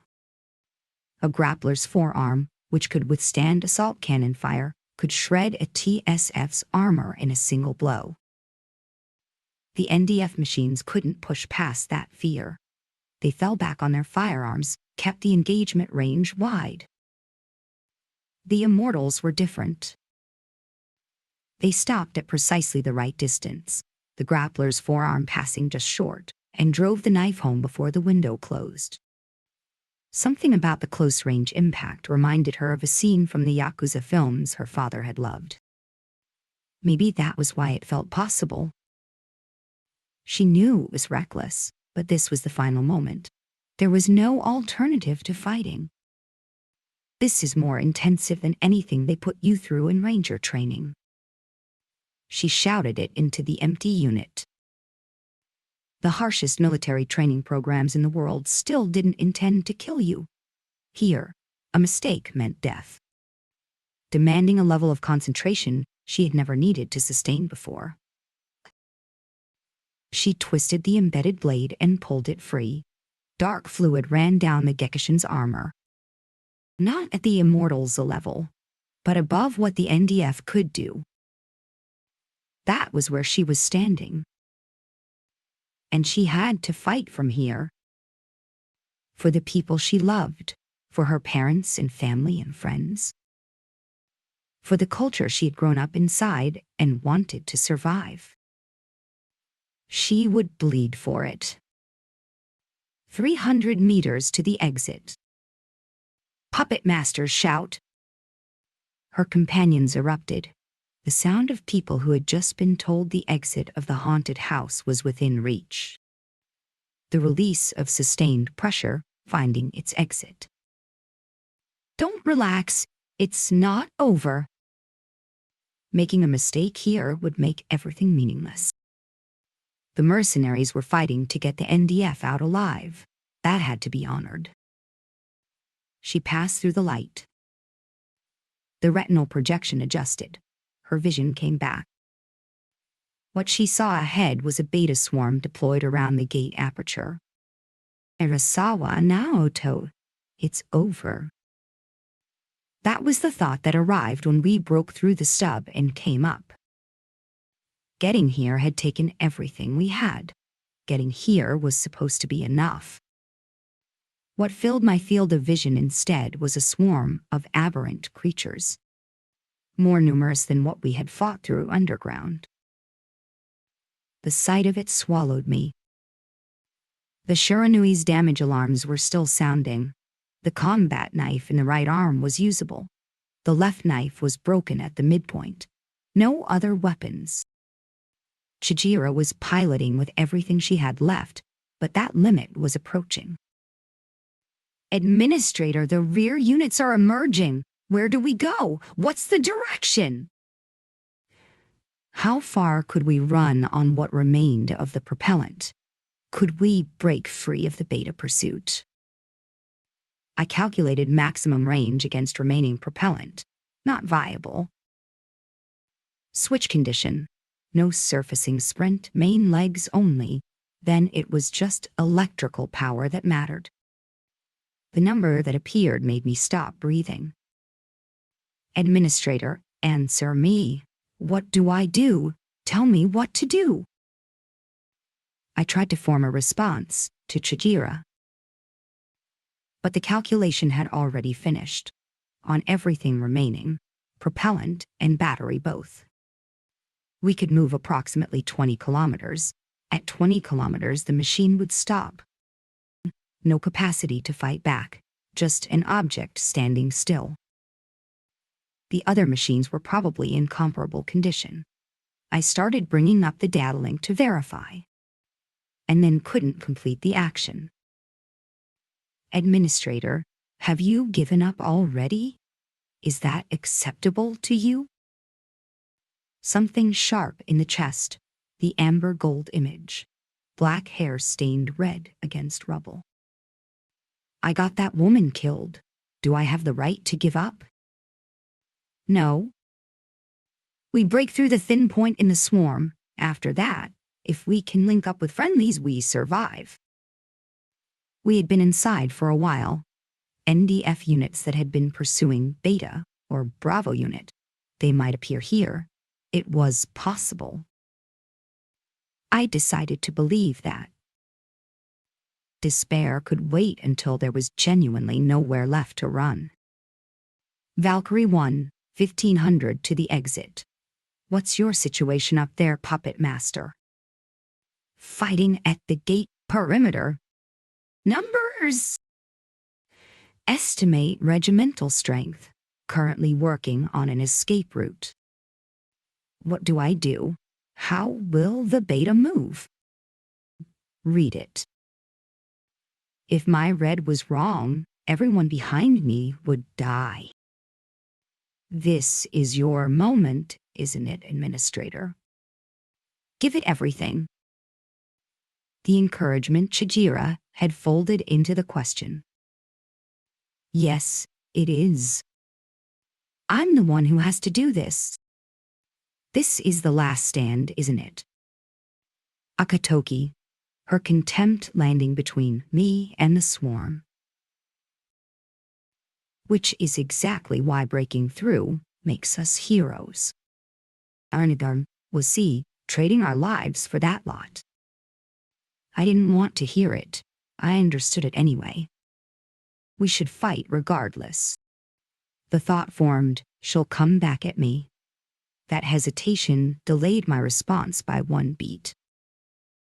Fools! Since when do we talk about giving up? A woman's voice through the radio cutting through the noise. You shame me, administrator. Not Isumi, not Jinguji. You have faced odds like this before, countless times. Then do not break. Fight back. The communication window opened. Long black hair, a white decorative cord. Amber gold powered armor. Bravo unit arriving. All units close quarters combat ready. Negation and joy. A wave of feeling too strong for reason to hold back. The amber gold TSF. White TSFs following behind it. Every machine combat ready and moving. Charge! That voice confirmed it. It was her. The tangled feelings overwritten by something pure and immediate. A sound came up in my throat that I couldn't have named. Takamura Yu was alive. The amber gold Takuma Kazuchi had returned to the battlefield.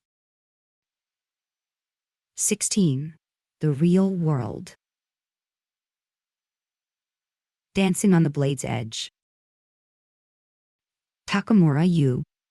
The jump unit's roar was splitting her ears. A mild headache had been with her since she launched. Regeneration always does this. She knew it from experience now. Surfacing sprint. The machine's knee joints absorbing, the ground's irregular surface softly, fluidly. The battlefield was coming closer. Her heartbeat climbed with the distance decreasing. A sharp pulse at her temple.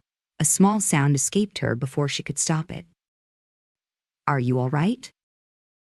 White Lily, Kai Shimako, appeared in the communication window. Fine. Shimako's expression tightened. That had been a cold voice. Hormonal changes made emotional control harder. She knew that too.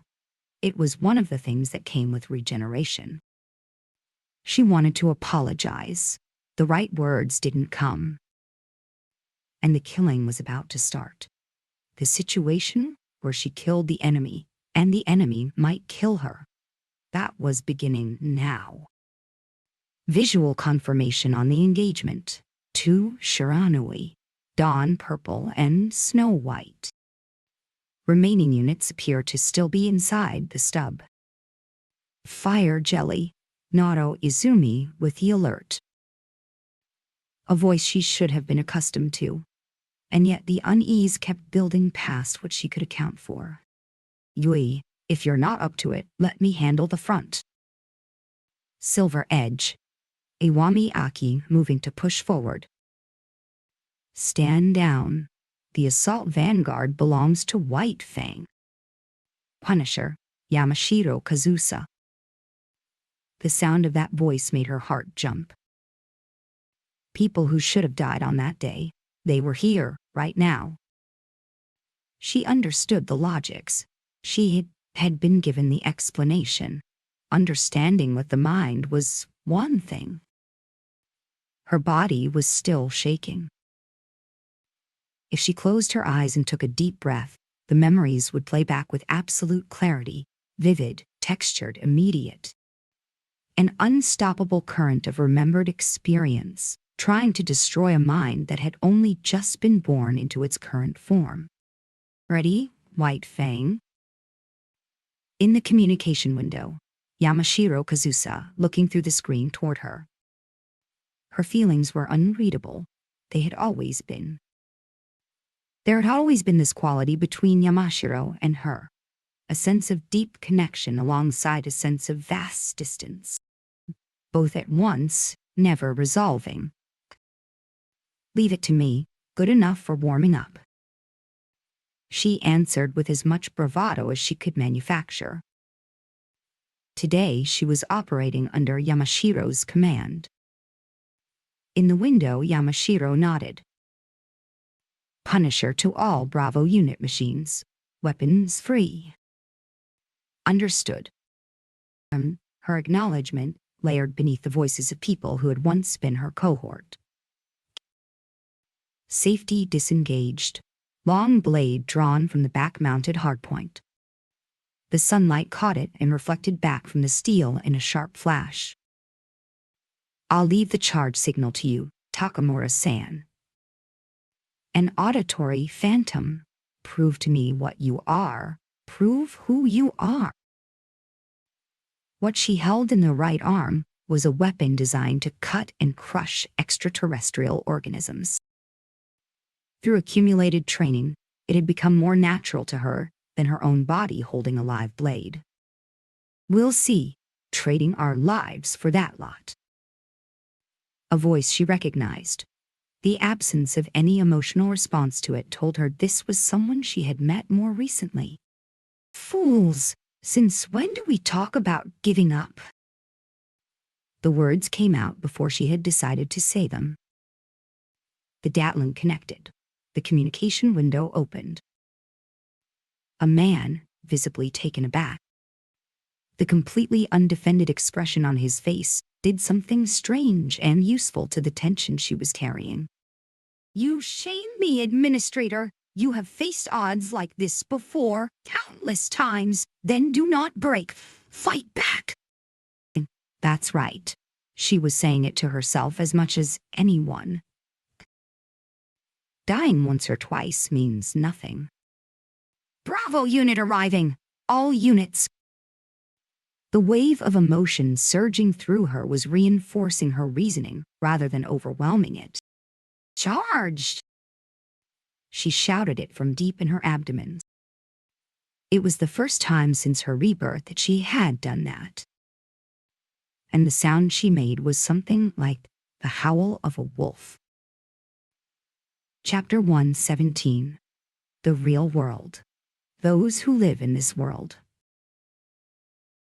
Shirasawa Naoto running down the Dokalian-S corridor in a plug suit, boots striking the floor in rapid, hard rhythm.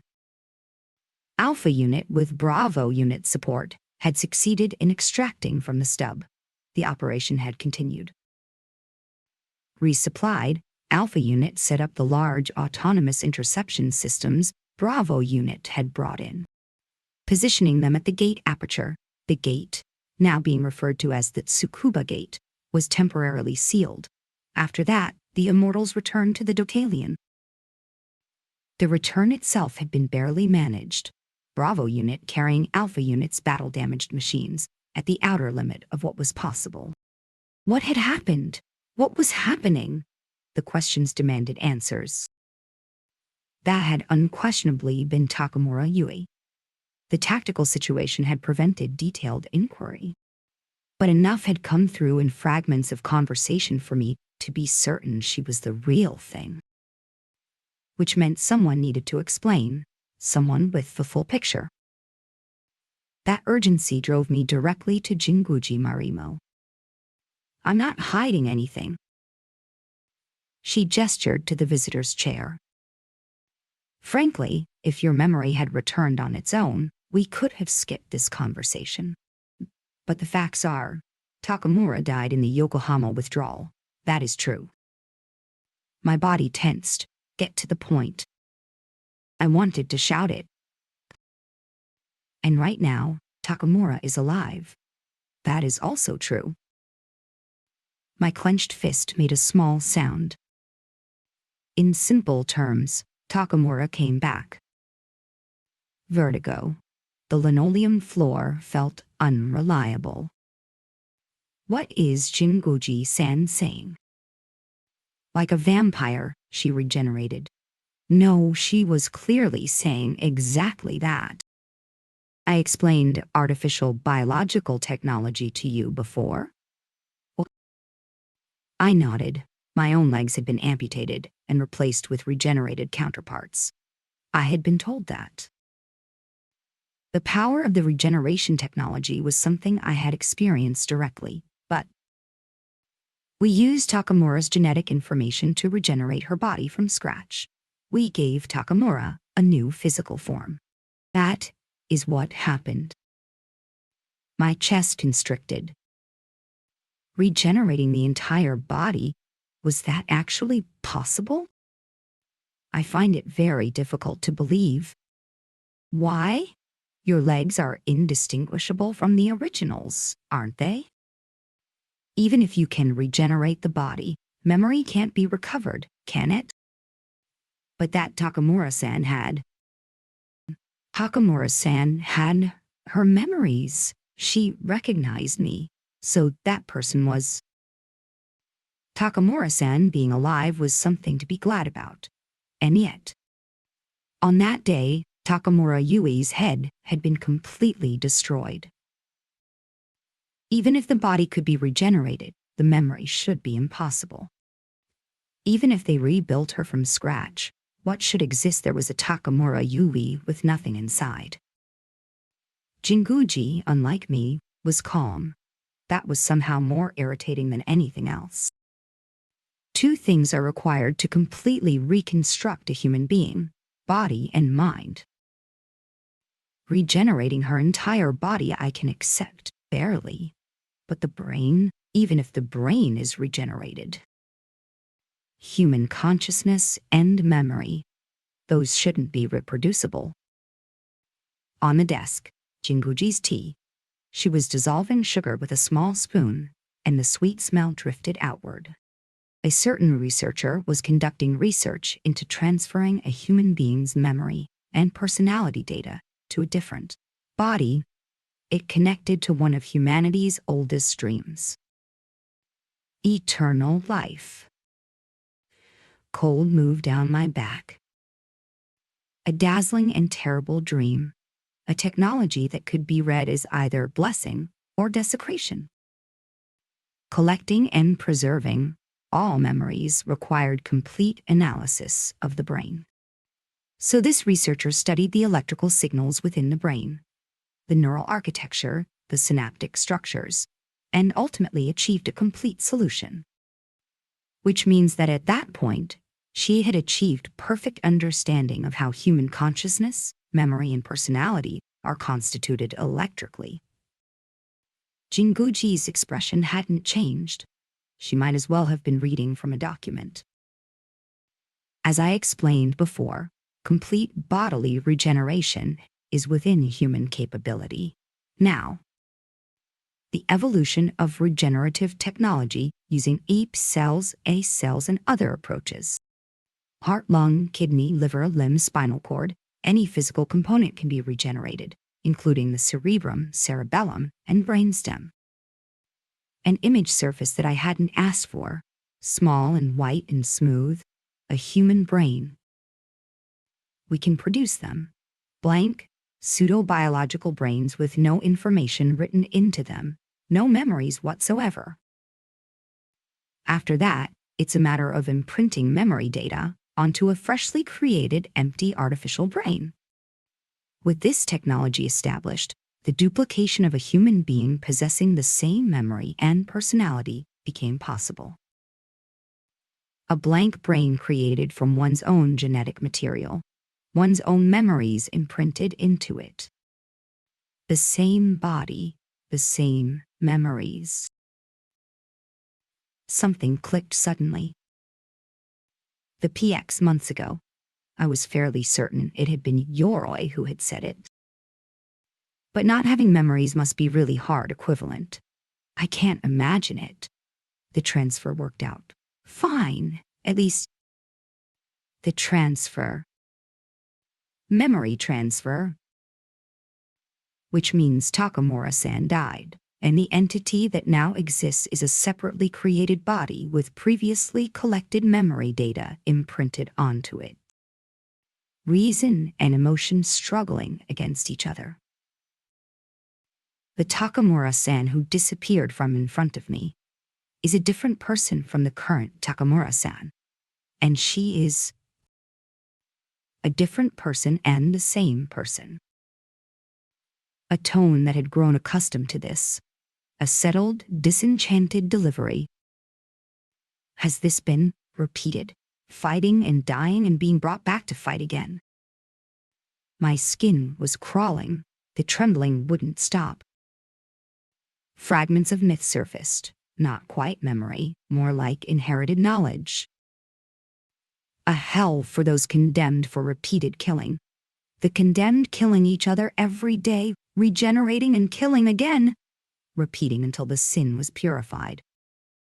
You're right, the immortals Aishi are remnants of those who fought and fell before. Destroyed on the battlefield, everything taken from them, and then reborn, body regenerated. Or the figure chained to a mountainside, punished for giving fire to humanity. Eagle eating the liver each day, regenerating through the night. The cycle eternal. As long as the data survives, we can fight forever. That is why we are called the immortals, the undying. Hell. They are living inside a hell that has no end. What is that? The Undying Legion. This is nothing but torture. This was a violation of how human beings were meant to live. People were not characters in a video game. A fate condemned to fight until the game was cleared, no matter how many times death came. It was nauseating. I don't see it that way. Something boiled over at Jinguji's words. People are not tools, dying and dying and dying again, fighting through constant fear, and still. She had said she didn't consider it torture. That diminished the soldiers who were risking their lives. It made acceptable what should not be acceptable. I didn't want Jinguji to have made peace with the situation these pilots were in. I feel grateful, rather, the chance to try again. That's something I never thought possible. Cold water poured over everything. I looked at her again, properly. What? You didn't know? I'm one of the regenerated too. That can't. I was surprised when I first heard it as well. Being told you're a clone doesn't produce much direct sensation. There's no felt difference from the inside. Is that how it works? Jinguji's words were sliding past the outer edges of my thinking. I had wanted to understand this. I found I didn't want to think about it. But I decided it was a good thing. I still had things I wanted to accomplish. I wanted to see how it ended. Jinguji's gaze dropped. What was emerging from that expression? Regret or something more like longing? I couldn't judge. Only that she had accepted fighting the beta again. So regeneration, for me, is not torture. I see it as an opportunity. You're right that fighting isn't the only way to live. I believe that too, but that kind of life. I intend to pursue it after this war is won. Living by the wish to accomplish what wasn't accomplished before. That was how Jinguji was living. I understood that now. One problem does arise in regeneration. A shadow moved across her face. Storing memories requires specialized equipment. Only the memories preserved up to the point of storage can be transferred. Which means only memories up to the last preservation checkpoint remain. What happens during the operation cannot be recorded, so it's not in memory. Which means the current Takamura has no memory of how she died. If I reasoned through it, that was obvious enough. Do you not tell her about how she died? Reading the after-action report is mandatory. Takamura-san knew. She knew that my misjudgment, the administrator's decision, had caused her death. My throat moved. She said she felt she had incurred a debt to everyone. There were no words of blame toward you. I didn't know what to say in return. But somewhere, a little of the tension along my back let go.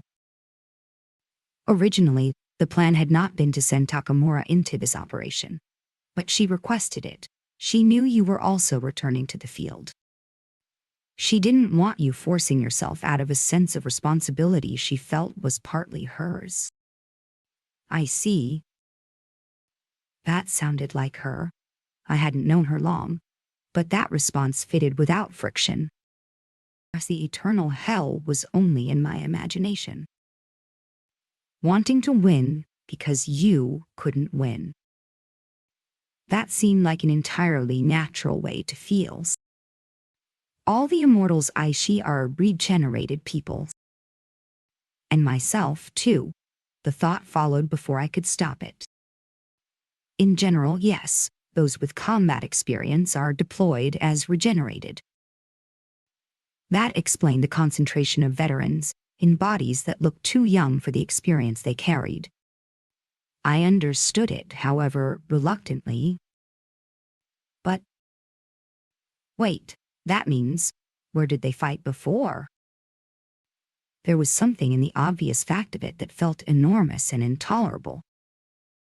Japan's overseas deployment had been the political problem. The Immortals had been created specifically to work around that. The private military company as workaround for constitutional constraint. So the young women who made up this unit shouldn't have been fighting overseas. And yet they had the combat experience of veterans. Where had that experience come from? Jinguji's face did something I hadn't seen before. She smiled and sighed at the same time. Memory loss is complicated. We can't tell from the outside what you do and don't remember. Was this actually funny? It didn't feel funny at all. Shirasawa, do you remember how hives appear? I explained it to you once. I remembered. The lecture with Chijura. Jinguji's words replayed inside my mind. One day, everything that occupied those spaces simply ceased to exist, replaced by beta strongholds. As though they had always been there for decades. They appeared suddenly one day. Jinguji nodded. Exactly. The hives didn't fall from space. They appeared as if they had always been there, having existed for decades. We are the same. What? Thinking stopped. Are you familiar with Hugh Everett III's many worlds interpretation? Science fiction terminology, possibly. My computer bookmarks ranged widely, and I had a vague sense there might have been an SF glossary among them. But the content was not something I could recall. I'm sorry, I don't know the term. I see. It refers to worlds that branch and exist in parallel. Worlds that branch, that run alongside each other. I tried substituting simpler words inside my head and still wasn't certain I was understanding. Under Everett's interpretation, parallel worlds extend infinitely, and they cannot interfere with each other. But we cross that boundary. Pardon? Beta appeared in this world, and this world's humanity was searching for countermeasures. And so, humanity observed parallel worlds and gathered information from a world where human beings and Beta were already at war. I felt as though I was being earnestly instructed in how to cast a spell. In other words, we are people who fought Beta in another world, regenerated into this one. The meaning refused to arrive. No matter how many times I worked through Jinguji's words, understanding didn't follow. Only a profound emptiness. At some point, Jinguji had gone quiet too. The tea had gone completely cold. The revealed reality and the world I was sitting in wouldn't cohere. Something like a comic book. Something like a science fiction film. Infinite parallel worlds. Imagining a version of myself that had made different choices somewhere along the way. Jinguji opened her mouth again. One more thing. Currently, we immortals Ishi have no human rights. What?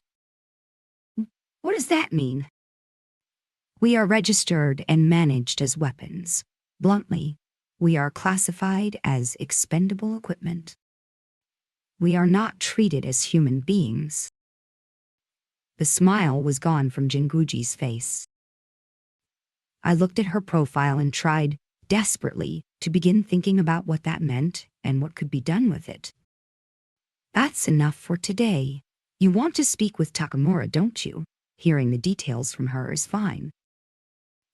She turned away and began working at her computer. I realized, checking my sense of time, that quite a long time had passed. Jinguji, who managed the Aishi, would be busy from here. There was still so much I wanted to ask, but that capacity had reached its limit.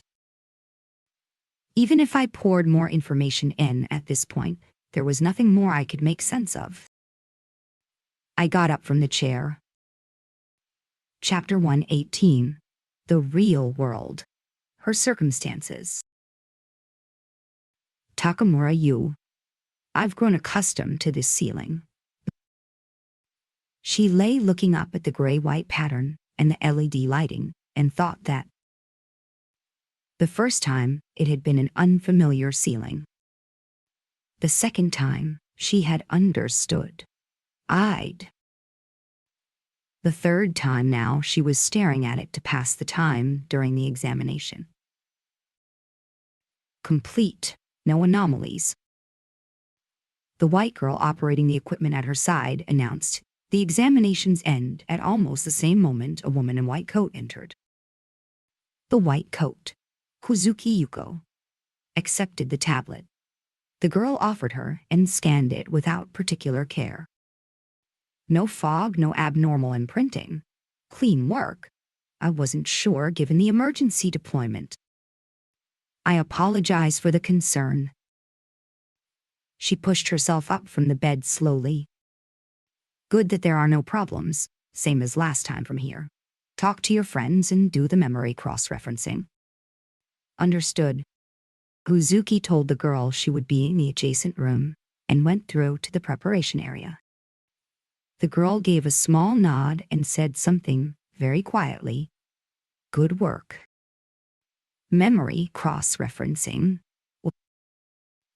The first time she had heard about it, she had been surprised.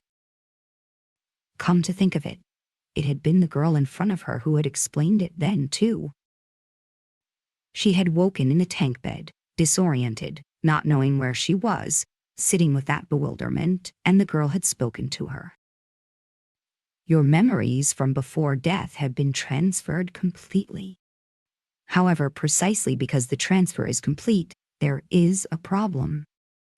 Personal delusions and misperceptions have been imprinted as is. For that reason, please cross-reference your memories with those of people who know you and correct any errors. I'm sorry, I'm afraid I've forgotten your name. Could you tell me? She was going to need her help again, going forward. That much was clear. Yashiro Kasumi. A Japanese name on a girl who looked foreign in every respect. She adjusted her first impression. If she's here, she must be one of the regenerated as well. I'm Takamura Yue. Pleased to meet you. If she had come from that world, she might have been born in Japan to parents who had become refugees. Something like that was possible. I know. Oh, of course, the file is right there. Naturally, you know. Yes. Kasumi was quiet and sparse with words. Appropriate to the name, Kasumi thought. Haze. Even so, she was assisting Kuzuki Yuko, who was by any measure a genius. However young she looked, Her mind had to be considerably sharper than the appearance suggested. Even so, recording delusions as memory, accepting fantasy as fact, does that genuinely happen? She asked it while removing the examination contacts from her temples. Yes, there are a lot of things people remember incorrectly. Kasumi collected the equipment, answering quietly. Is that so? Takamura sat with it, not quite satisfied.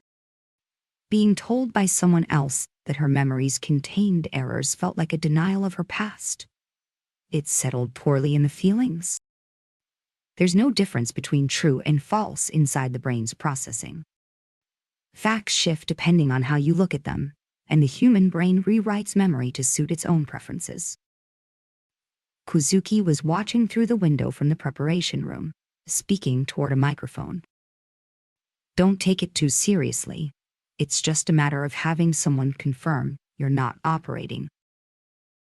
But it's something I must do regardless. She was being told to approach it lightly, and simultaneously being told it was mandatory. The combination was slightly puzzling. For anxiety management, people who have been regenerated tend to question the validity of their own existence. Thinking through that alone leads somewhere dark, so talking with companions. It helps you recognize that things haven't changed as much as it might feel. Use other people as mirrors to see yourself clearly. Allowing the image others held of Takamura Yui to reinforce her own self-concept. The logic was half acceptable, half resistant. Your cohort was quite worried about you. You didn't have much chance to talk during the operation, did you? No. Her subordinates who had been in the rescue operation? There had been no time to catch up with the Yamazuri Academy group during the mission. At most, you look well, is everything all right? Nothing beyond that. She looked at the wall clock. At this hour they would probably be in the PX. I'll speak with them before the day is out. Do you need a report? Not unless something feels off. She acknowledged, received permission to leave, and stepped out. The corridor lighting was slightly dimmed. She was turning the first corner when she almost walked into someone and started to apologize. There's no need, we didn't collide. Long black hair, a pleasant voice carrying a composed authority. Someone she knew. Yamashiro-san. One of her cohort from Yamazuri Academy, and one whose final moments she had witnessed. Her throat closed. No matter how many times they had met since, she felt this same difficulty each time. You look pale. Ah, the examination wore me out a little. What are you doing here, Yamashiro-san? This section of the ship was the regeneration adjustment area. Interview with Director Kuzuki. Is that right? What came next? That sounds hard. What's it about?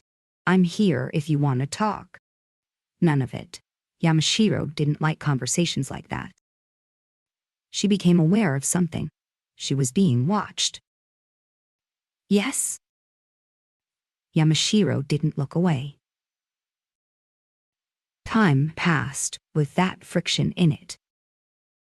I won't say congratulations on surviving. I won't say it would have been better if you'd stayed dead, either. Something cold moved through her spine. No, you wouldn't. Ah. An intense memory surfaced. Two of them merged together. The first, Yamashiro's death. Kyoto Station at night. Tank class in numbers. The Zuikaku hit and unable to move. Yamashiro Kasusa in a wrecked control unit, unable to get out. The cry of a person facing their own death, and Takamura's failure, in that moment, to answer it. The second, after the first regeneration. Reuniting with the regenerated companions, giving thanks for the strange fate they shared. Their time had stopped at that night in Kyoto. Between that moment and now, Takamura had lived through a large span of time they hadn't. Even so, the encounter with existences that should have been lost was joyful. They had embraced each other, all of them, with tears. One person had stood outside that circle. Yamashiro. Later, when it had been just the two of them, she had spoken. What meaning does a death have if it can be undone? Life holds meaning because it happens only once.